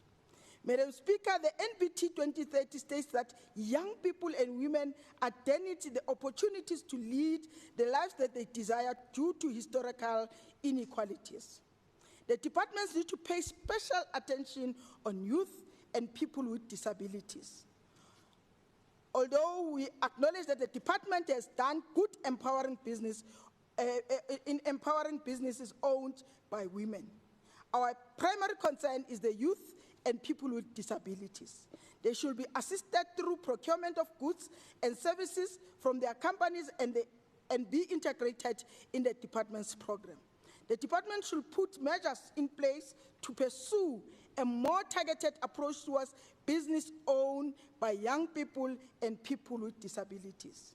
Moreover, they have established a task team to deal with the issue of preferential procurement to support and advance the designated groups and meet these targets at all material time. Honorable Deputy Speaker, there is no doubt in anyone's mind that the quality of environment in Gauteng is deteriorating and that the impacts of climate change are already felt by many sectors of the economy.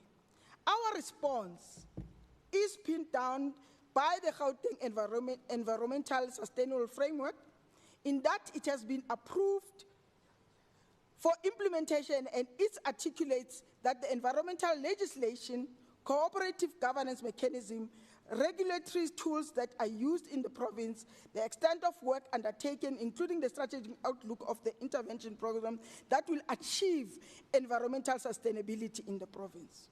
To this effect, Honorable Madam Speaker, special attention will be given to continue implementing the environmental cleanup and conservation programs across Gauteng, while also enhancing our enforcement and compliance efforts to ensure that those who contravene environmental laws are brought to book. The NDP also strives for a capable and developmental state, able to correct historical inequalities. The strong leadership is actually working to solve these problems. To this end, the department allocates funds in line with the Skills Development Levies Act and DBSA directives for the continuous development of employees to keep abreast of developments in the sector, improving service delivery as well as improving service delivery levels. Youth development programs such as bursaries, internship, and learnership to address critical and scarce skills areas are implemented on the annual basis according to the annual performance report of the department. There is a concerted effort to enhance leadership capabilities, as this remains the foundation of a successful and important sector to society in general. Madam Speaker, the Initiative for Agricultural Producer Support and Development Program is very profound and paramount to expand access for agri-food chain opportunities, promote agricultural development within the land and agrarian reform initiatives in the province, and maximize food security through provision of sustainable agricultural development support to substance, smallholder and commercial farmers, provision of agricultural infrastructure support coordination, rendering of extension and advisory services, training and capacity building of farmers to advance economical empowerment. Deputy Speaker, it is very vital to indicate that Gauteng Provincial Government, under the capable leadership of the ANC, we take land use management program very serious to promote the preservation, sustainable use and management of agricultural land through administration of Conservation and Agricultural Resource Act. Subdivision of as well as Subdivision of Agricultural Land Act and Fencing Act for the purpose of transforming agri-food value chains through increased participation of previously disadvantaged farmers in commercial agricultural sector, with intention to alleviate and push back the frontiers of poverty and hunger within the communities of Gauteng.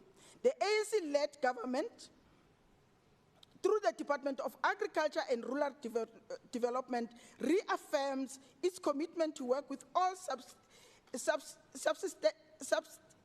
subsistence and emerging farmers to transform commercial and agricultural sector for a sustainable livelihood on food security to provide their families. Madam Speaker, we further make a clarion call to enhance access for agricultural education and training, to encourage communities and academies to take agriculture as a matter of life and death, to improve social and economical food security within our province for the benefit of the poor and the working class.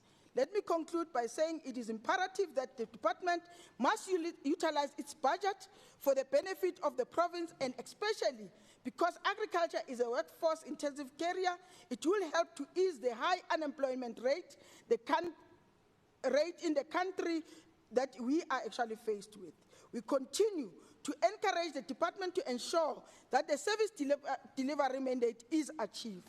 I therefore congratulate and support the effort of Agriculture and Rural Development on its annual performance to give more and effective good initiatives to promote and develop agricultural sector through advising proponents of national democratic revolution with the intention to move South Africa forward. Thank you very much, ma'am.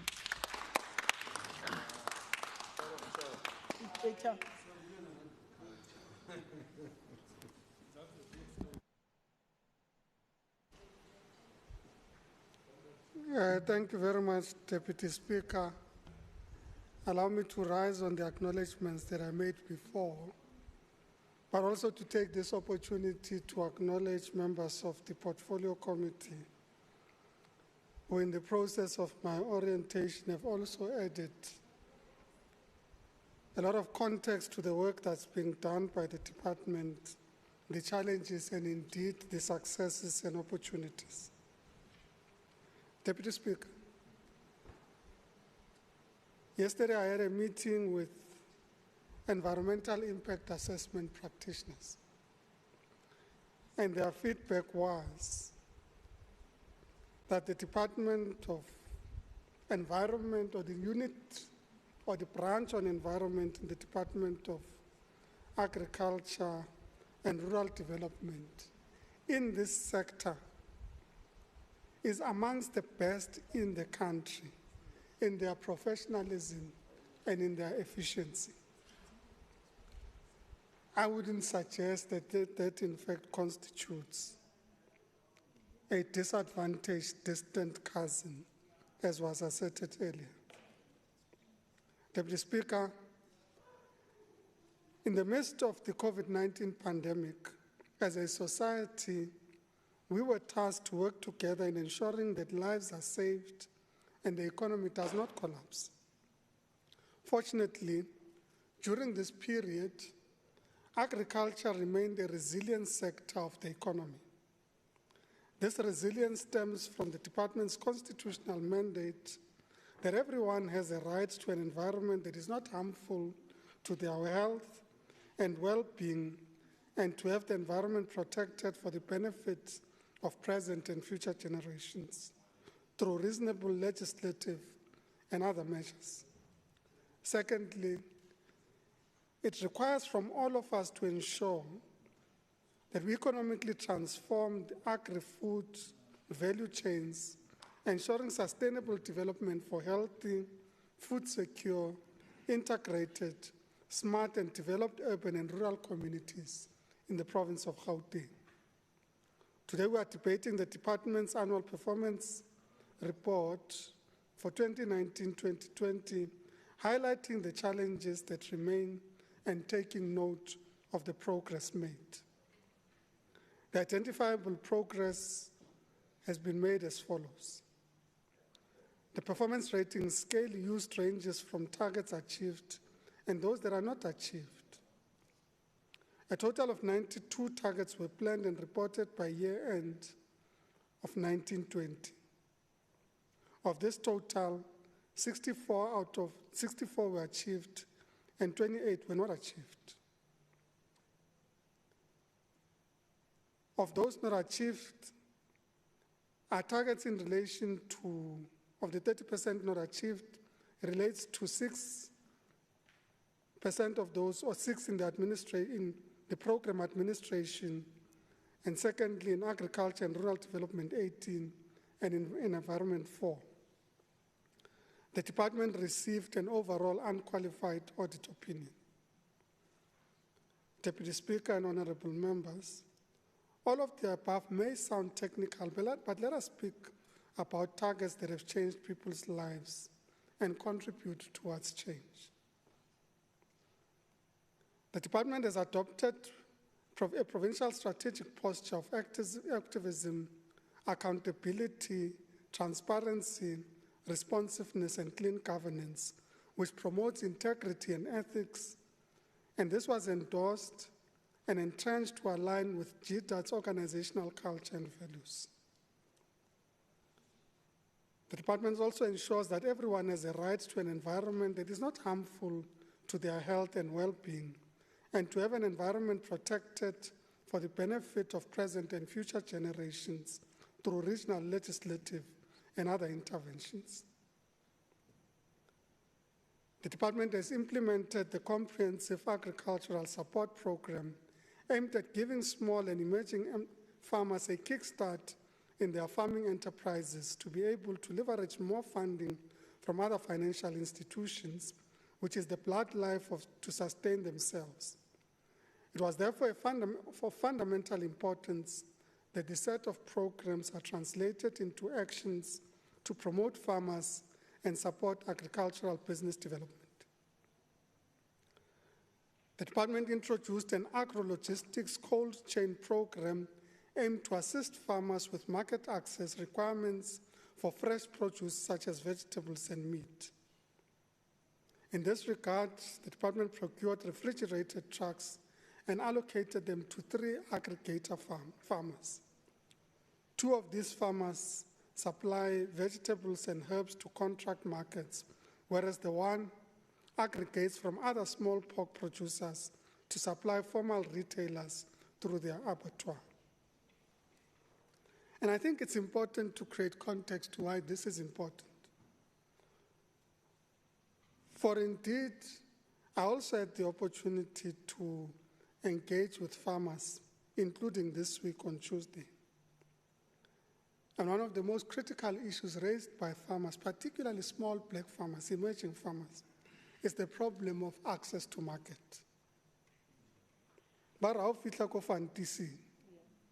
you go for the auction, the procurement is skewed in favor of established farmers, but also skewed in favor of their historic relationships in the auction process.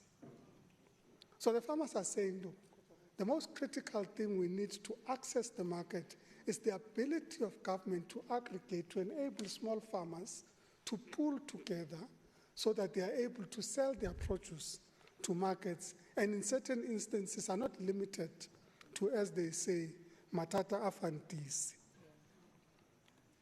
So we have to assist these farmers and accelerate our aggregator processes to enable them to become more competitive and more sustainable. The department has also procured 88 poultry mobile abattoirs and 2 red meat mobile abattoirs. And this as part of the process of ensuring access to market for those who do not have access to market. For indeed, when the people go to an abattoir,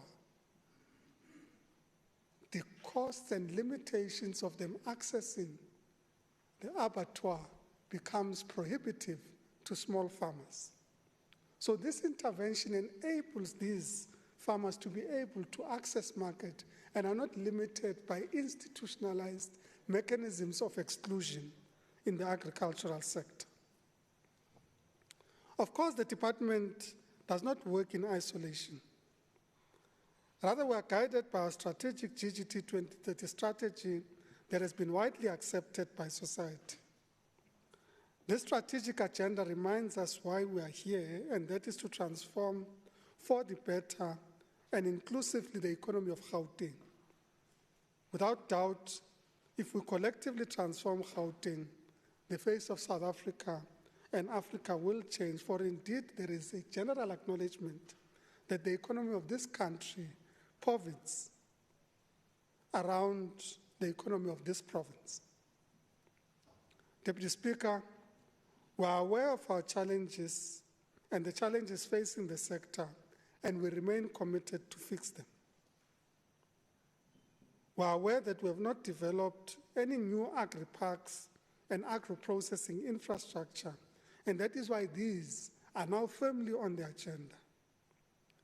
Equally, the department has made a significant contribution to the provincial and national gross domestic product by easing the cost of doing business in the province through reducing issuance of EIA applications from 107 days legislated time frames to 30 days. In compliance with the National Waste Management Act 2008, waste license applications submitted were finalized, rather 2008 waste license applications submitted were finalized within legislated timeframes, and waste certificates issued on Gauteng Waste Information System has been implemented. The department has managed to approve healthcare waste applications and plans as per the Healthcare Waste Management Regulations of 2004 to ensure that healthcare facilities can operate as per said regulations. With regards to air quality management interventions were implemented. Honorable MEC, thank you very much. Thank you very much.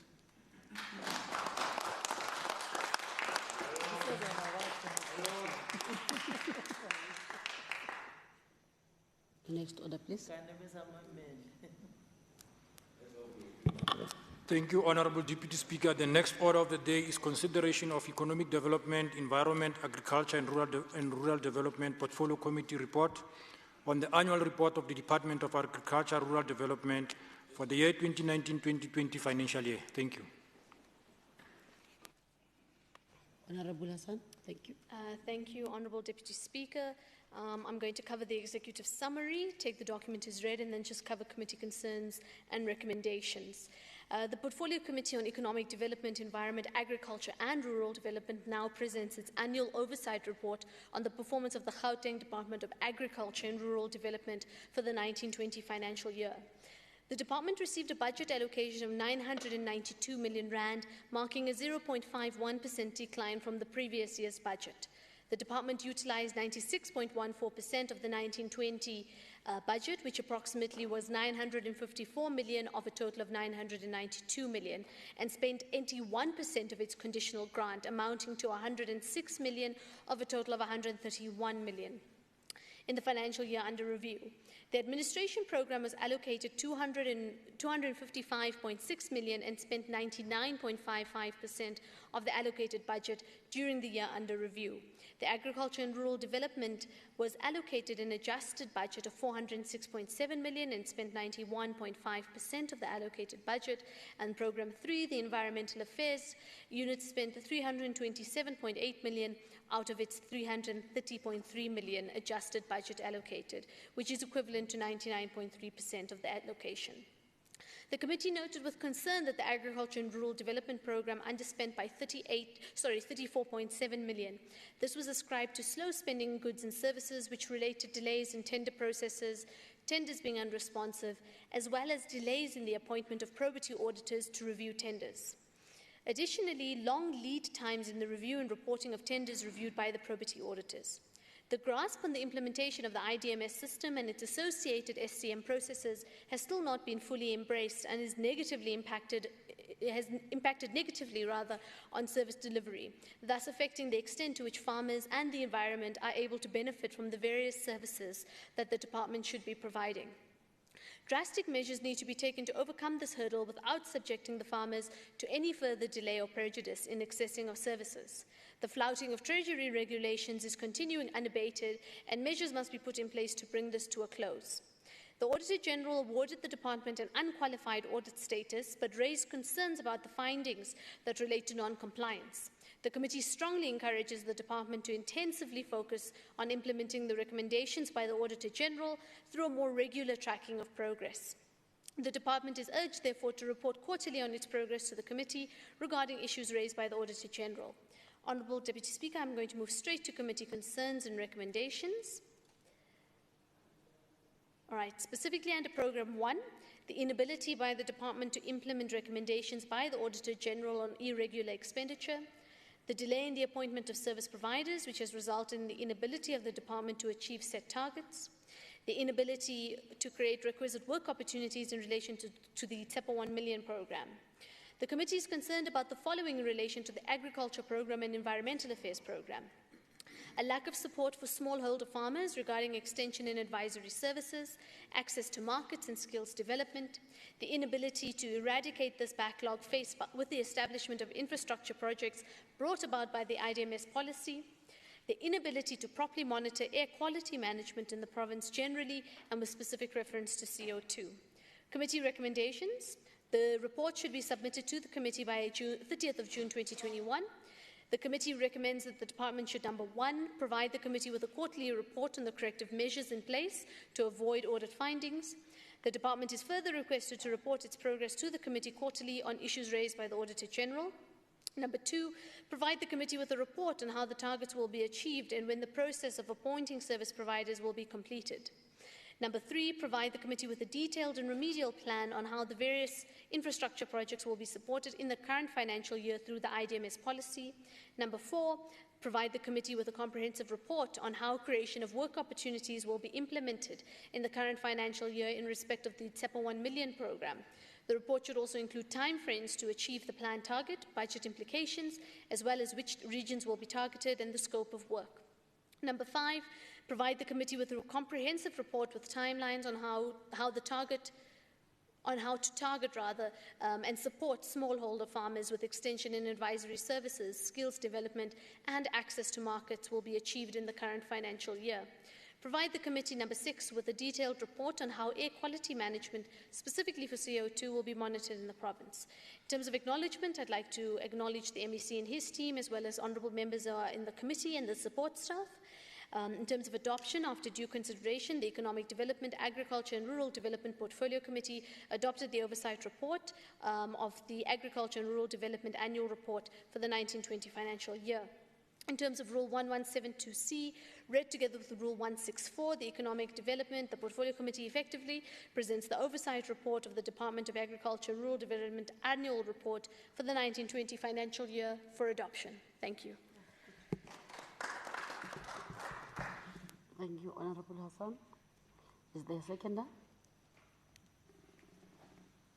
I rise to second, Chair. Thank you, Honorable Ghana. Anis? Oh, hey, I now put the question. All those in favour say aye. Aye. Those who are not in favour say no. Thank you. The ayes have it. The report is adopted. Thank you. Secretary, the next order, please. Thank you, Honourable Deputy Speaker. The next order of the day is debate on the annual report of the Office of the Premier for the year 2019-2020 financial year. Thank you.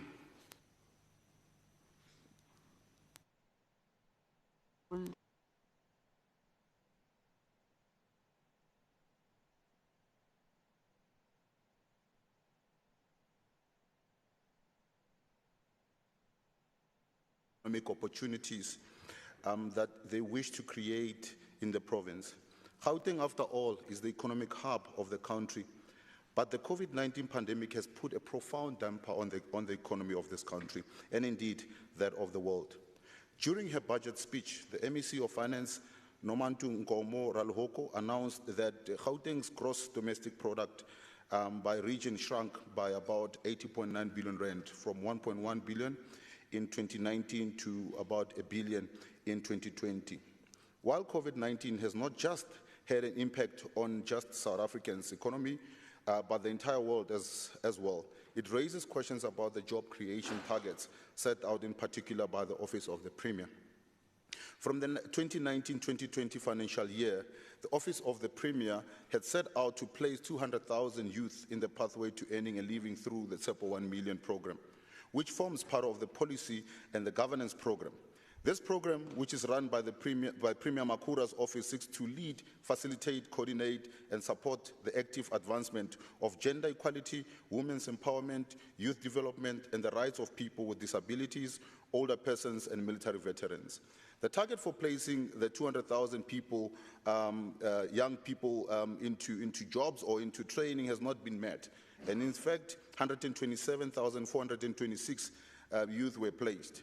According to the Premier's office, this target was not met because of the licensing challenges with Microsoft.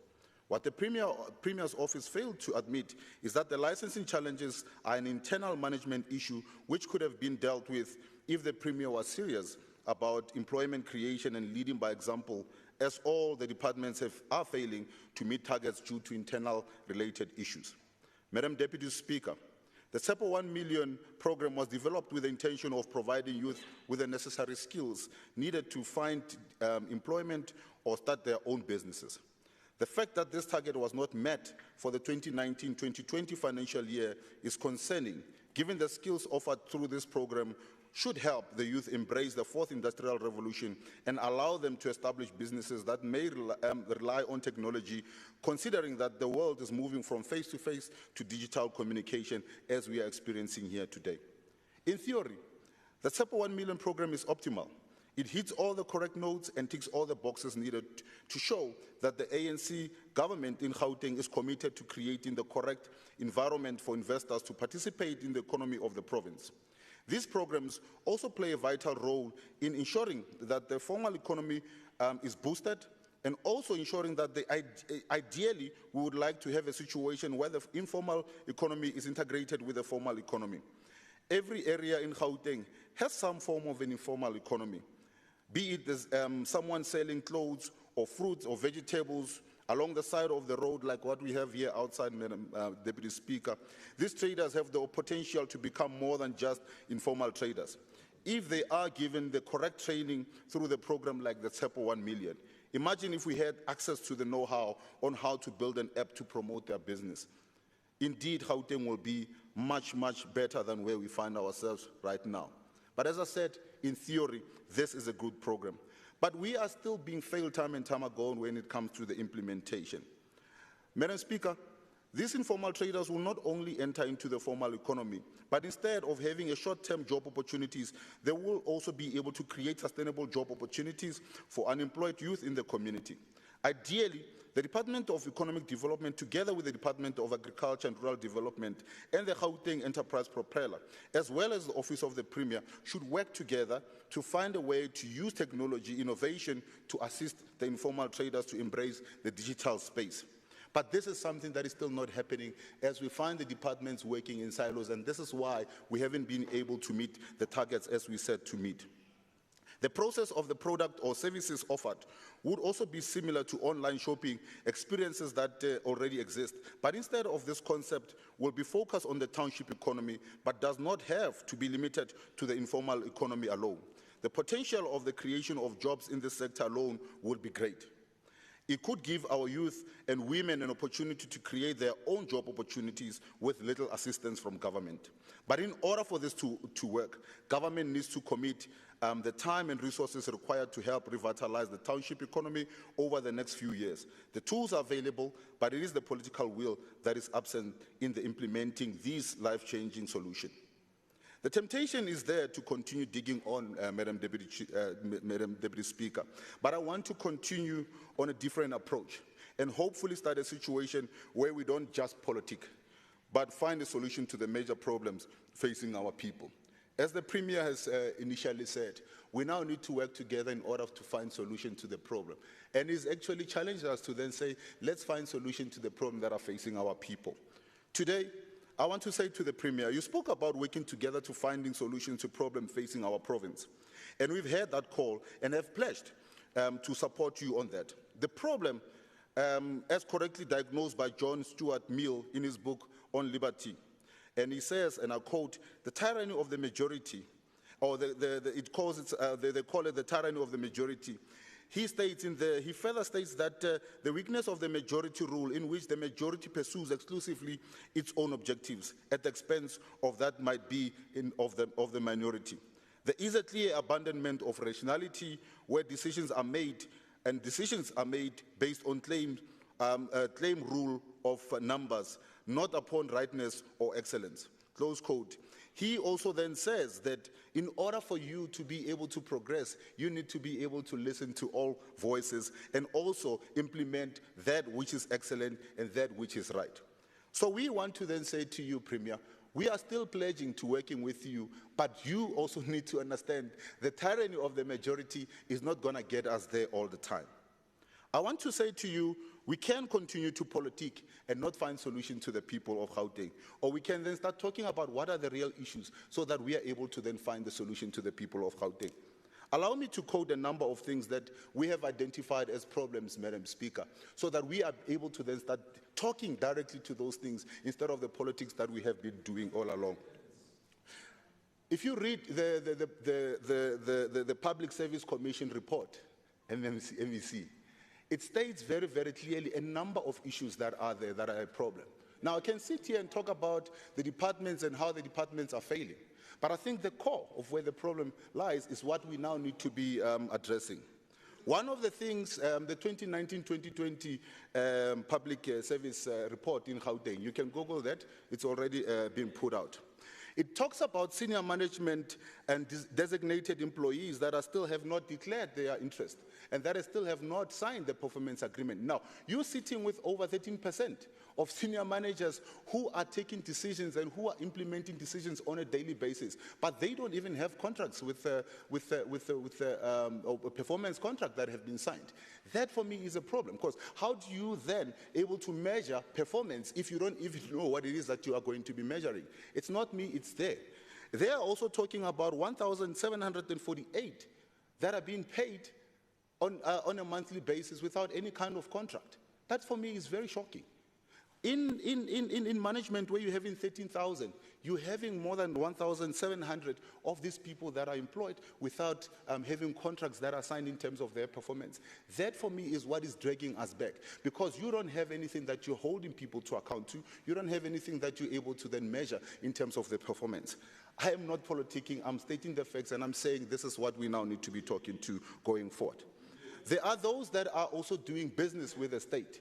The report is also there that is talking about the people that are in senior management that are doing business with the state or are registered on the national treasury of government, which then says that there's a problem. And this is why we're having issues that because of earlier on you should have spoken about the 430 million rand. And part of the problem is that 3 of the senior officials are lying in your department. Those that have been doing business with the state. I'm not saying it. It's there in the report that is tabled by the Public Service Commission.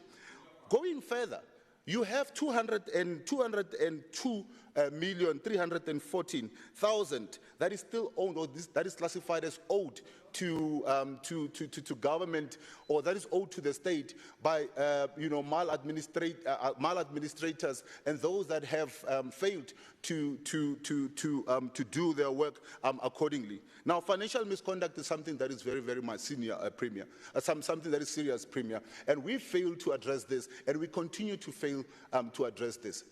In total, there's 230 million that is owed by people that have been charged and successfully been found to be guilty of financial misconduct. But of that, we have not even collected even 10% of that. Now, what is the incentive that the people will have to do what is right if we fail to ensure that we stop the rot, and people are held to account, and those that are found to be guilty are not only dismissed, but we are able to then retrieve the money that is being owed to the state. Let me move on from there and talk about the employment. We are talking about employment opportunities and the employment opportunities that government is supposed to be creating, or the environment that we're supposed to be creating thereof. But here, in government departments themselves, Where we are talking about 10% be a maximum in which each department is supposed to be ensuring that they don't go beyond that in terms of the vacancies that they have. In Gauteng, 10 out of the 14 departments are actually guilty of that. Now, we have an opportunity to be employing people as government in order for us to fast-track issues of service delivery. We are able to then ensure that capable people are put in positions for them to be able to then issue instructions or even execute what needs to be executed. But we're not doing that. And shamefully, the department in the Premier's office is the most guilty of them. 43% of the vacancies are actually there in terms of what the report is talking to. And I think this is something that needs to be addressed and needs to be addressed as a matter of urgency going forward. So we cannot talk about filling vacancies. We cannot talk about creating an economic environment and creating jobs for everybody while we're sitting with the money and the positions that can actually be actually used to fulfill that mandate. But we are continuing to fail to do that. I must also continue to then say that it is quite shameful that when you talk about the service management book that prescribes that all members of the senior management should enter into performance agreement, that 8 of the 14 departments are guilty of that. And I've spoken about that earlier on. But let me also say that the Office of the Premier, has paid 9.5 million rand, to officials that don't have actual contracts.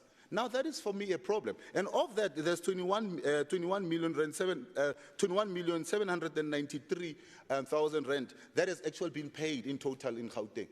Madam Deputy Speaker, these are problems that we need to be talking about. We cannot continue to talk about how we're going to implement and go there and make promises left, right, and center, while internally there are issues that we should be resolving that we are not resolving. Now, we can politic here all we want, Ntate Lesufi. We can come and sit here and, throw, crap at each other on an ongoing basis. But that doesn't benefit the people of Gauteng, ultimately. It doesn't benefit the people that are deserving of services from you and me who have been elected to be here to represent them.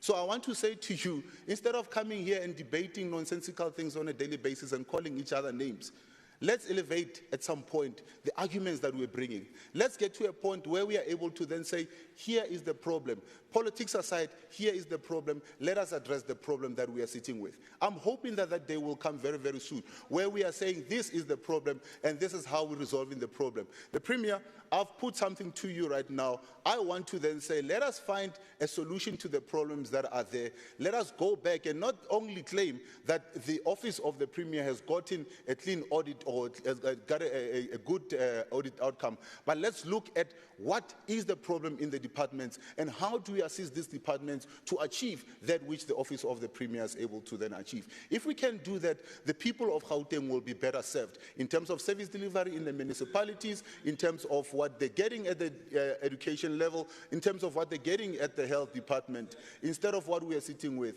You see, Premier coming, this is the problem that you need to be staying away from. The amount of noise is the amount of noise you should have been making when we were talking about the 430 million, but you were nowhere to be found when we were talking about that.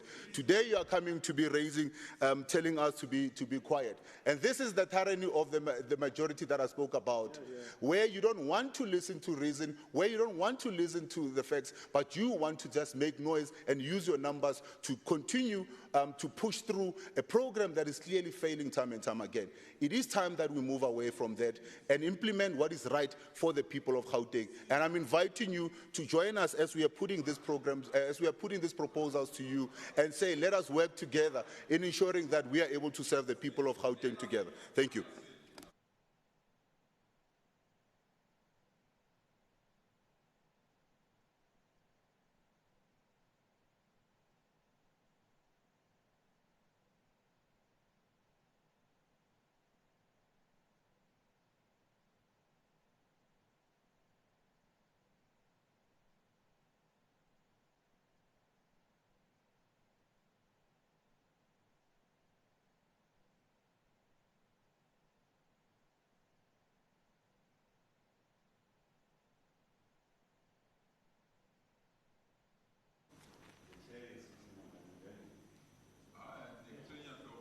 Honorable Alberts. Thank you, Madam Deputy Speaker. There exists a growing disparity between the GGT's 2030 theme of growing Gauteng together, our roadmap to 2030, and the reality people experience in Gauteng. The roadmap has not led to a better life for people in Gauteng, and this was the case even before the COVID-19 pandemic hit the province. It is ironic that an integrity management policy was adopted by the Premier's office, yet during every year since, irregularities have taken place, culminating in the unconscionable COVID-19 feeding frenzy of corruption. It is then also ironic that while the GGT 2030 plan seeks to establish a scientific form of governance, the ANC's own unscientific plans have thus far taken us down the path to the worst of the Indudlamiti 2030 scenarios. The Indudlamiti barometer indicates that for the 2019-2020 year, more than a third of the province's institutional capacity leadership forms part of the Gwara scenarios. So they are showing that we are moving towards a Gwara scenario in full. So if the lack of institutional capacity and leadership is not addressed, the GGT 2030 will remain a pipe dream. Thank you. Thank you very much, Honorable Alberts. We now move to Honorable Bloom to also join the debate. Thank you, Madam Acting Speaker. This annual report covers the period immediately before the pandemic, which has severely tested us all. I've noted before that the Monitoring and Evaluation Unit of the Premier's office has been singularly unsuccessful in preventing major inefficiency and corruption in the various government departments. It is obviously not monitoring the right things or doing the proper evaluations. And this became painfully evident with the PPE corruption and with the 430 million rand spent needlessly on sanitising schools. Honourable Premier, in your inaugural speech in June 2014, you pledged that, quote, fraud and corruption are prevented and detected early in the value chain to prevent losses. Now, one would have thought that by the end of your first term in office, solid systems would have been in place and the Auditor General would not have to report on sky-high irregular spending in the various departments. One would also have thought that there would be a particular beady eye on the Gauteng Health Department, which has been bedeviled by poor management for many years. Now, there are two appointments directly under the control of the Premier in every department, the MEC and the head of department. There is surely some accountability for the Premier if these appointments don't do the job or have to be fired. In January this year, the Dutch government resigned over a child welfare fraud scandal. No lives were lost and nobody stole any money. And you can contrast this with the Esidimeni tragedy, the Bank of Lisbon fire, the PPE contract scandal, the misspending on the Anglo Gold Hospital. I could just go on and on and on. Now, the Honourable Premier fired the Honourable Bandile Masuku on the grounds that he failed to prevent the PPE corruption. And I don't think you needed an SIU investigation to establish this. It's just obvious. He was in charge, and it happened under his watch. Now, I think it would be nice if the same standard was applied across the board, because it is utterly rare for an ANC minister or MEC to be fired for anything. Honourable Premier, if you were consistent, you would have fired some other non-performing MECs as well. And the problem is that if this standard was applied to the Honourable Premier himself, then he would also have to go. The Honourable Premier has failed to stop massive corruption multiple times. He has made the wrong appointments. He didn't monitor closely enough. He failed to do the oversight that would have prevented all these scandals. The Honourable Premier is a proponent of cadre deployment. He has defended in this House an idealised version of this concept on the grounds that it is supposed to put very qualified people in the right government positions. The reality, as we have seen it countless times, is that incompetent and corrupt people have driven state agencies like Eskom and PRASA and Transnet into the ground. Our current President, Cyril Ramaphosa, was the chairperson of the ANC's deployment committee that made so many of the terrible appointments that we think about when the lights go off because of load shedding. I want to ask in the House today, is it really so different with the Gauteng Enterprise Propeller and the other agencies of this provincial government?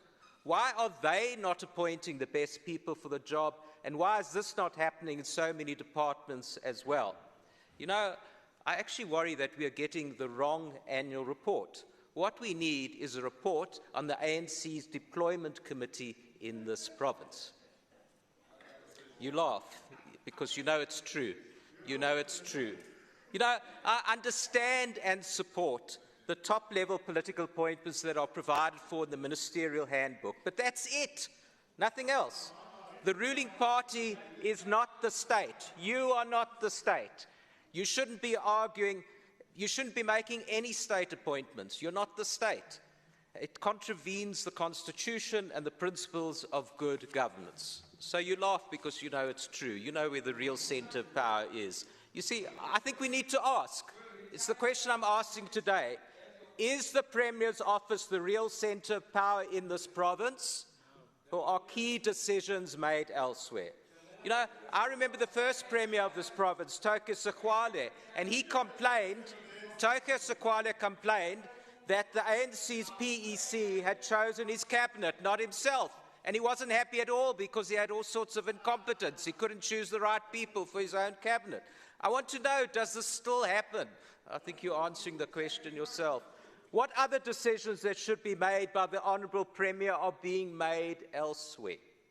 Should we blame the legal advisors in the Premier's office for the illegal takeover of the Tshwane Metro Council? I want to repeat that. I want to repeat that.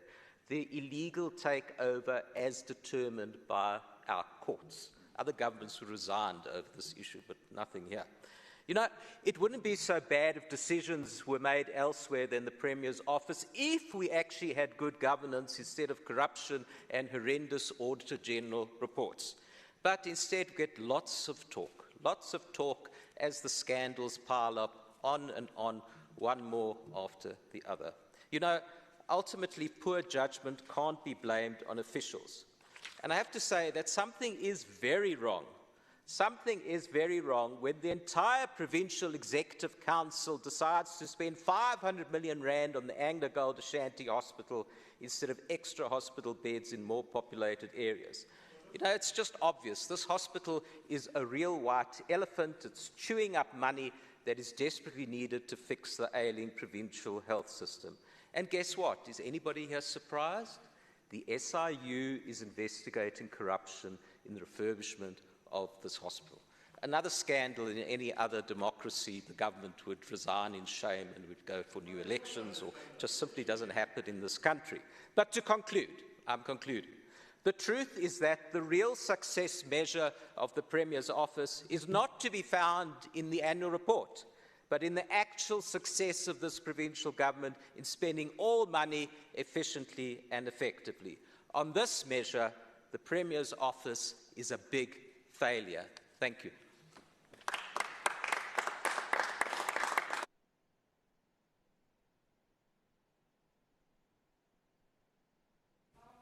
To Honourable Makubela to also join the debate. No, thank you very much, Madam Chair of Chairs, presiding officers, the Premier of Gauteng, the executive, invited guests, and the people of Gauteng, those who are streaming live on YouTube, and those who are following the proceedings on Facebook and other social media content provided by GPL. Thank you very much. Today's debate of the annual report of the Office of the Premier takes place just 4 days after the commemoration of the 61 years of the Sharpeville massacre.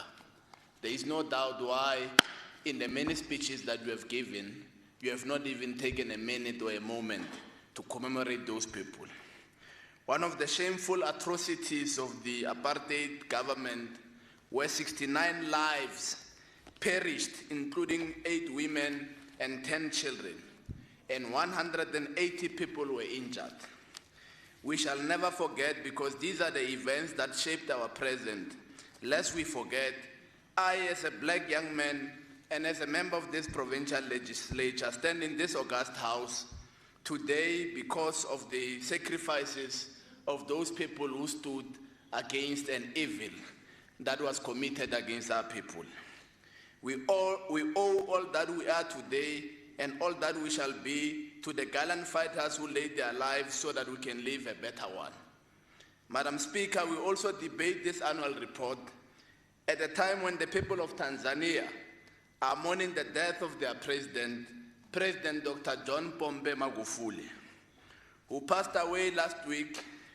It is befitting that we as the ANC pass our sincere condolences to the family of President Magufuli and the people of Tanzania.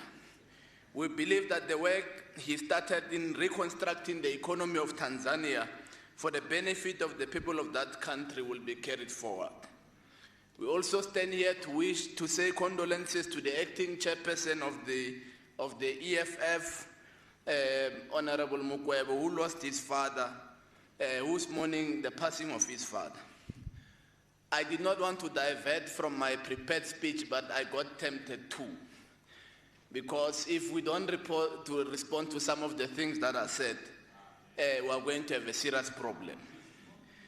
William Shakespeare, in a book, Macbeth, says through the main character Macbeth that tomorrow creeps in this petty pace from day to day to the last syllable of recorded time. Life is but a walking shadow, a poor player that struts and frets his hour upon the stage, and then is heard no more. It is a tale told by an idiot, full of sound and fury, signifying nothing, close quote, as Honorable Maile will say, Domkop. Shakespeare puts it very nice, and he says it's a tale told by an idiot full of sound and fury, signifying nothing. Honorable Bloom, I believe this was your 5,000th speech. You have delivered many speeches in this house from 1994, and you have committed yourself to become a furniture, not to leave this particular house, just as you are refusing to leave your parents' house. And all this time, all your speeches have been full of what Shakespeare calls sound and fury, and they've been signifying nothing. I realize that there is a rant by the DA that speaks about cadre deployment. Well, there's a classical cadre deployment that took place in Tshwane. And your party leader deployed the DA cadre deployment, which should not be tried by anyone. Firstly, his chief of staff had no metric and even lied in the application for a job as chief of staff, Marietta Ockham, that she had an imaginary bachelor's degree. Secondly, now we want to assist you with the facts.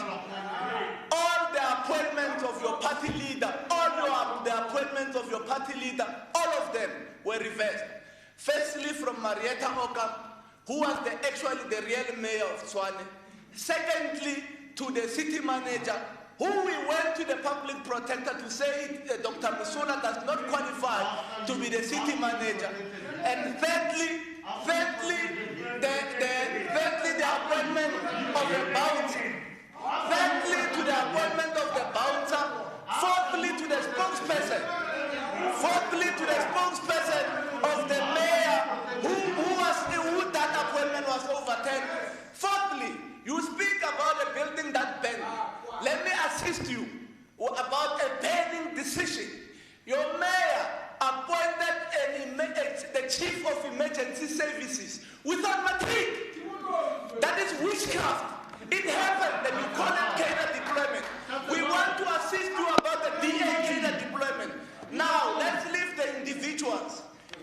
Those decisions that costed of all those incompetent people, which are as a result of the DA's cadre deployment policy, which now you want to make it an ANC cadre deployment policy.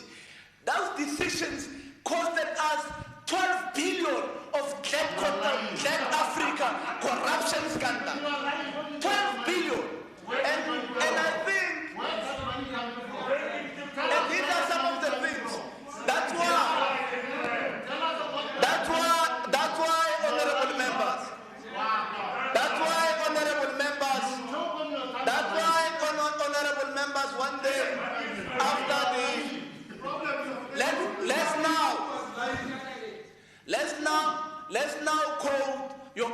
party members. In a book that I will never read again, normally I read a book and repeat it. A book about Herman Mashaba. There is a quote in that book. We need to quote your own colleagues. And Herman Mashaba, in page 108, you can go to that book, says that the decision to appoint your party leader was one of the worst decisions that shocked him. Because when he listened to him, he could not even understand what he wanted to say. The person who succeeded him, the mayor who was busy in the offices, called his ideas big-headed, stupid ideas. So we need to be able to assist you with this particular things. Honorable members, let's go back to the speech.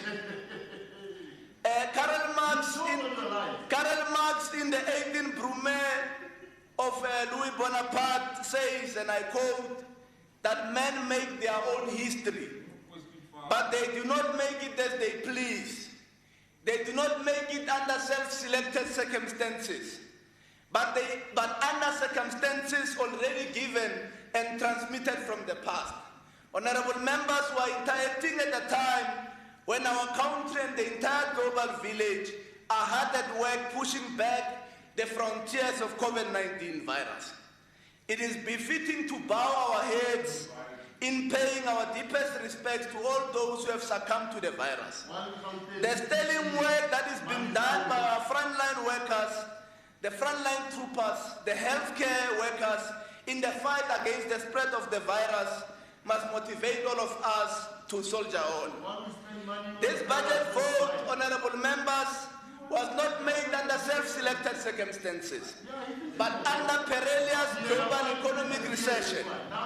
During the time when thousands of our people across the country every month move into Gauteng in search for a better life. Indeed, this budget vote, which is not made under self-selected circumstances, is made during the time when many of our African people live in the country of their birth as landless foreigners scattered across the ever-growing squatter camps in our province, living in dire conditions of squalor. This budget was not crafted under self-selected circumstances, but it is presented to us during the era and the advent of the fourth industrial revolution, a replacement of men by machines and robotics, an era of artificial intelligence, drones, driverless cars, where software will disrupt most traditional industries and where there will be a significant reduction on manual labor. Point of order, Chairperson. In terms Okay, of Honorable Makubela can sit down. Yes, you can sit down, sir. Honorable. Thank you, Chairperson. I'm asking you to please protect the speaker on platform. It was very difficult for us to hear what he said. In fact, I think we should go back to the beginning of his speech so we can hear in totality what Member Makubela was debating in terms of Ogbol. But I'm raising an order in terms of Rule 88. Thank you. Thank you very much. He has done well so far, you know. I can't be distracted by Domcops. Big-headed, stupid ideas. Slaves in the kitchens cannot disrupt me, never. It's very difficult to be distracted by slaves in the kitchen. This budget, honorable members, was not crafted under self-selected circumstances, but it is presented to us during the era and the advent of the fourth industrial revolution. A replacement of men by machines and robotics. An era of artificial intelligence, drones and driverless cars where software will disrupt most traditional industries and where there will be a significant reduction on manual labor. This is what makes Tempo 1 million not only necessary, but revolutionary because it responds to the fourth industrial revolution by leading the discourse of reskilling our young people and turning them into entrepreneurs, because we know that whilst we cannot be able to prepare the future for the youth, but we must prepare the youth for the future. And that is what Tempo 1 million is all about. The ANC in its 2021 Lekotla made it clear that there can be no better South Africa without a better Africa and a better world. Hence, making the African agenda and building a better world one of its priorities. Colonialism might have divided Africa through borders, but as Africans, we are one people. Madam Speaker, before I zoom into the 2021 annual report of the Office of the Premier, I must warn that we need to be focused and act as if the issues we are debating happened yesterday. We are debating this report almost a year after the end of the 2019-2020 financial year. We are therefore debating retrospectively. This can only mean one thing, that in the previous year preceding this debate, the Office of the Premier has worked tirelessly to correct where correction was needed and to strengthen areas that needed strengthening. I will also not dwell much on the programs of OCPOL. The OCPOL committee has raised our concerns as committee members through the report which was tabled in the House. Madam Speaker, we closed the financial year of the 2019-2020 with a pandemic, the COVID-19 pandemic, which was at the time threatening our very existence as a people. When the financial year started, none of us had an idea that the end of the financial year was to be a turmoil and that life as we know it will significantly change due to this pandemic. Despite the uproar of COVID-19 and the disruptions that it has caused and the challenges that came with it, the Office of the Premier lived true to its role of being the glue that binds together the government in the province. The office provided much needed leadership and carried its responsibility of providing leadership to the entire government and society as a whole with great diligence. The period under review, Madam Chair of Chairs, was the end of the 5th term administration and the beginning of the 6th term administration. We can therefore not talk about the 2019-2020 financial year in isolation from the years preceding it, and we cannot talk about the 2019-2020 without taking stock of the achievements of the 5th term and the significant successes of the 10-pillar program of transformation, modernization, and reindustrialization, the TMR. If a question was to be asked as to whether the ANC government under the leadership of the Office of the Premier has done anything to improve the lives of the people of Gauteng in 2019-2020 financial year and the years preceding it, our answer will be a resounding yes. And that will also be the answer of our people on the ground. The very same people who, because of the work of the 5th administration, defeated big-headed, stupid ideas and reinstalled this government again. The work of the governing party speaks for itself.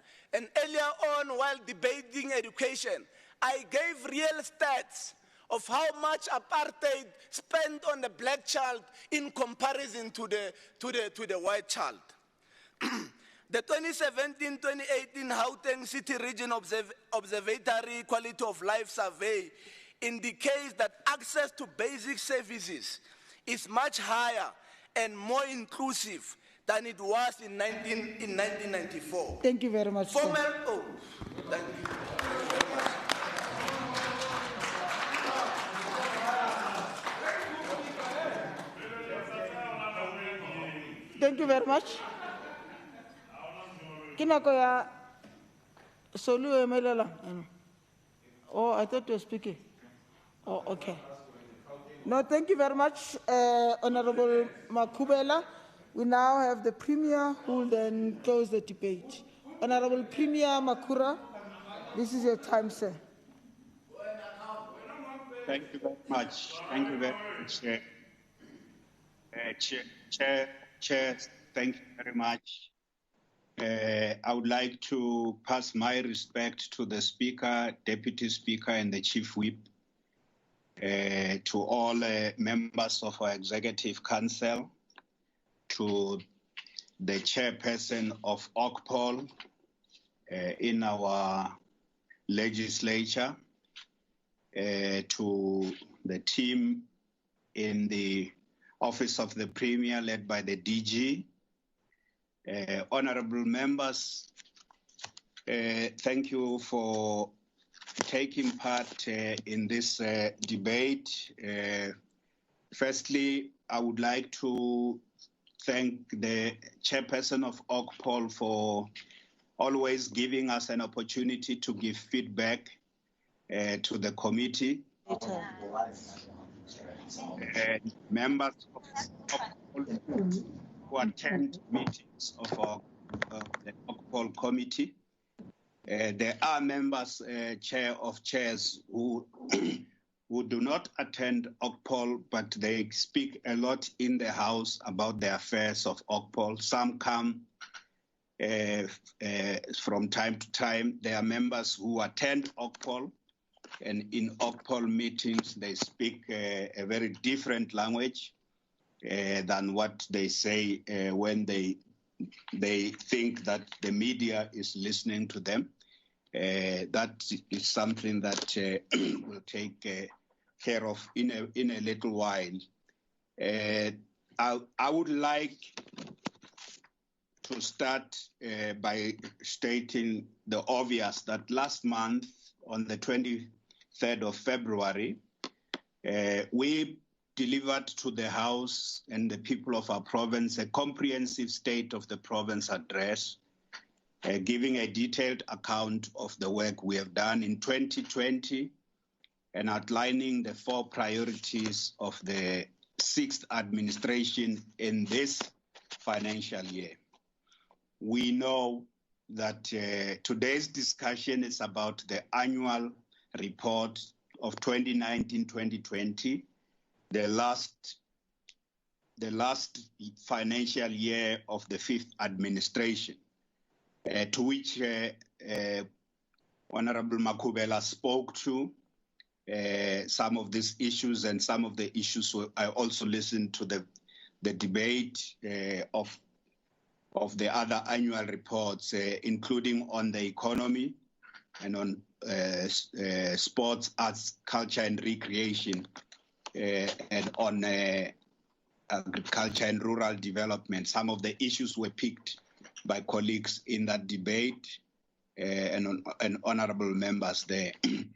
The reason I want to start with the State of the Province address and what we reassert there, which is the growing Gauteng together as our plan of action, is that I want to restate what we have always been saying, that on the strength of evidence, on the rigor of the application, the intellectual rigor of our plan, Growing Gauteng Together, the evidence, the science behind it, and it is based on science, and the integrity of our economic policy for every corridor of Gauteng, an economic plan for every corridor of Gauteng. On the strength of those, our vision and our plan and our programs are unassailable. It does not mean we don't have to adjust them. That's why we talk about recalibrating social policy. That is why we talk about reigniting the economy of our province. And that is why we talk about improving governance. But on the strength of the rigor of both our plan, the vision for every part of our province, which we have mapped out in Growing Gauteng Together, and on the strength of what we have based on science, based on substantive research of what the people of our province want. I still want to reassert that the ANC-led government has the best vision for this province, and that vision is unassailable. It has got the best plan for this province, and that plan is unassailable.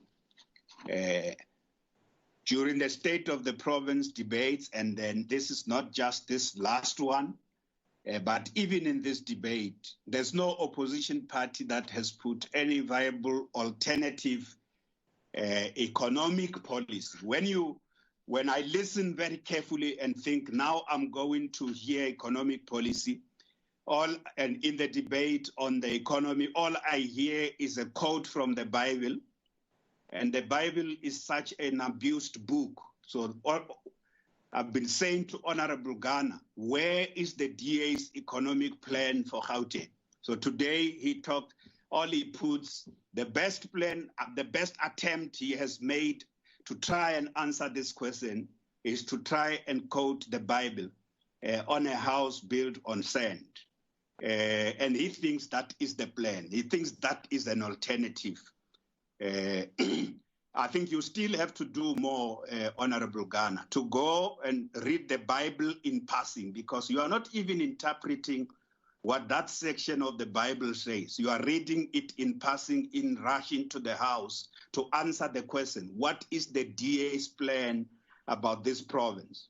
You think the quickest thing that should be done is to go and read a Bible and misrepresent the most misrepresented book ever read, the Bible. I want to restate the point that even in today's debate, there's no alternative. Not that adding to the ANC's plan is bad.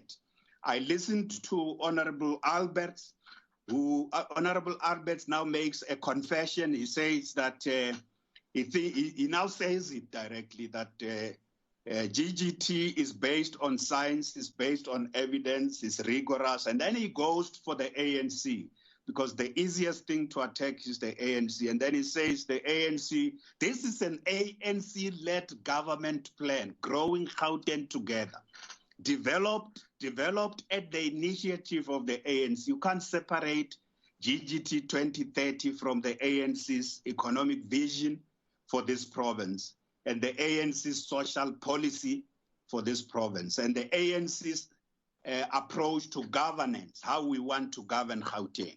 So saying that, maybe it is better to just start by reminding this House that the mandate of the ANC, and that's the underpinning vision and the underpinning, the overriding, the core values of what everything we are trying to do, is that we want to transform, we want to modernize, and we want to reindustrialize every part of Gauteng, every community, every corridor of our province, every node where currently there may be no development, every settlement, informal set where there may be no infrastructure. We want to transform, we want to modernize, we want to reindustrialize our province in pursuit of our ultimate goal being a thoroughgoing socio-economic transformation. Thoroughgoing means radical, and radical means fundamental.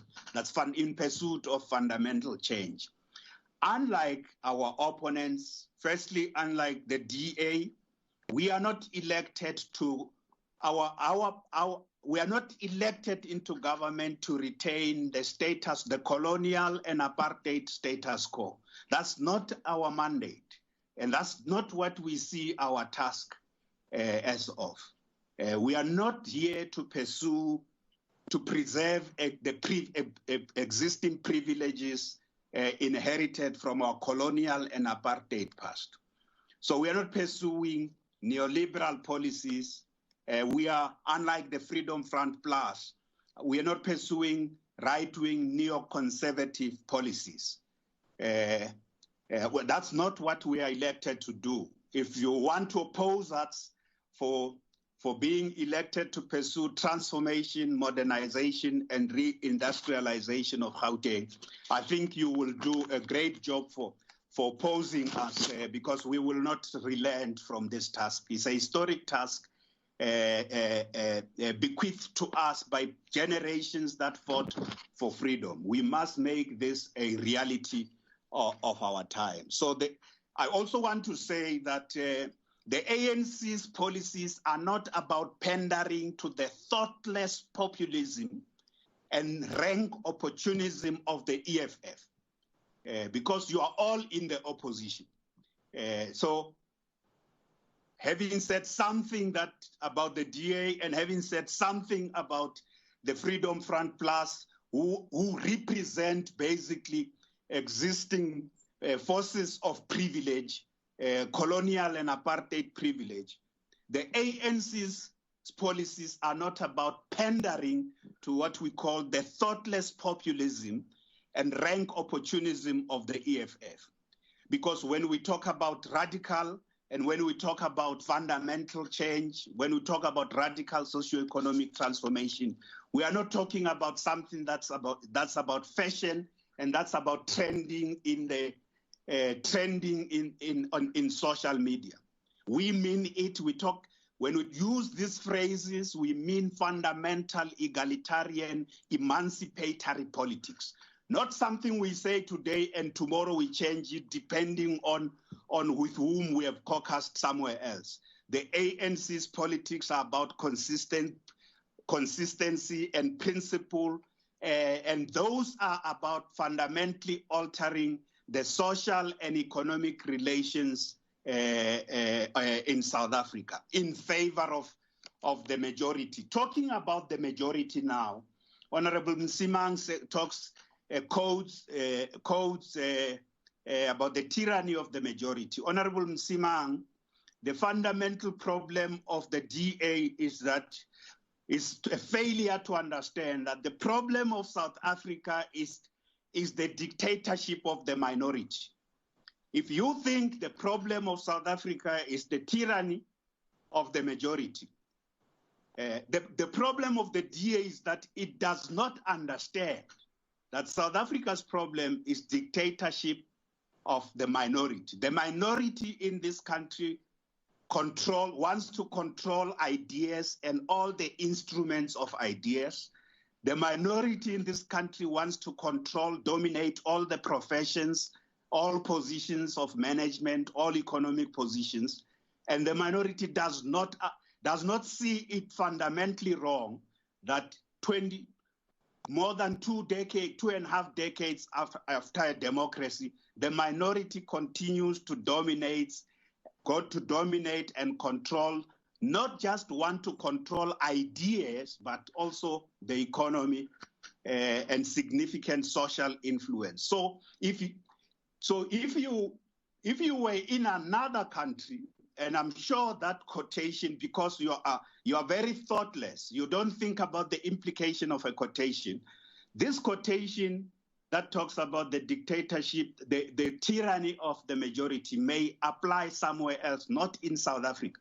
The majority lives under conditions that are terrible when the minority lives under severe white privilege. So talking about that is the truth. It's a fundamental truth about South Africa. It's not the tyranny of the majority. The fundamental truth is that the majority in South Africa live on the margins of the economy. They live on the margins of the means to supply livelihood, not because of the ANC, but that's the persistence and the stubborn nature of colonial and apartheid social and economic relations. That's why, as long as that is the case, the ANC will pursue fundamental social transformation as its goal, fundamental economic transformation as its goal to re-alter this relationship between the majority in our society and the means of production and the means of livelihood. Our target is not the minority, is to place the majority in a position where they can pursue the means for livelihood, to earn decent livelihoods in society. And that's why we have... It's not democracy, sir. It's not democracy. That is why the policy positions of the ANC and the policy positions of the right-wing dominated parties are different, because it's the minority that sees itself as having a right to dominate everything else and earn a majority that is fighting just to have a place on the table, not to displace anybody else, just to have a place on the table to support the means, to have the means to support their own life. So if you want to understand if the fundamental differences between us, it's not just about, well, Honorable Msimang pretends that suddenly he is not, is just basic. He agrees with the things that needs to be done. It's not a political policy position of the Democratic Alliance. He wants things to work. I wish you well. If that's you are basically just camouflaging. You are camouflaging that which is a DA's ideological position. Not that we shouldn't work together. I would like us to work together. For example, let's correct the following facts. So if we work together, it must be on the basis of the truth. So this you are mentioning figures about what's happening in the provincial government. Firstly, you say vacancies in the Premier's office are more than 40%. This report that's presented here, this is an audited report. By the way, you in the DA, sometimes you believe the Auditor General and other times you don't believe the Auditor General. So there are days you believe Chapter 9 institutions. Today you're citing another Chapter 9 institution. I'm saying to you, these are audited figures. Vacancies in the Premier's office, 8%. They are below the 10% that is anything that's above 10% of vacancies is unacceptable. And they are 8% in the 2019-2020.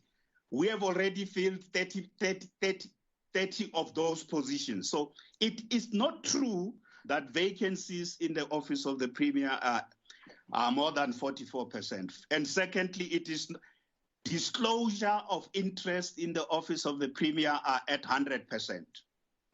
And at the moment, we have gone beyond just disclosure of interest. We are doing using the vetting in the office of the vetting of all senior managers and vetting of supply chain is not only happening in the office of the Premier, it's happening at the whole of the provincial government.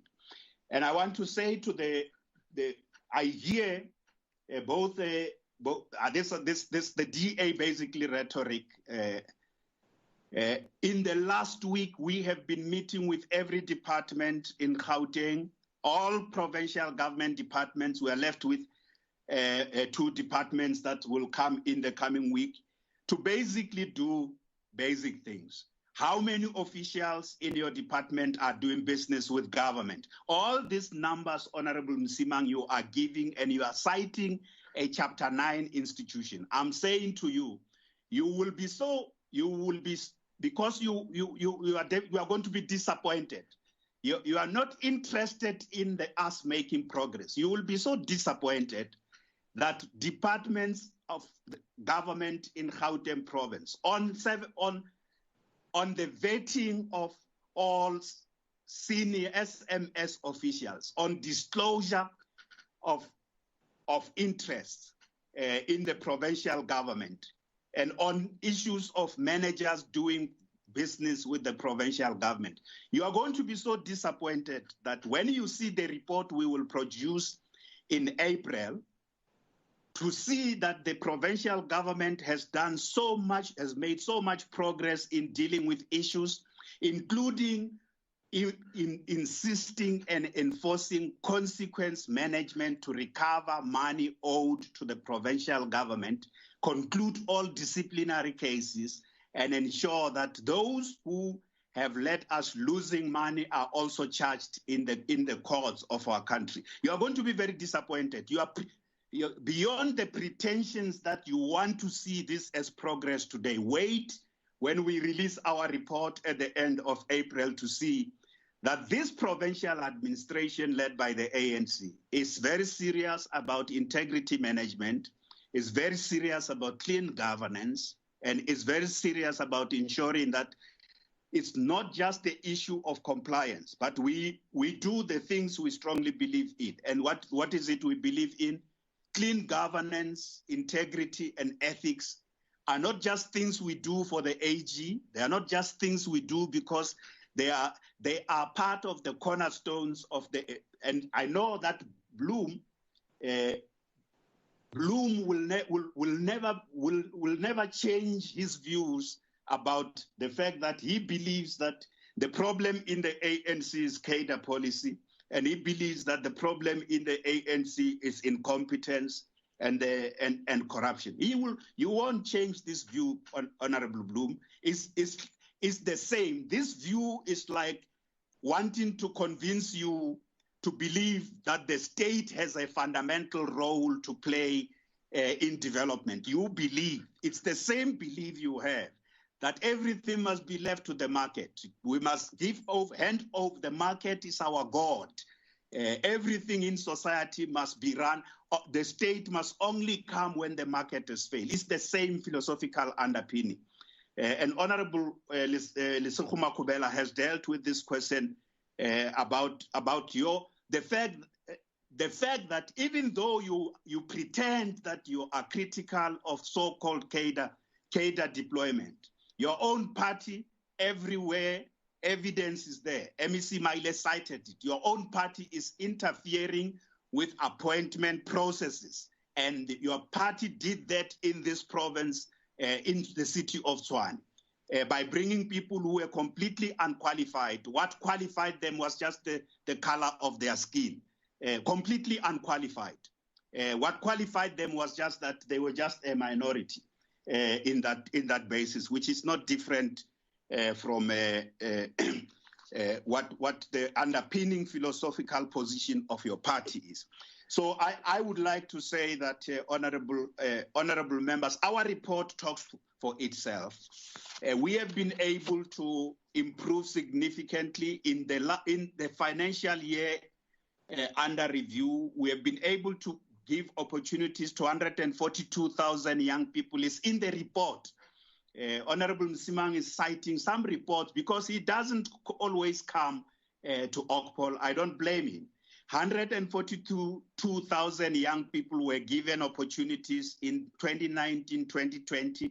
These are young people who were trained, young people who were brought into employment pathways, and young people who were also given opportunities to undertake entrepreneurship opportunities. So our program of SEPO, 1 million, over 5 years, as we speak now, we are over 900,000 young people who have been the beneficiaries of SEPO 1 million. So we will reach, in 2021, we will reach the number 1 million young people.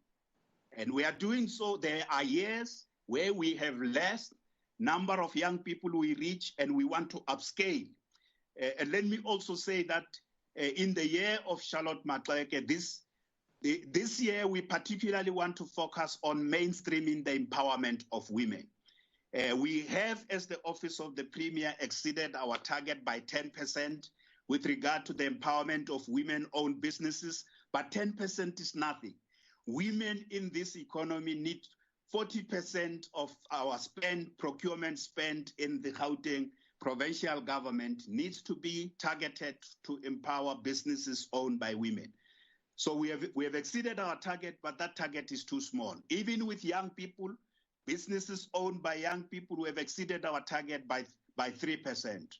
But there's more than 2 million young people who are unemployed. So the targets, we can exceed the targets, we set our targets, but as long as there are more women who are out there marginalized from the mainstream of the economy, marginalized from the professions, including in senior management positions, we think we must continue to work much harder than we do at the moment. So, honorable members, I definitely think that the provincial government, under the leadership, this ANC-led provincial government is on course. The Office of the Premier has been strengthening its engines to drive the implementation of our priorities, those core priorities. What are these engines? We have now brought the forensic services unit at the center, which used to be in Treasury. It is going to be working with the integrity management unit. We have strengthened the policy unit. We have re-established the policy unit in the Office of the Premier. Our interventions, our programs are guided by science. They are guided by evidence. They are a response to what communities would like provincial government to do. We are now establishing the Jobs War Room, which is going to be a critical area of focus around where all the department's efforts, from social infrastructure to economic infrastructure, all the efforts of the departments must be coordinated to address the fundamental question of jobs in our province. So we are strengthening those engines.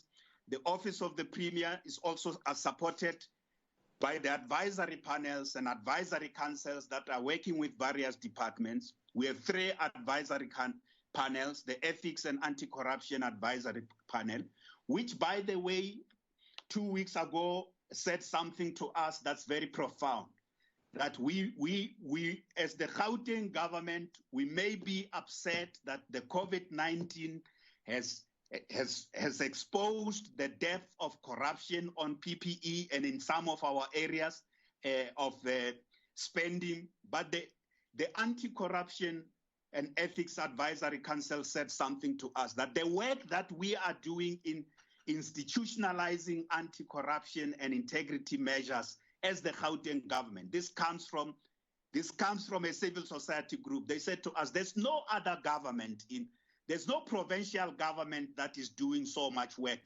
to institutionalize measures to prevent corruption and ensure that we change the real culture in our public service. They said to us, there's no other provincial government that's working with civil society and also working with sectors of business the way we are working to deal with matters that are arising from time to time. And what did they say to us? They said to us, don't give up. Continue to invest this effort so that we can see the real results of ensuring that those who are found on the wrong face the full consequences of the law. And Honorable Chair of Chairs, when you have incidents of corruption, it is easy that you can give up and say, the work we are doing is not yielding results. We have been urged by this civil society anti-corruption panel that we must continue to invest all these efforts. They will yield results. They will make it difficult for criminals who are either in the private sector or in the public sector to do the things that they have always gotten away with. So we are not going to give up on this. We are going to continue, and when we release this report, I'm referring to in April, the report that shows how much in the whole of the Gauteng provincial government, how much we are putting in place measures to prevent fraud and detect corruption and bring those who have done this to book. This will become much more clear. I want to conclude by talking about the issues of the economy. Again, I'm terribly disappointed every time I listen to people in the opposition. I want to emphasize people in the opposition. There are no new ideas. So all you listen to from members of the opposition, all they can say is to say the obvious. Unemployment is high. That is obvious. All they will say is the economy has not grown. That is obvious. If you say put one idea on the table, what is it? Invest. We need to attract. All you repeat. We need to attract investment. We in this province we have put forward concrete plans and concrete clear for every area. We have said to you which are the key sectors of the economy to drive this growth. And this transformation and this regeneration and reconstruction of the Gauteng economy. We have put that forward. There's nothing you are getting from members of the opposition about what else can we do to achieve the type of growth. Honorable Ghana, all I hear you saying all the time is You think it is a clever idea. All you are doing is just to restate the problem. We have put on the table the response to the problem. What the various ANC-led MECs are doing in various departments is to address the fundamental nature of the problem that we are facing. And I want to thank, once more, I want to thank members of our committee. And I mean those who come there. Bloom comes to the committee. In the committee, Bloom behaves very differently than when he speaks in the House. And of course, we know when he speaks in the House, he's talking to the media. Honorable Bloom, you have not put one single idea on what will take this province forward. All you are waiting for is when there is a collapse. You are the principal of the apocalypse. You are waiting for the collapse. The day when something collapses, we then see you coming to the fore. So, honorable members, we in the ANC are not going to give up. We are going to continue to invest our efforts in turning around this province, from governance to the economy, to social policy, to deal with crime, to deal with poverty, to deal with hunger. We are going to continue to invest. We will not rest, because that's what the ANC calls upon us to do. Where we make mistakes, we will pause, and we are the principal critics of ourselves. We will pause and correct ourselves. But as I conclude, the ANC will continue unhindered to pursue the fundamental transformation of Gauteng province.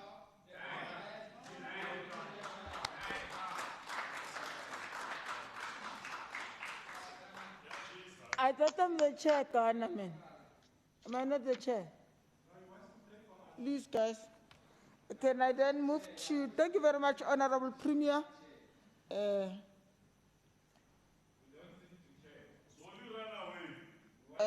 Thank you very much, Honorable Member. Thank you very much, Honorable Premier. We now move to Honorable Dlamini, the chair to...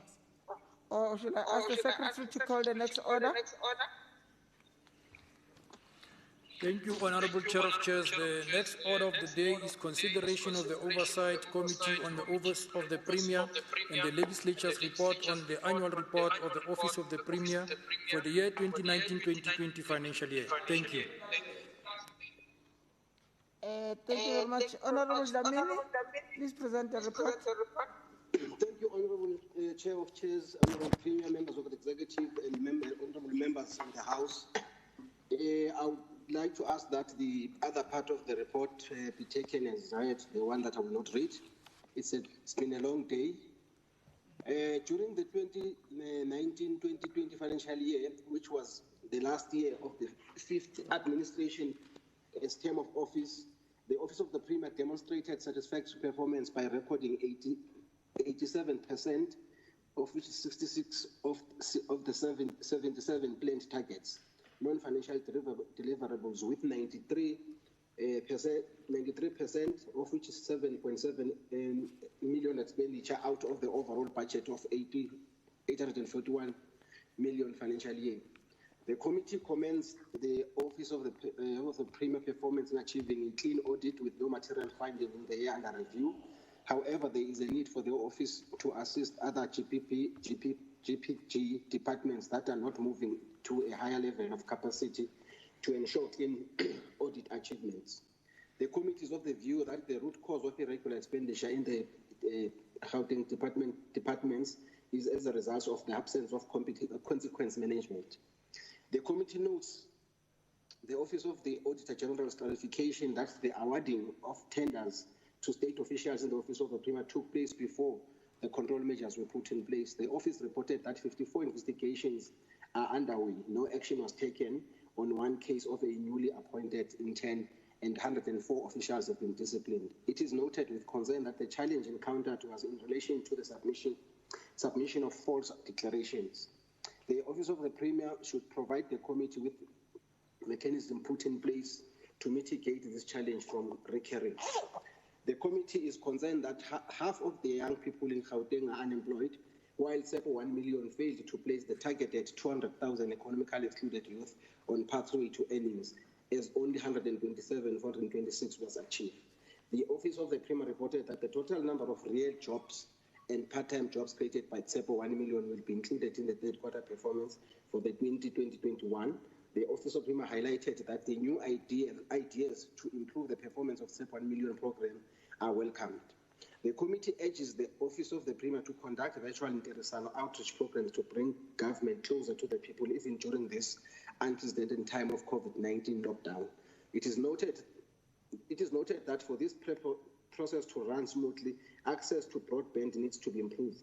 The committee welcomes the office's agreement to work closely with the GPL's Petitions Committee to incorporate the petitioners' queries into the hotline center to ensure that there is no duplication and for speedy resolution.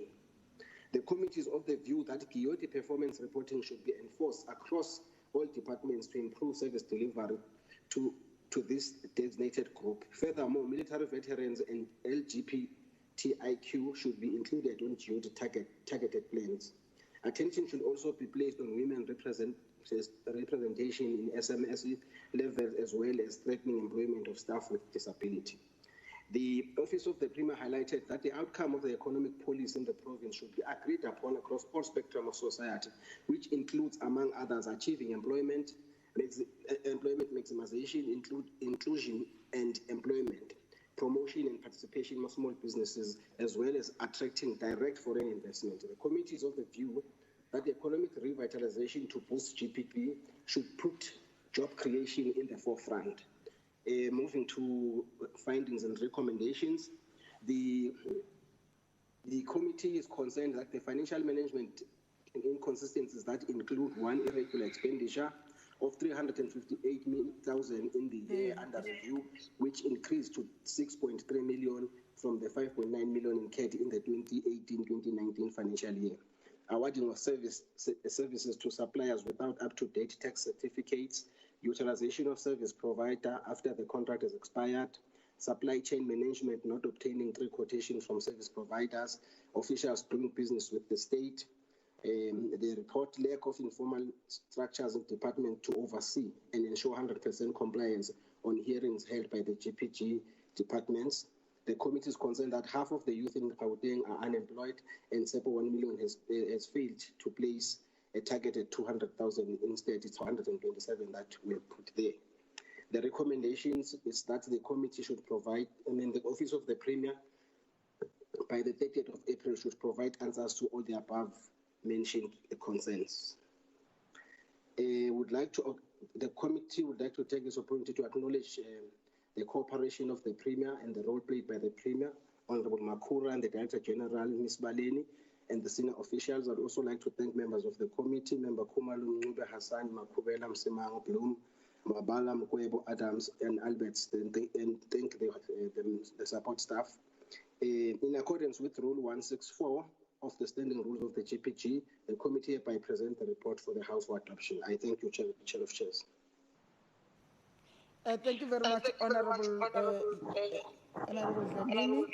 Is there any seconder? I second, Madam Chair. Thank you very much. I'm not sure who is that, but...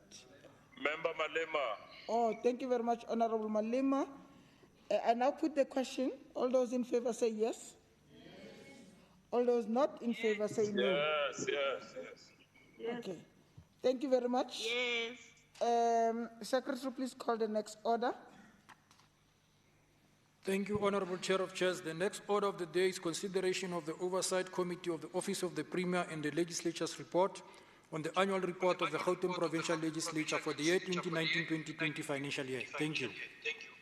Thank you very much, Secretary. I now call upon Honorable Dlamini to please read the report. Thank you, Chair of Chairs, and all protocol observed. This report provides an overview of the committee's assessment on the macro and micro performance of the GPL during the 2019-2020 financial year. The committee noted that the GPL achieved 20 performance targets out of the 26, which is 86% that were planned for the 2019-2020 financial year. The main targets that experienced non-achievement were in areas of committee-focused intervention studies, petitions processed, increase in the people of Gauteng who participate in the business of the GPL. One study conducted on assessment on laws passed in Gauteng and achieved of clean audit outcomes for the 2018-2019 financial year.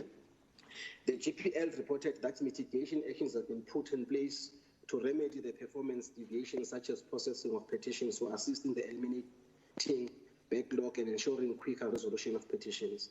The ethics seminar has been rescheduled and will take place in the current reporting period, and the project on assessment of laws passed in Gauteng will be completed in the current financial year. Furthermore, an audit strategy to achieve a clean audit was immediately updated to respond to the Auditor General's findings. The GPL received an annual allocation of 761.43 million for the year 2019-2020 financial year, and the expenditure amounted to 699, which represent 89%. And this present an underspending of 69 million. The committee noted that the reason provided for under expenditure are the delays in the implementation of the 2018-2019 pay progression for the PO07 and PO8 staff and IPMS for senior management, unfulfilled vacancies, delays in the implementation of some of the planned activities due to the establishment of the 5th and the establishment of the 6th legislature, and non-implementation of certain activities due to the outbreak of COVID-19. The GPL reported that it has put in place measures to ensure that it responds to the changed circumstances in relevant and realistic manner. It is noted that the 2021 APP was adjusted to respond to the impact of the COVID-19, highlighting priority areas for the 2020-21 in line with the revisions made in the committee plans. The committee noted that the GPL received an unqualified opinion with matters of emphasis. The GPL indicated that it will ensure consistency of obtaining a clean audit through development of the audit strategy with action plans, timelines, and responsible person based on the auditor's findings and recommendations, regular monitoring of the audit strategy, implementation plan, and regular preparation of financial statements and review by internal audit. It is noted that the AG identified supply chain management and IT technology as risk areas in IT government, proper recording, keeping, processing, and reconciling control, compliance monitoring, IT system control as concerning drivers of internal control. Committee findings and concerns. The committee is concerned about the inability of the GPL to monitor supply chain management and IT technology as well. They identified as risk areas by the AG. The inability to monitor IT governance, proper recording, keeping, processing, and reconciling controls, compliance monitoring, IT system control, they were identified as concerning drivers in the internal controls. The committee recommendation is that the GPL should, by the 30th of April, give us a report on corrective measures put in place to avoid identified risk areas with regards to supply chain, IT, and all the above. I would also like to take this opportunity to thank the cooperation of the Speaker, Honorable L. Mehwe, and the Provincial Secretary, Mr. Skosana, and the Senior Management, and also thank the members of the Portfolio Committee and the support staff. After due deliberation, the Oversight Committee on the Premier's Office and the Legislature adopted the report unanimously. In accordance with Rule 164, the committee presents the report and recommendation for adoption by the House. I thank you, Chair of Chairs.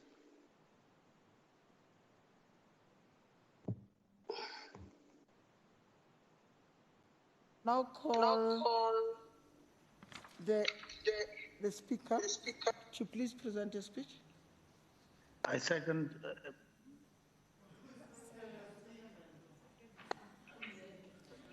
Honorable, the Speaker doesn't need seconding.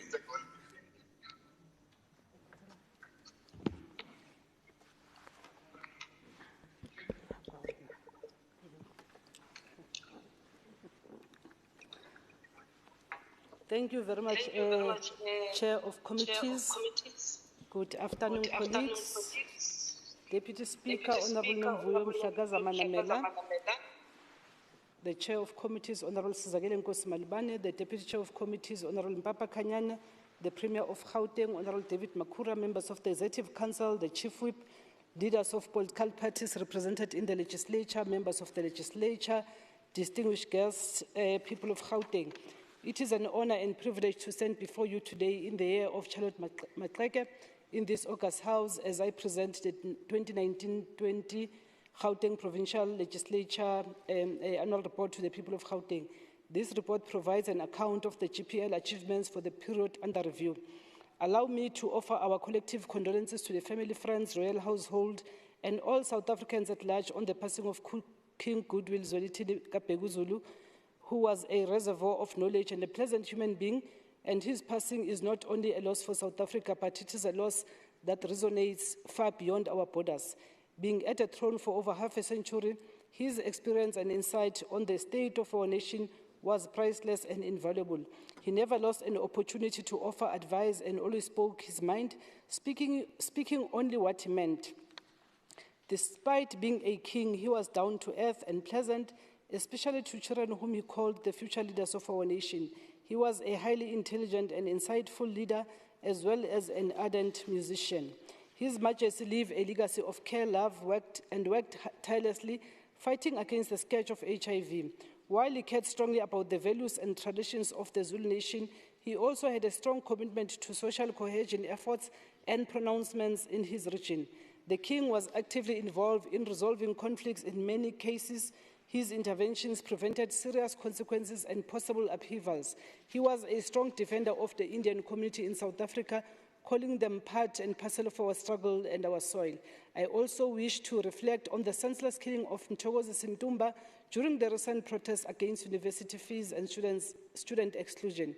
Yes, the police have the duty and the right to maintain law and order, especially when protests turn violent or the lives and safety of people are jeopardized, or there is danger of further escalation. But this must be within reason and definitely within the confines of the law and with due consideration of the nature of the matter and adequate public order policing. We can never condone or even explain unprovoked police brutality or heavy-handed tactics. On the other hand, while people have the right to legitimate protests, we can never condone public violence, the destruction of property and infrastructure, or posing a threat to the safety and security of the general public. We have to remain rational and reasonable on all sides to ensure that demands are met and objectives achieved. To be killed as an innocent passerby and as a result of police conduct, albeit unintentional, is unacceptable and should never occur under our watch. But still it has, and an innocent life is no more. While with no activity of ours will bring back Mthokozi Sintumba to his family, let us put measures in place to ensure that his death was not in vain. Let us appeal to government to legally implement a no-limiting order to tertiary institutions, and as it did with landlords regarding evicting tenants during the height of the pandemic. More violence and brutality in an already violent society like ours is definitely not called for and will never be the answer. Thus, to the royal household and to all South Africans, we offer our sincerest condolences on the passing of His Majesty King Goodwill Zwelithini Kabhekuzulu, as well as on the passing of Mthokozi Sintumba, as well as the passing of many other South Africans during this pandemic. Honorable Chair of Chair, as I present the annual performance report for the 2019-20 financial year, I state with confidence and a sense of pride that we had made substantial progress in holding the executive accountable through various tools and methodologies.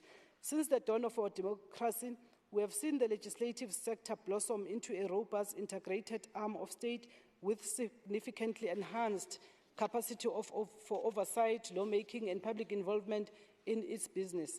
The GPL had, in fact, spearheaded many of these developments through strategy, research, and continuous innovations to the committee system, as well as focused and effective administrative support machinery that enable our MPLs to interface with the department, civil society, and most importantly, the people of Gauteng. In implementing the oversight model of South African legislative sector, the SOM, through the House and committees, would produce 141 oversight reports comprising 64 quarterly, 44 annual, and 18 budget reports, as well as 15 FIS reports. These reports were tabled and adopted by the House, resulting in 842 resolutions being adopted by the House and communicated to the Executive for implementation and action. The oversight reports were service delivery oriented and reflected enhanced portfolio-specific oversight, which we have been sharply prioritizing. The FIS study reports also considered actual service delivery interventions that would create a meaningful impact to the lives of our people. Some of the FIS topics included an assessment of the emerging partnerships in the implementation of the township economy revitalization strategy, assessment of the infrastructure development projects within the sports and recreation program, assessment of progress made on the program in reducing crime and pedestrian fatalities in 40 priority police stations in Gauteng, examination of sound financial management at the Mfuleni local municipality, which is pillar 2 of the Back to Basics, assessment of the role of the Gauteng Provincial Disaster Management in addressing the sinkholes in the Western District Municipality, that is Murafong, during the 2018-19 financial year, assessing the efficiency of emergency services in Gauteng, as well as a report on the Office of the Premier's SEPO 1 million program. Our oversight reports and executive submissions were tabled and debated through successful House sittings, whereby these quarterly oversight reports, budget oversight reports, and FIS reports were tabled and subsequently adopted. Our committees have intensified oversight visits to key service delivery sites to identify and investigate problems and establish processes to resolve these problems at a policy level, including reporting back to the House with recommendations. These oversight visits included unannounced visits which allowed the legislature to obtain a candid real-time picture of the actual service delivery and related challenges at various service delivery sites throughout our province. We have continued to oversee the executive, ensuring that the executive is accountable on how the taxpayers' money is spent. Accordingly, the effective utilization of oversight tools, including committee hearings, questions, motions, oversight visits, and petitions, was achieved. I therefore reiterate that in this reporting period alone, processing of resolutions meant that 842 House resolutions were passed and communicated to the executive. 556 responses were received from the executive and referred to the respective House committees for oversight purposes, which include tracking the implementation of House resolutions by the provincial departments. Already, Chair of Committees, we can see even the response, and I'm sure that within the executive will be assessed to ensure that we close the gap. I have to emphasize that responses to resolutions are not merely considered on face value, but involves a complex process of considering the responses, analyzing the response using our in-house research capacity, and assessing the extent to which the specific response satisfies the resolution. This detailed process culminated in a recommendation on whether to consider the resolution closed or for it to remain open for further information. The processing of 976 members' questions for oral and written response involved editing the questions for compliance with the standing rules, communicating them to the executive, and publishing them in the question paper. We also have received and accordingly processed numerous petitions from the people of Gauteng who have petitioned the legislature with respect to service delivery issues in their communities. Accordingly, petitions were received, checked for legal compliance, and then officially adopted in line with the provisions outlined in the Petitions Act. The GPL, through its Petition Standing Committee, then proceeded to engage various Gauteng provincial government departments to investigate the petitions and implement the respective and required service delivery interventions as required by the petitioner. With respect to our lawmaking function, we would remain committed to ensuring that the lawmaking power is exercised in a fully consultative, collaborative, legally compliant manner, responsive to the needs of the people of Gauteng. In ensuring that laws are responsive to the needs of the people of Gauteng, during the period under review, we have made tremendous strides with respect to processing of bills.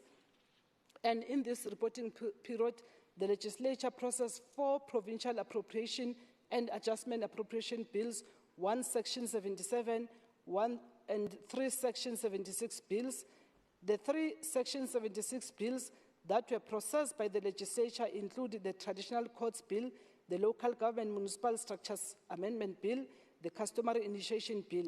I have to stress that the GPL lawmaking mandate is not only about passing a law or referring of a bill, but it includes the entire lawmaking value chain.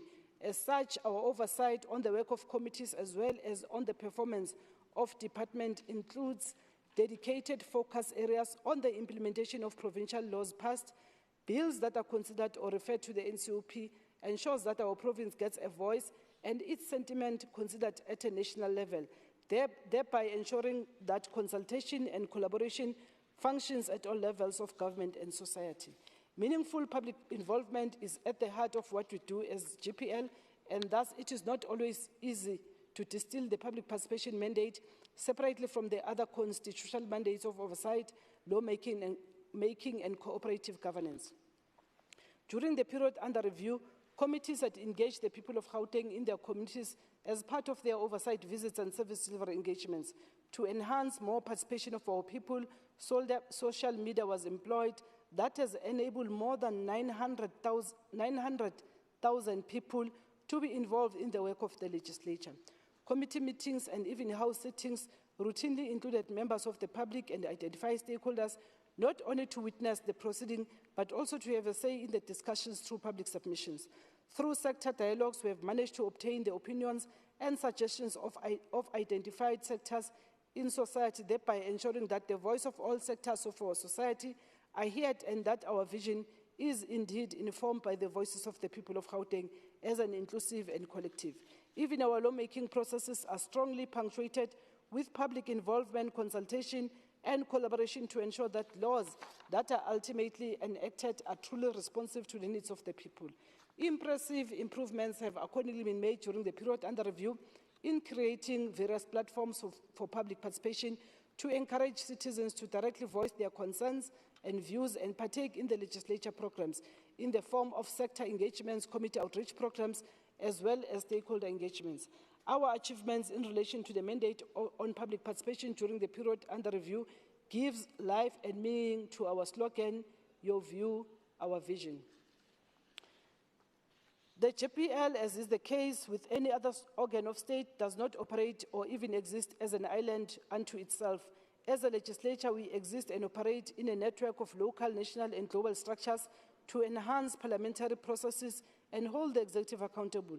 During the period under review, we have meaningfully engaged in various fora such as the Secretaries Association of the Legislatures of South Africa, the Commonwealth Parliamentary Association, and the Gauteng Speakers Forum. We continued to cooperate with structures such as the Public Participation Offices, NGOs, the Constitution Hill Commission for Gender Equality, Congress of Traditional Leaders of South Africa, and other bodies supporting democracy. The National Council of Provinces Taking Parliament to the People program was successfully implemented under the theme Building Sustainable, Responsive and People-Centered Municipalities. The theme for the Provincial Week was celebrating 20 years of the Constitution and the NCOP.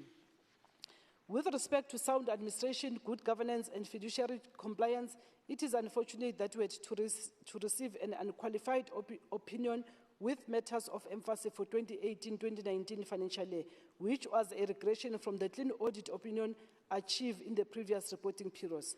This is something that we are not proud of and thus have not taken lightly. We have remained committed and fully supportive of oversight structures such as the Auditor General of South Africa and the Oversight Committee of the Premier's Office and the Legislature. To this end, we have scrutinized the recommendations by AXA and have already implemented many of the recommendations and infused many into our 2019-20 planning processes. We have strengthened many internal controls, and thus I state with full confidence that an unqualified audit opinion with matters of emphasis was a valuable lesson we have learned as GPL in order to improve and enhance many of our already robust controls. This ongoing commitment and dedication has paid off. The GPL 2019-20 annual performance report was prepared, finalized, and submitted on time in compliance with the Auditor General's Office of South Africa and other fiduciary prescripts, and I state with immense pride that we have remained our clean audit status by achieving an unqualified audit opinion with no material emphasis for the 2019-2020 financial year. The AXA has noted and commended our areas of intervention and controls to ensure sound fiduciary management of the institution. Our audit outcomes have improved in the current year within the GPL, proudly obtaining a clean audit. This was due to sound control environment that was maintained by the management team with their commitment to implementing prior year recommendations. The GPL had also been commended on the area of improved quality of its annual financial statements and the controls that have been implemented to avoid misstatements and thus ensure credible and accurate reporting. We have maintained sound overall financial health through various processes and controls we have put in place to ensure we operate as a financially viable institution. The assurance provided by the Secretary and management as a whole indicates that the combined assurance model at GPL is indeed effective in ensuring that the structures and control environment is at the appropriate level. Our OCPOL had enhanced oversight by robustly engaging the Secretary and the entire administration on key projects and its oversight role within the province on a quarterly basis. Key external stakeholder reports were considered by OCPOL as part of its oversight over the GPL. Of noteworthy mention is the implementation of OCPOL recommendations, which are managed and tracked on a quarterly basis. This has assisted us to maintain sound financial and non-financial operating environment. Our main areas of improvement, as acknowledged by AXA, related in the main to contract management, consequence management, procurement and expenditure management, and overall quality of financial statement and associated reports. We have also seen improvement on our leadership and oversight based on a culture of honesty, ethical business practices, and good governance, and protecting and enhancing the best interest of the institution. However, we are rightfully proud of the reclamation of our clean audit status. We will focus on the areas with room for improvement, which relate mainly to compliance, monitoring, and the remuneration of public office bearers. Looking back at the tail end of 2019-20, we witnessed South Africa being included on the list of unfortunate nations that fell victim to the now global COVID-19 pandemic. Standing before you in 2021, I am proud to note that as a country, our overall impact, while devastating was far less catastrophic than many other more economically active and able nations.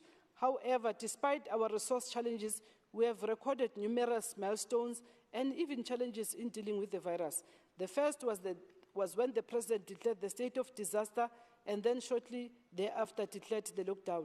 That was a seminal point in the epidemic because it indicated that we were taking this disease seriously, acting quickly, not wavering or prevaricating, but we were acting decisively.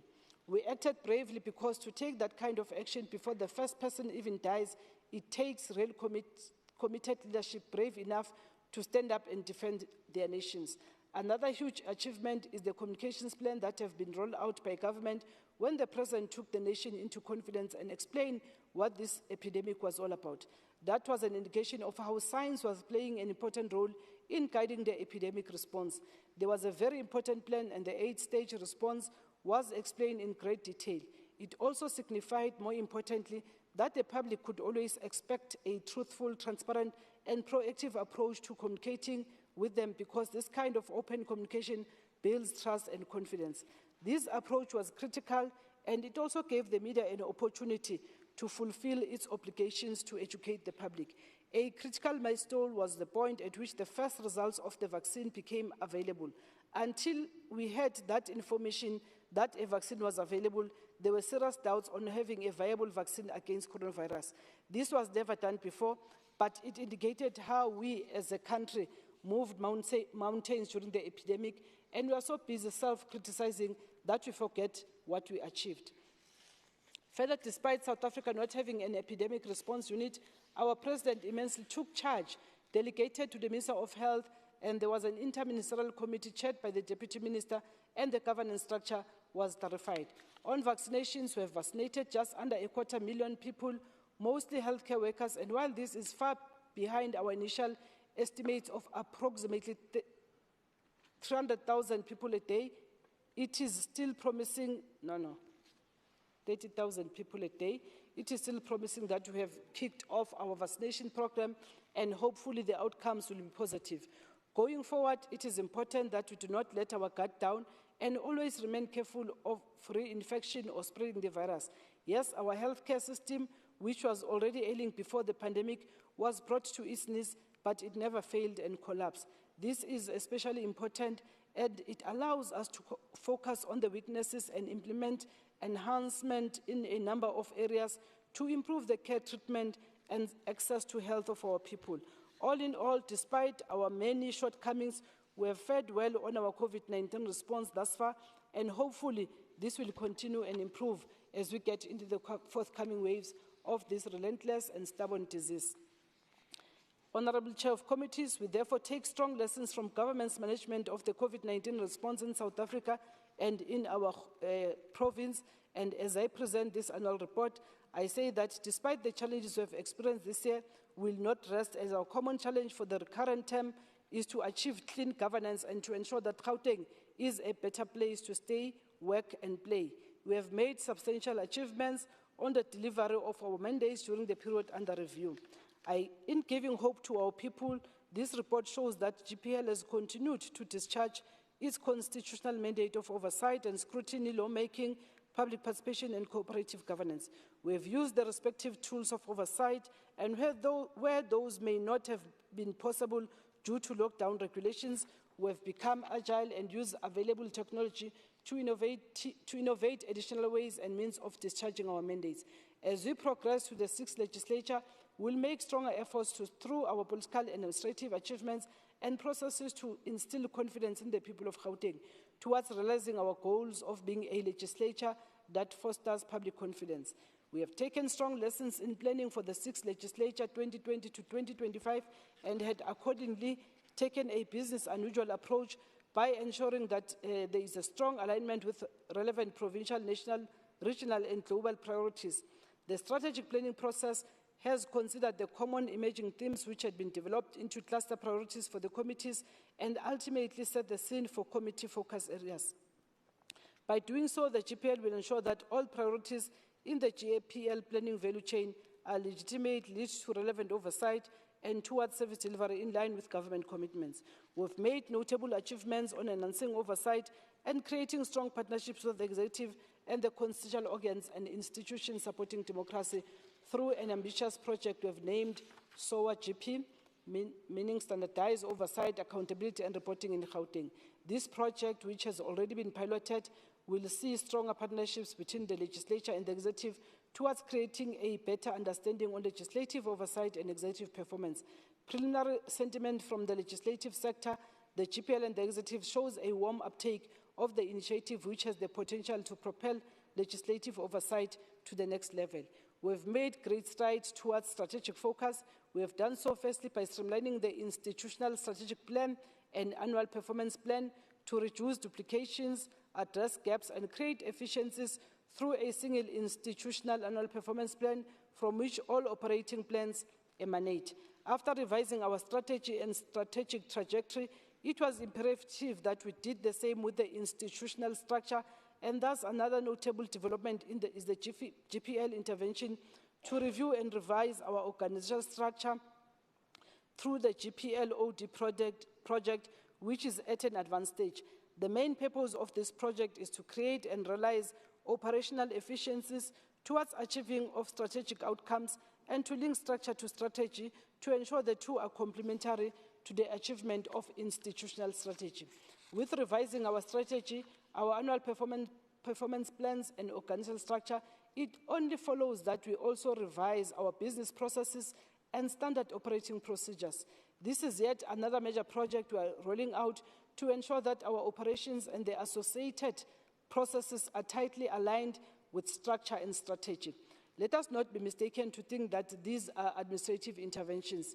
Yes, while they may be commissioned by the administration, since the administration formed the nuts and bolts of the institution through the support provided to the House and its committees, thus intervention have immense potential for the manner and extent to which we deliver our constitutional mandates as an institution.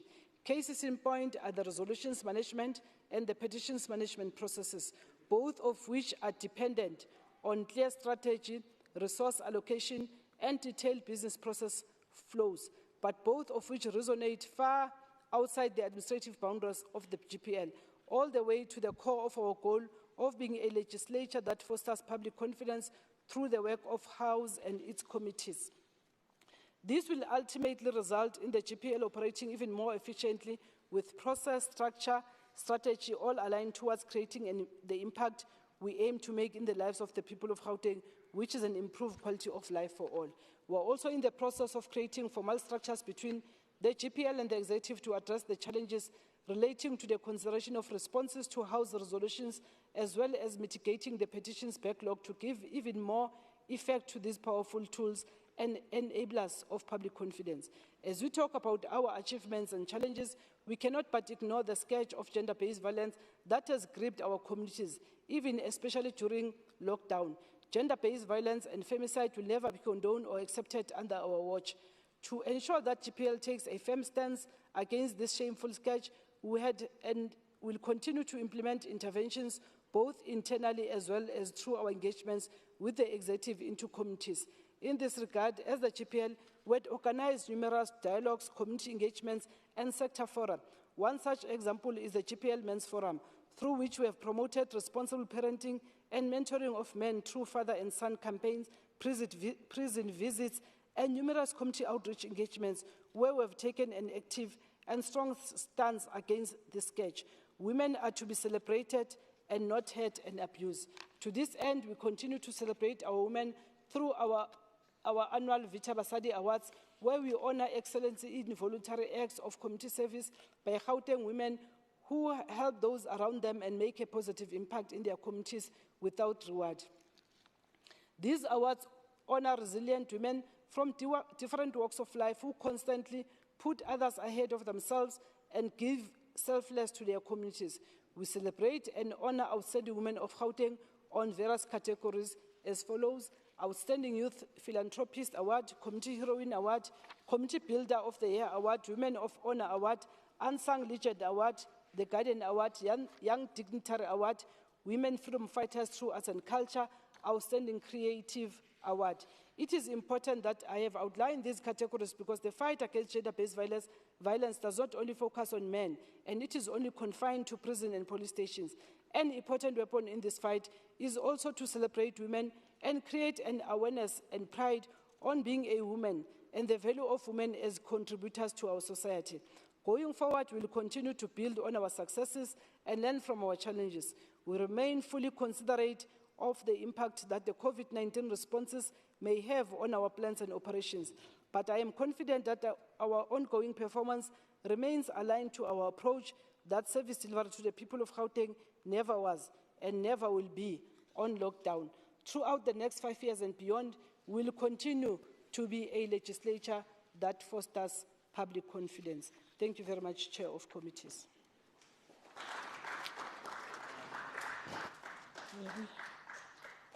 Thank you very much, Honorable Speaker. I now call upon Honorable Chair Dlamini to please present the report for adoption or move the report for adoption. Thank you, Chair of Chairs. After due deliberation, the Oversight Committee.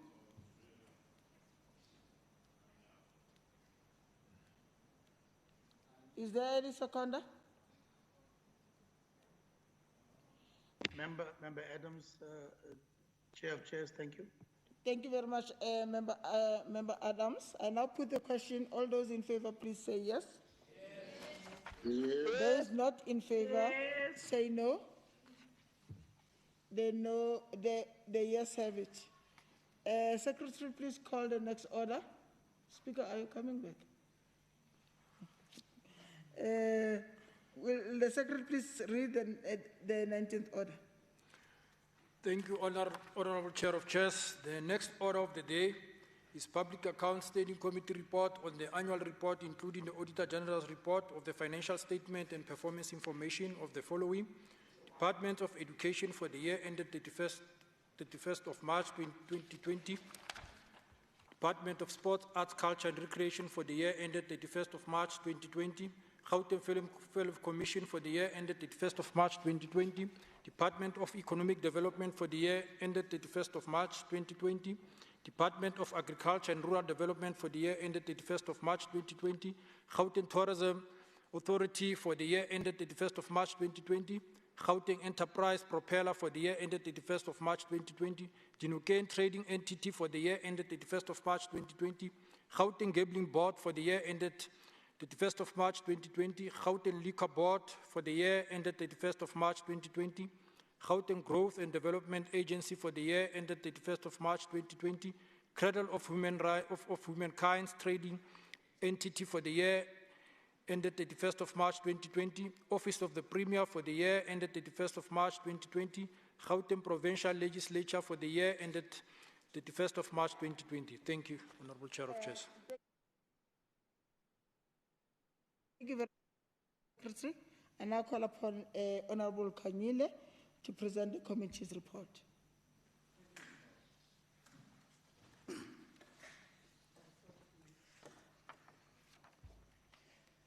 Thank you, Chair of Chairs.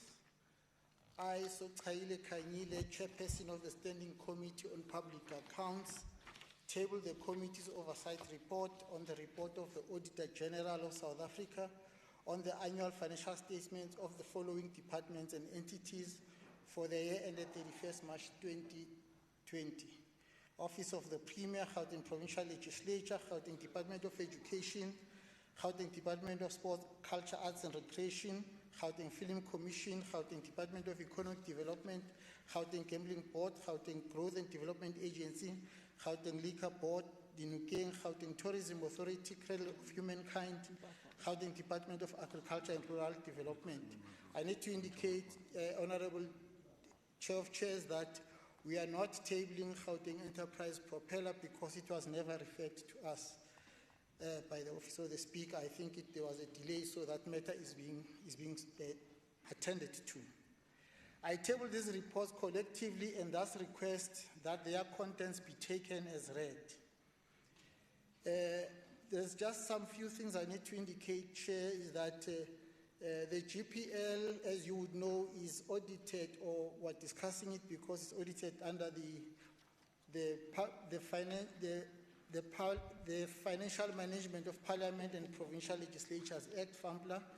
And also it's important to note that the Gauteng Film Commission is not audited under PFMA, and this is a matter that is continuously being discussed by the department and being addressed so that it can make it easy for the Office of the Auditor General to deal with some of the issues. Also, as we table this report, it's important to indicate that the Office of the Premier has led by example by ensuring that it achieves a clean audit. So has the legislature improved from the previous audit of 2018-2019, because it has also achieved a clean audit. So these two have led by examples, and that also the Gauteng Department of Economic Development has achieved a clean audit, including 3 of its entities, which are Gauteng Gambling Board, Dinokeng, Gauteng Tourism Authority.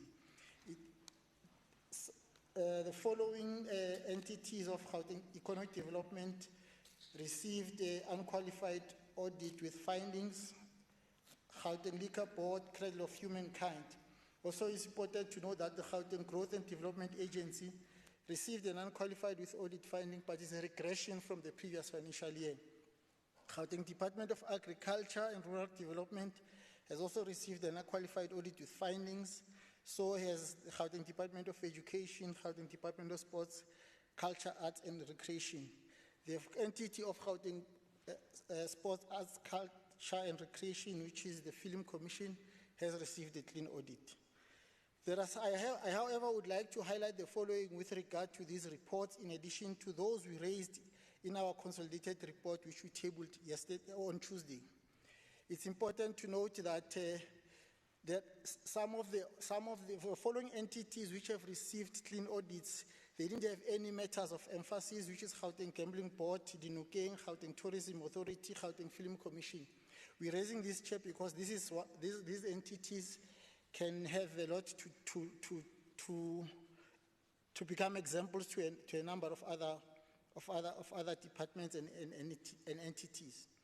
Some of the matters which I think are important to emphasize is that there's a matter related to material uncertainties, which mainly is about contingent liabilities, which we have experienced in a number of institutions, and there's also areas around the filling of vacancies, which has been identified by the Auditor General, that some of the important vacancies that can contribute towards ensuring that there's improved audit findings need a lot of attention, especially around the finance units of the various departments. One of the issues that is important that we're raising is around the predetermined objectives, which is mainly performance audit.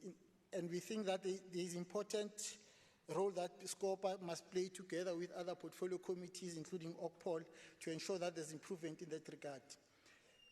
One of the things we want to raise is that in the financial year under review, we've seen our forensic unit migrating to the Office of the Premier, and we have had a briefing from the Office of the Premier on the progress made. We are amazed that even in a short space of time that has moved, the number of work has been done. Yes, there's still more to be done, and they've committed to ensuring that they finalize some of those issues. We will raise other priority issues for attention in our tabling tomorrow. I want to take this opportunity to thank the following members: Member Kanyane, Chilwane, Kekane, Dilange, Peach, Silie, Randall, Chitangano, Badenhorst for their diligent deliberations during this process.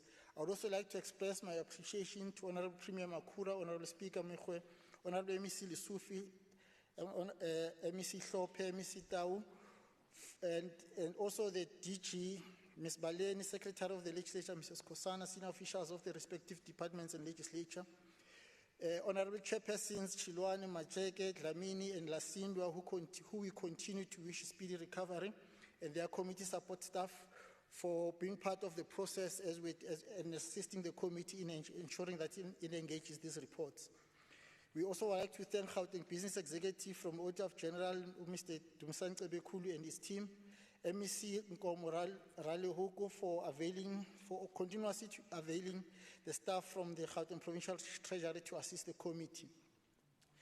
We also like to thank the Group Committee Coordinator, Monica Vass, for tabling the report, Senior Committee Coordinator, Simon Mahulejo, and Mompati Haunwi, and the rest of the SCOPA support staff, without whom this process would not have been successfully completed. In terms of Standing Rule 1172C, read together with 164, the committee presents to this House the above-mentioned reports for consideration and adoption. Thank you, Chair.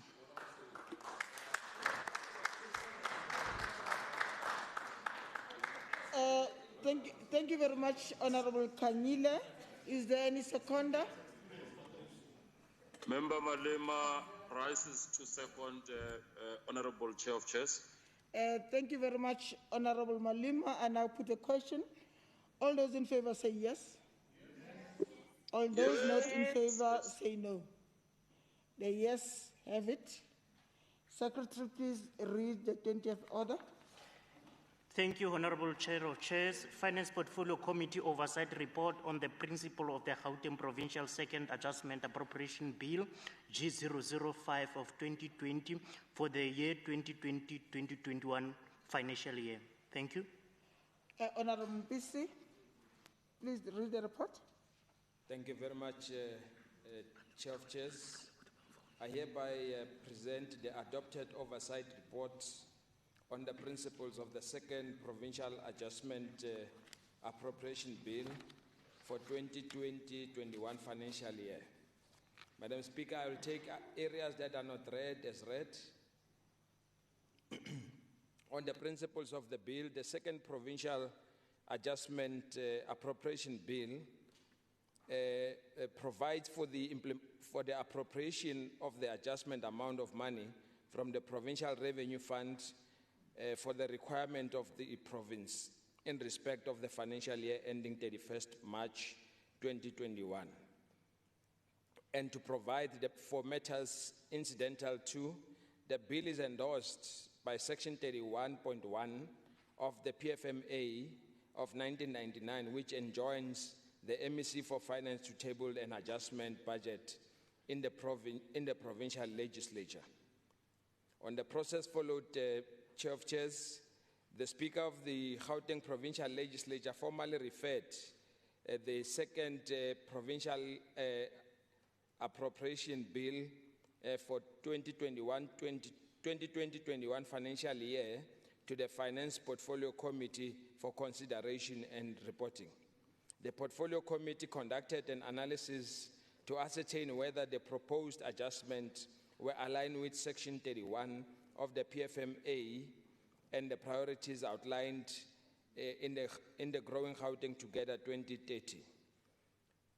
The committee deliberated and adopted an oversight report of the second PAAB for 2020-21 financial year. Madam Speaker, I'll go straight to the allocations of departments, the summary of the revised departmental allocation, starting with the Premier's Office.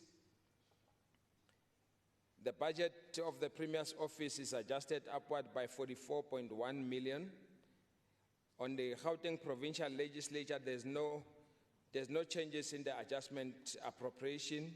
Vote 3, the Department of Economic Development decreased by 54.2 million. Vote 4, the Department of Health, the budget is decreased by 1.4 billion. Vote 5, the Department of Education, the budget allocation receives a downward adjustment by 1.5 billion.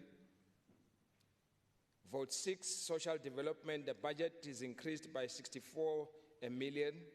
Vote 7, COCTA, the budget allocation is revised downwards by 22.8 million. Vote 8, Human Settlement, the budget is increased by 236.6 million. Vote 9, the Roads and Transport, the budget is revised downwardly by 202.8 million. Vote 10, the Department of Community Safety, the budget is adjusted downwards by 31.2 million.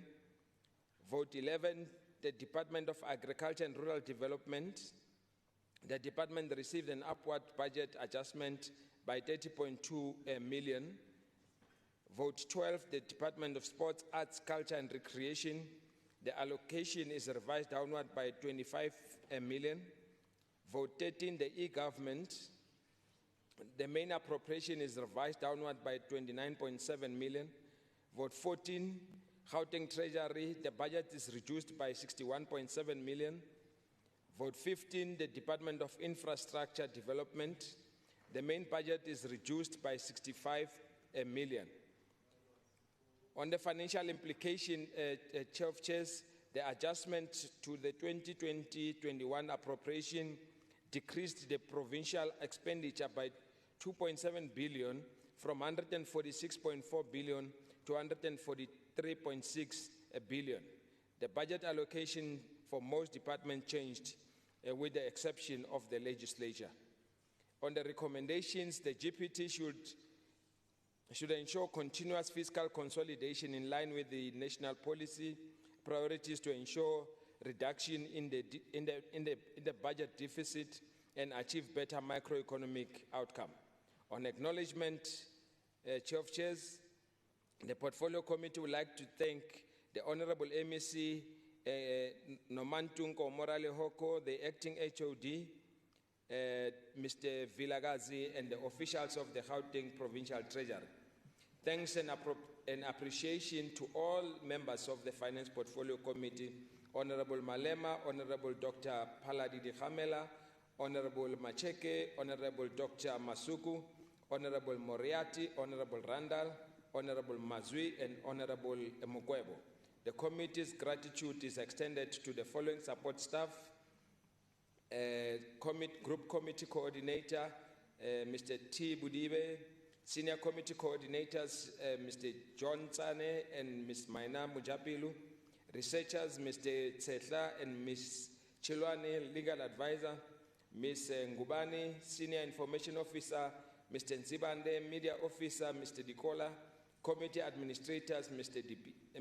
Dibier and Mr. Mabuza, Service Officer, Ms. Msimang, Catering Assistant, Ms. Ntene, Answered Recorder, Ms. Singh.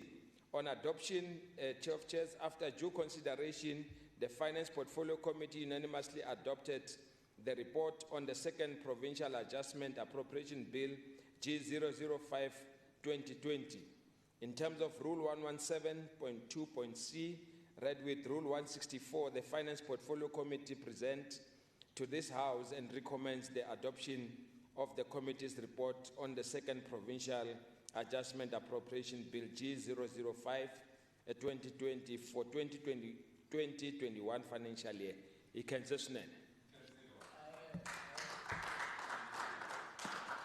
Thank you.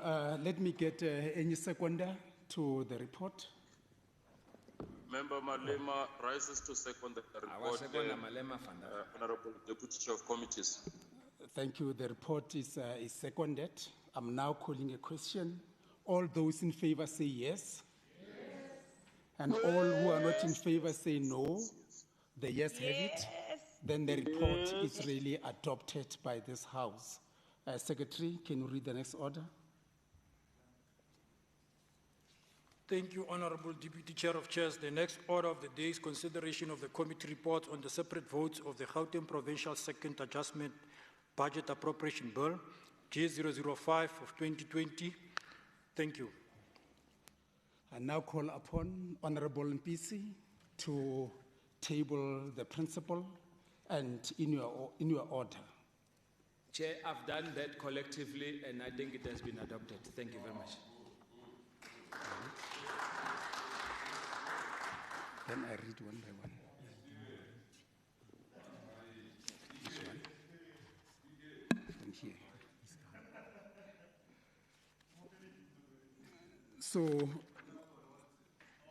now I'm going to read all of them that has been really tabled by the chair. So I'll start vote 1, Office of the Premier. I now call all those who are in agreement, you say yes. And those who are not in agreement, no. Then the yes have it. So we take the report. And now I call the Economic Development, Environment, Agriculture, and Rural Development. Those who are in favor say yes. Those who are not say no. The yes have it. I go to vote 4 of Health. Those who are in favor say yes. And those who are not, the yes have it. I go to the Department of Education. Those who are in favor say yes. Those not, the yes have it. I go to Social Development. Those who are in favor say yes.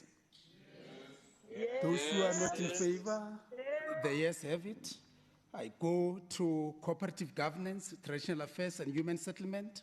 Those who are in favor say yes. Those who are not in favor say no. The yes have it. I go to Roads and Transport. Those who are in favor say yes. Those who are not say no. The yes have it. I go to Community Safety. Those who are in favor say yes. Those who are not in favor, the yes have it. I go to Economic Development, Agriculture and Rural Development. Those who are in favor say yes.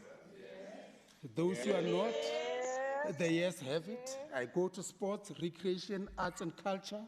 Those who are in favor say yes. Those who are not in favor, the yes have it. I go to e-government. Those who are in favor say yes.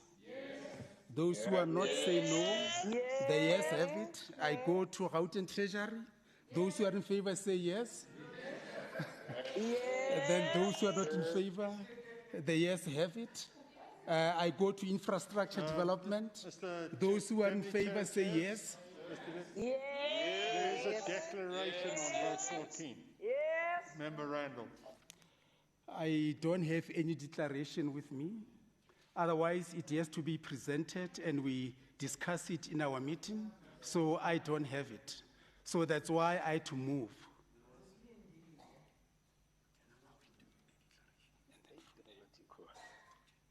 Okay, let me allow for that declaration. Member Randall, continue with the declaration. That is for Treasury. Yes, Treasury. Member Randall. Thank you so much. In terms of Rule 106.1, I, Member Adriana Randall, on behalf of the Democratic Alliance, wishes to indicate our support on all 15 votes in terms of the Gauteng Provincial Second Adjustment Appropriation Bill with the following reservations. 1. Non-compliance in the procurement of COVID-19 related personal protective equipment and infrastructure during the hard lockdown period where emergency procurement instructions from National Treasury was not followed. 2. 15.3 million rand of taxpayers' money has been paid to the Special Investigating Unit for investigations in the Gauteng Provincial Government. 3. Gauteng municipalities are in serious trouble when it comes to financial sustainability and continuous delivery of services to their residents during COVID-19 with declining revenue collection and increasing debt. 4. The unnecessary deep cleaning and decontamination of schools by the Department of Education to the value of 431 million, whilst Gauteng urgently need more schools to accommodate increasing learner numbers. 5. Corruption claims that have struck the Gauteng Department of Health to the value of 125 million of contracts for procurement of personal protective equipment. And lastly, this second adjustment budget tabled by the MEC for Finance has allocated funding that was supposed to prioritize economic recovery and fiscal consolidation, of which there are little or no evidence to date. I thank you. Thank you. That was the declaration. It doesn't need any voting. And thanks for the declaration. Can you read the next order, Secretary?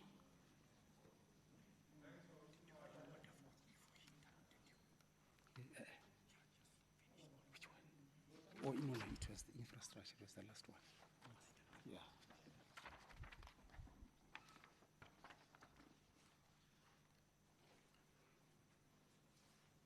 Thank you, Honorable Chair of Chairs. The next order of the day is statement by the Chairperson of the Standing Committee on details of the Budget Vote 1, the Office of the Premier. Thank you.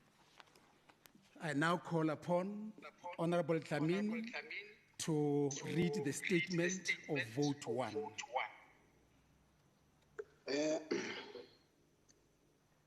Thank you, Chair.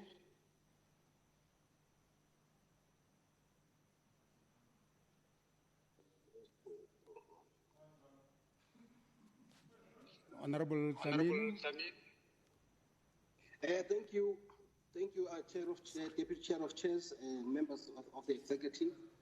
The adjustment budget process provides an opportunity to make permissible amendments to the budget in response to changes that affected planned spending. On the 23rd of July 2020, the member of the Executive Council for Finance and E-Governance tabled the Provincial Special Adjustment budget accompanied by a Provincial Adjustment Appropriation Bill 2020 to appropriate funds for agent expenditure. Point of order, Chair.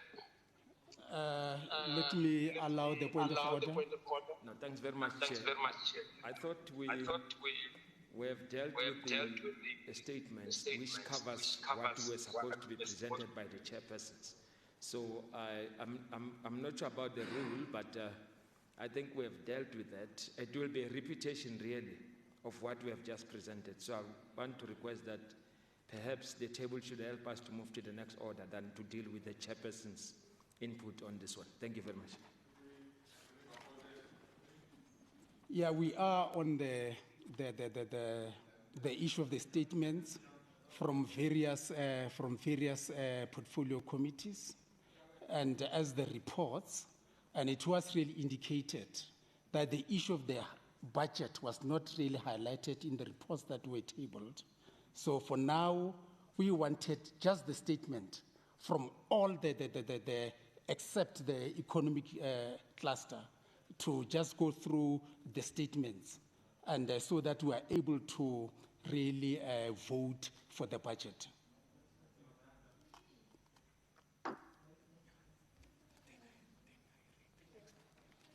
So can you, Honorable Tlamini... Can I assist, Chair, without having a dialogue with yourself, Chair? That when I started, I said all the areas that I did not read must be considered as read. That was including that. And so I want to appeal with the table so that we don't waste unnecessary time. so that we then go to the next order. I think we have covered that area as well. With due respect, Chairperson. Thank you. Mr. Chair, Deputy Chair chairs, I'd like to support Honourable PC. The rules are very clear how you handle these money bills, and this is not provided for in the rules. No, I think we'll really consider the proposal, and with the understanding that it is really optional, because when we really debated this in the last meeting, we really agreed that it has to be tabled. But if it's really the feeling of the House, there is nothing wrong with that, then we'll improve moving forward and make sure that we have a blanket approach on the matter. So I'll ask the Secretary to really read the next order.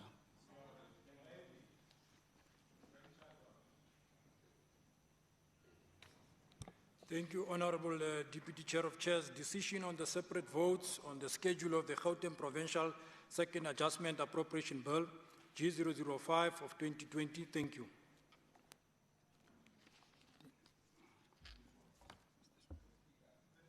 I read it. 21.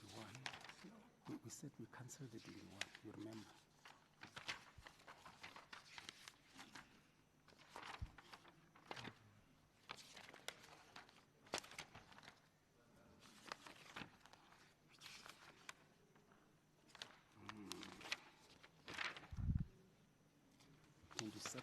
So we go back to 21.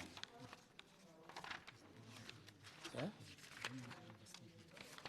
I have to read the statement. Yeah? Then what do I do?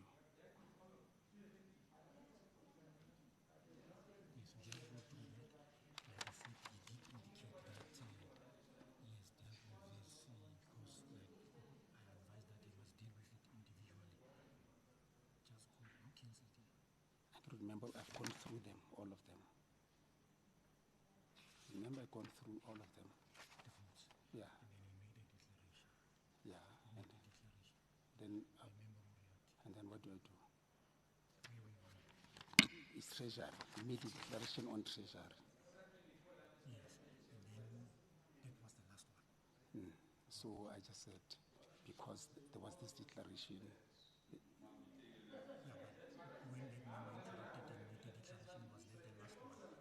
Yeah, no, I did the infrastructure, then we have to go back.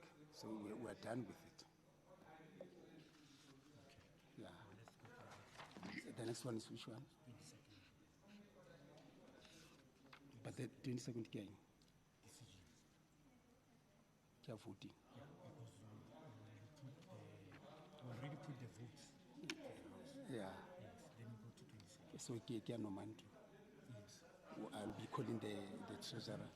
We already did 21 and we put all the votes before the member interrupted and made a declaration. Yes. And then you said that was the last one. Now we move to whatever the 22nd. Yeah, we've closed the report. Because only members are named and the rest disagreed. And then the member disagreed because we left. So now, yeah, then what do you do? Okay, the last part. Yeah, you know, is the part of voting. No, it was only we put in the votes. We were done with it.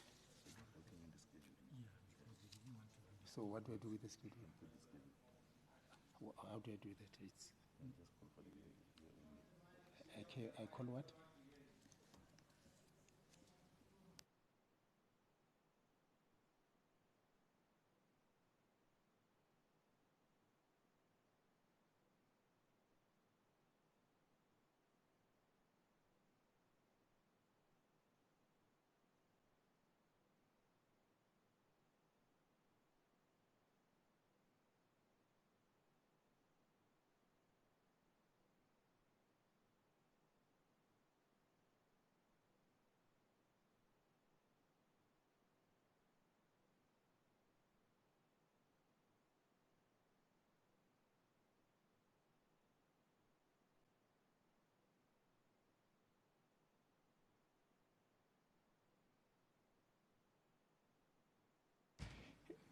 Yeah, we are done with the principle.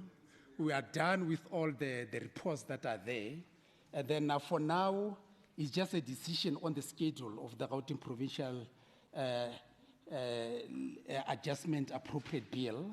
And I'm now putting it in front of you and to say all those who are in favor of this appropriate bill say yes. And then all those who are not in favor say no. Now, meaning the yes of this schedule of the Provincial Adjustment Appropriation Bill, it has been adopted by the House.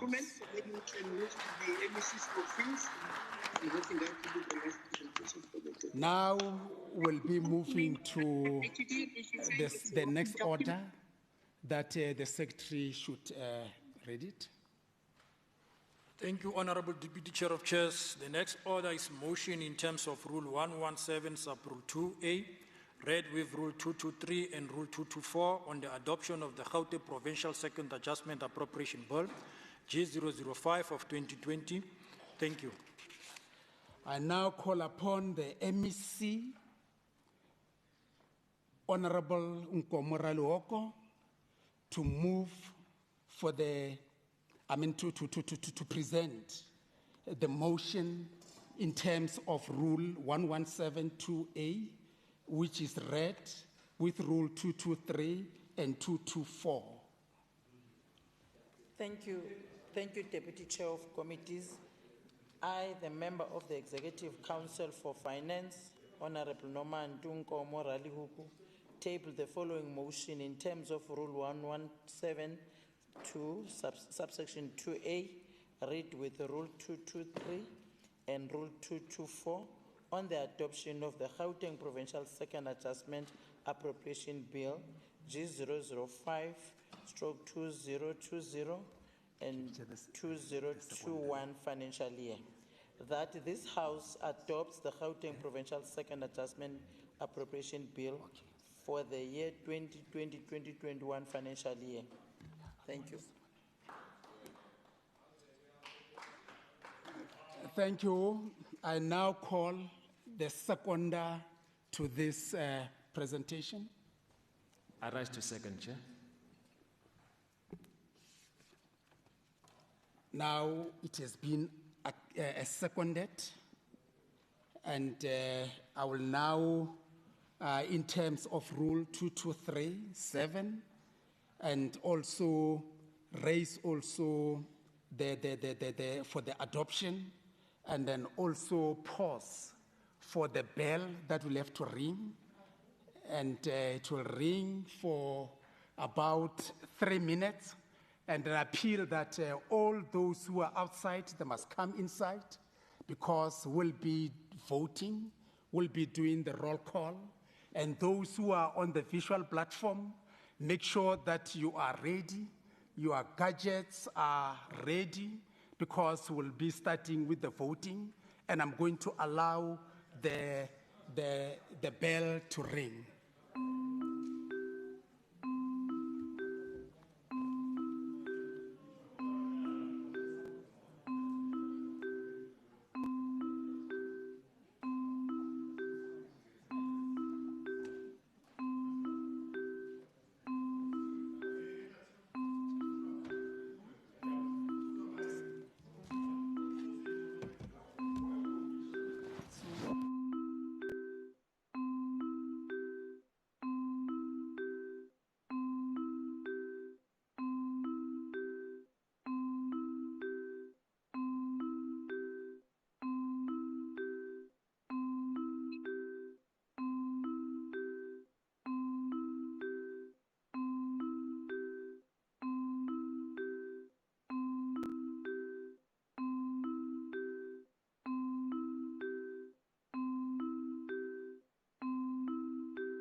Thank you, colleagues.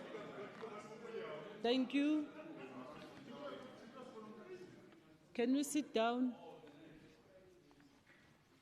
Can we sit down? Can you sit down? Thank you.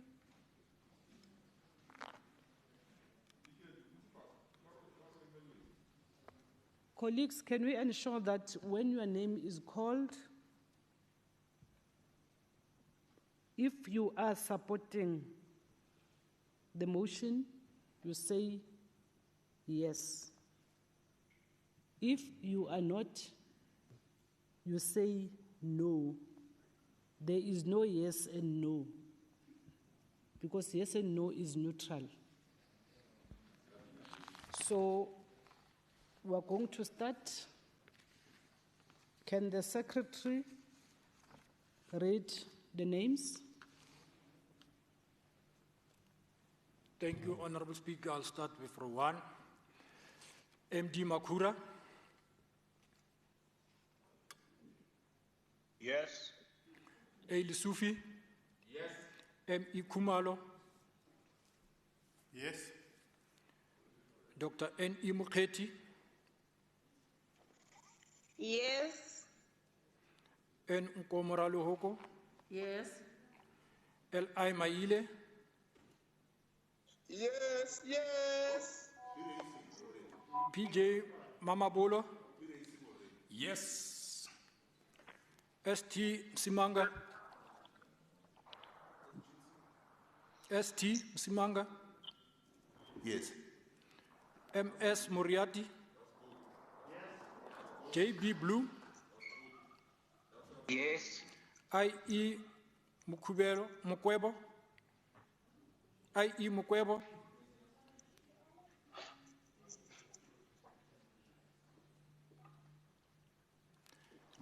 A.D.W. Albert.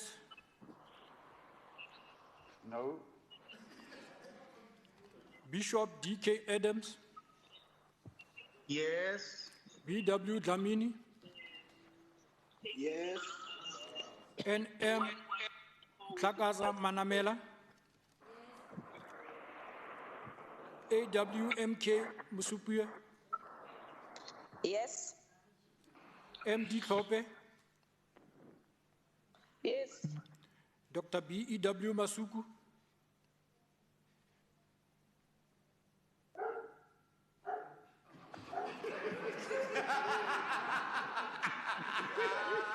I think that's a no. Colleagues. And can you repeat? Colleagues, can you keep quiet, please? Dr. B.E.W. Masuku.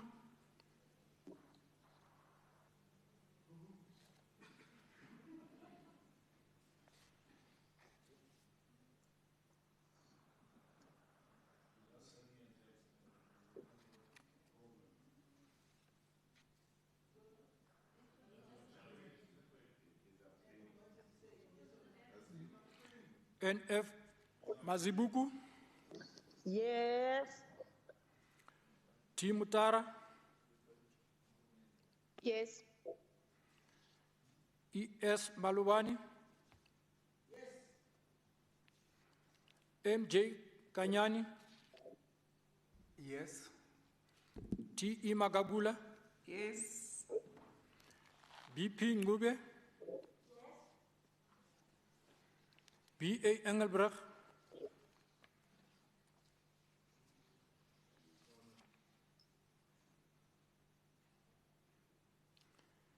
B.A. Engelbrecht.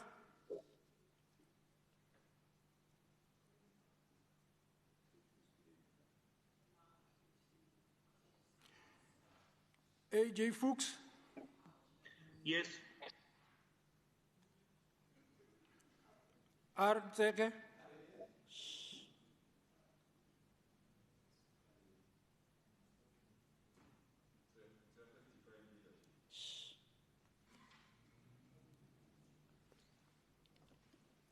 R. Zeke.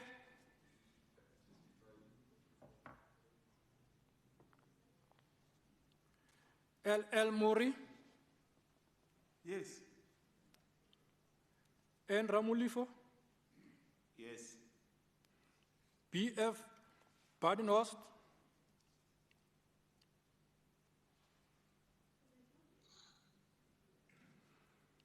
BF Badenhorst,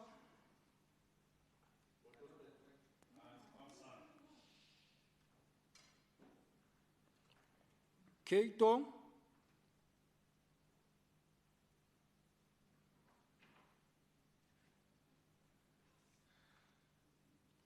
K. Tong, RB Masemola,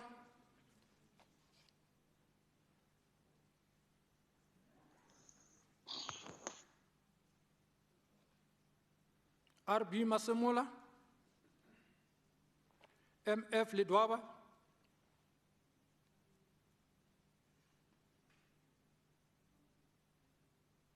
MF Lidwaba, CW Mabala,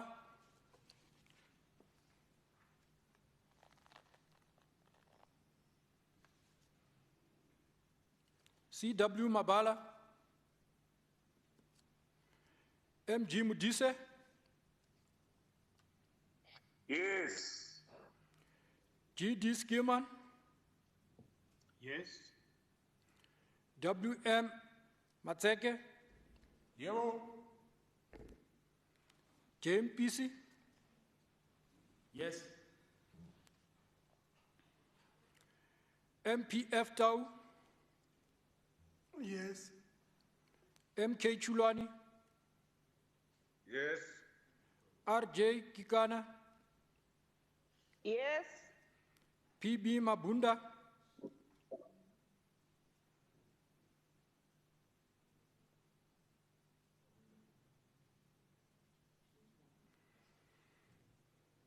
PB Mabunda,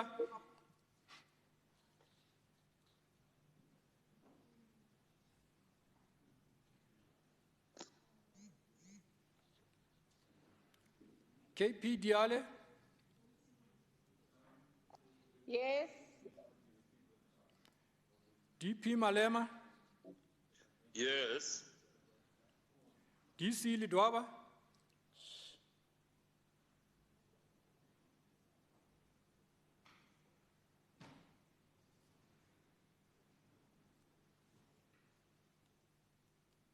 DC Lidwaba,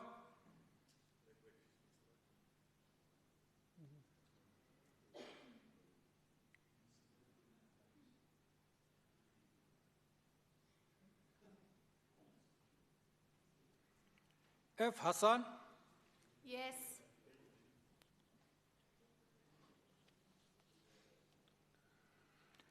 WD Peach, Yes.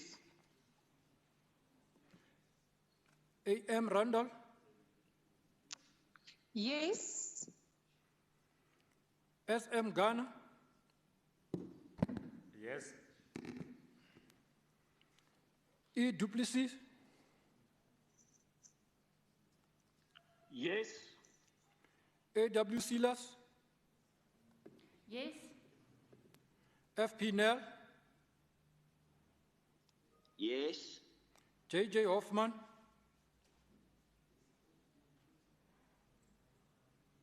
No. A. DeLange, No. KC Mazwi,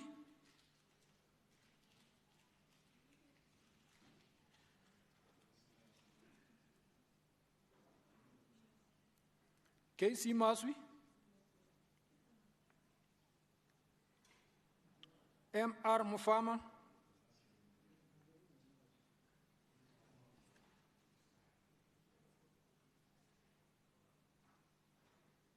MR Mufama,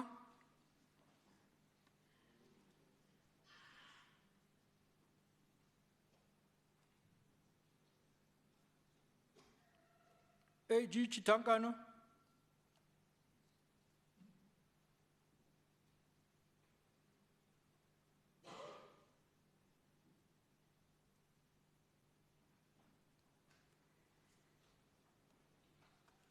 AG Chitankano,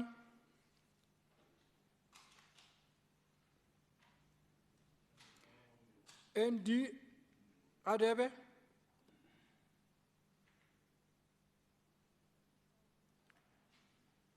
ND Kadebe.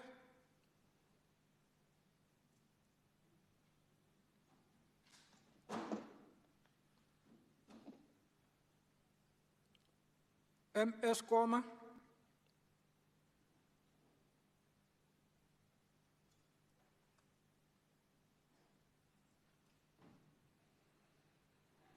MS Koma.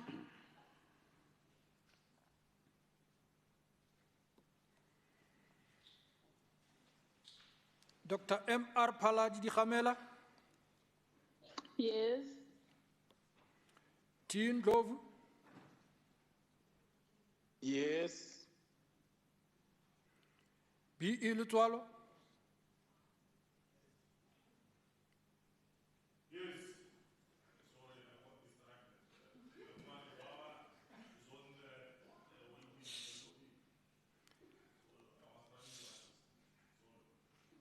S. Kanyile. Yes. L.J. Lasindwa. Yes. L.E. Makubela.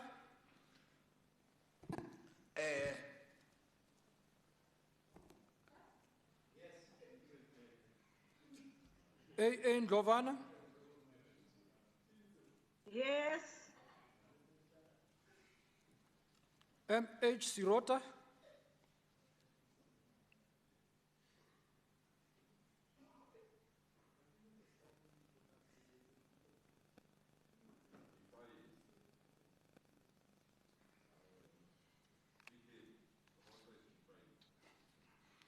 M.H. Sirota.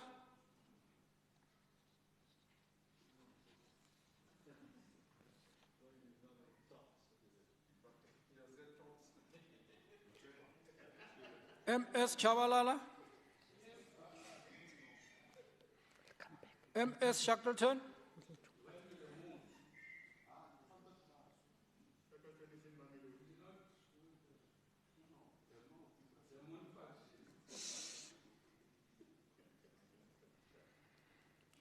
M.S. Shackleton.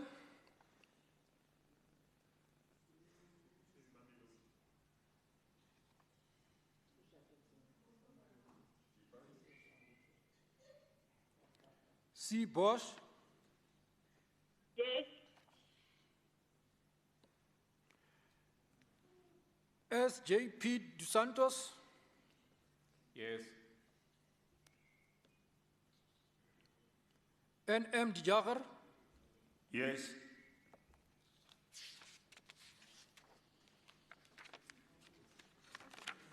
Honorable Msimang, you wanted to say something? Ma'am, I was just raising the issue that a number of members are saying they cannot hear. So I don't know if it's the issue of the network coverage or there's something technically wrong. But can they send an SMS to indicate whether it's a yes or no? Will that be Because acceptable? it might happen. Okay. Because it might happen that they're having a technical problem. Remember earlier, Honorable Letswalo was trying to raise another member, said he must stop or we'll do it at the end. Okay. So you'll give me all those names. Okay. Letswalo? You were saying? Speaker. Madam Speaker, well, there are two members in the main. The first one being Member Masuku, the second one Member Ledwaba, who would have indicated that they were experiencing system glitches. But of course, the latter one will have said she's in the waiting lobby. She couldn't be accepted. She has been trying to get in, and hence earlier on will have tried to assist. But with Masuku, we could only hear the dog. We're not sure whether the dog was saying yes or no. But Speaker, am I oh, audible? okay. Yes, I wanted to say yes. Oh, there he is now. Okay, yeah. And Madam Speaker, okay. Member Mawuga as well is struggling. Come in. Let me read here. Honorable Nsike says yes. No, Speaker, I didn't. I've typed. Uh-huh.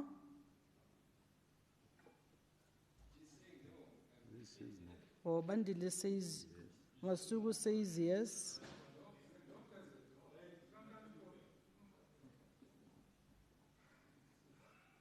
Honorable Nseke says no. Yeah.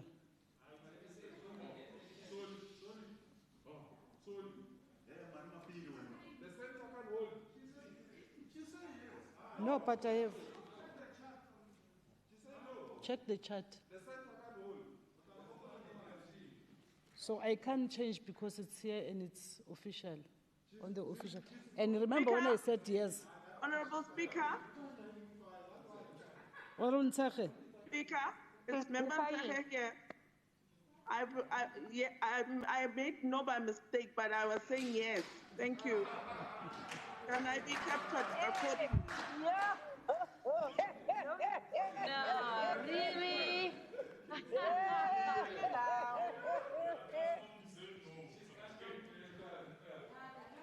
Honorable Msimanga, if you can bring your gadget, those that have indicated to you. Honorable Speaker. Honorable Speaker. Yes. Member Mabunda was struggling, but he said he is now logged in. He would like to vote now. Okay, can you send a message through the... He is logged in. He should send the message. I'm logged in and I wanted to vote yes, Madam Speaker. I have a network problem. see colleagues, can we listen? Honorable Shackleton says yes. Yes, thank you so much, Madam Speaker. I've been having internet issues, but I am online. Thank you. Who's that? Shackleton, This yeah, is no, Member- it's Member corrected. Shackleton. I'm struggling. Thank you. Duplessis,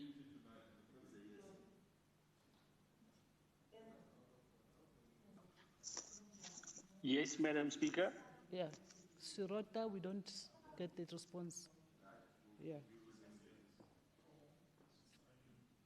Okay.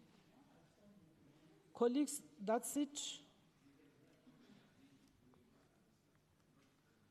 Okay. We're going to count now.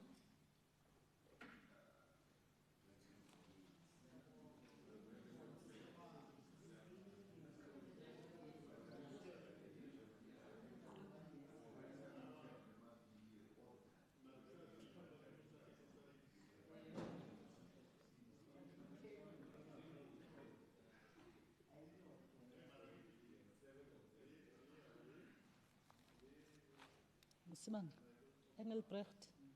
Right. Oh, Brownen, okay.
Colleagues, the results are as follows.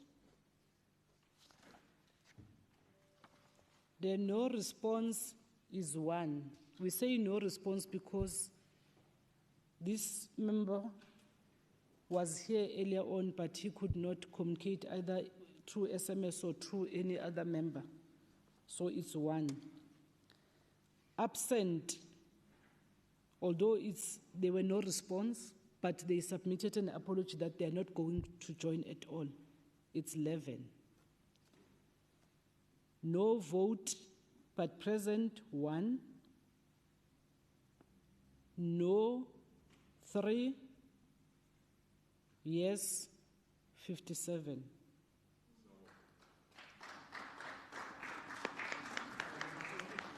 Before we pronounce, can we request the leaders of parties who are here to come check the results and sign?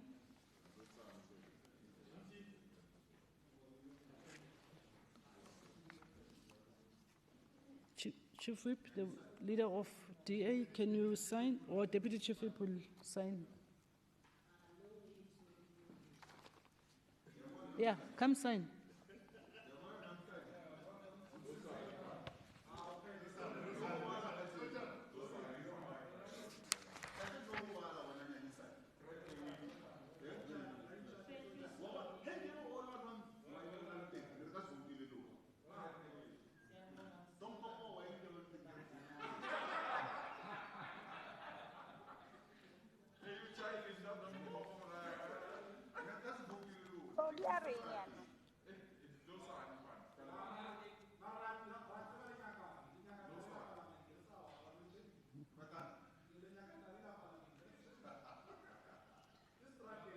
Can I therefore declare the results? The yeas have it by 57. The Gauteng Provincial Second Adjustment Appropriation Bill is therefore adopted by the House.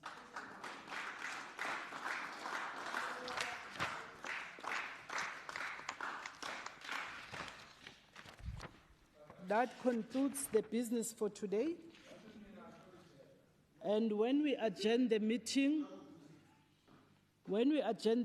I'm going to request that all members of the programming committee, those that are in the house, remain behind. Those that are still connected, not to disconnect, because the programming committee will commence immediately after the sitting. Our business is concluded for the day. Our next sitting is tomorrow on Friday, the 26th of March 2021 at 10 hours sharp. The House is adjourned. Bye. Colleagues. Bye-bye. Leader of Government Business, can you stand up? Can you stand up?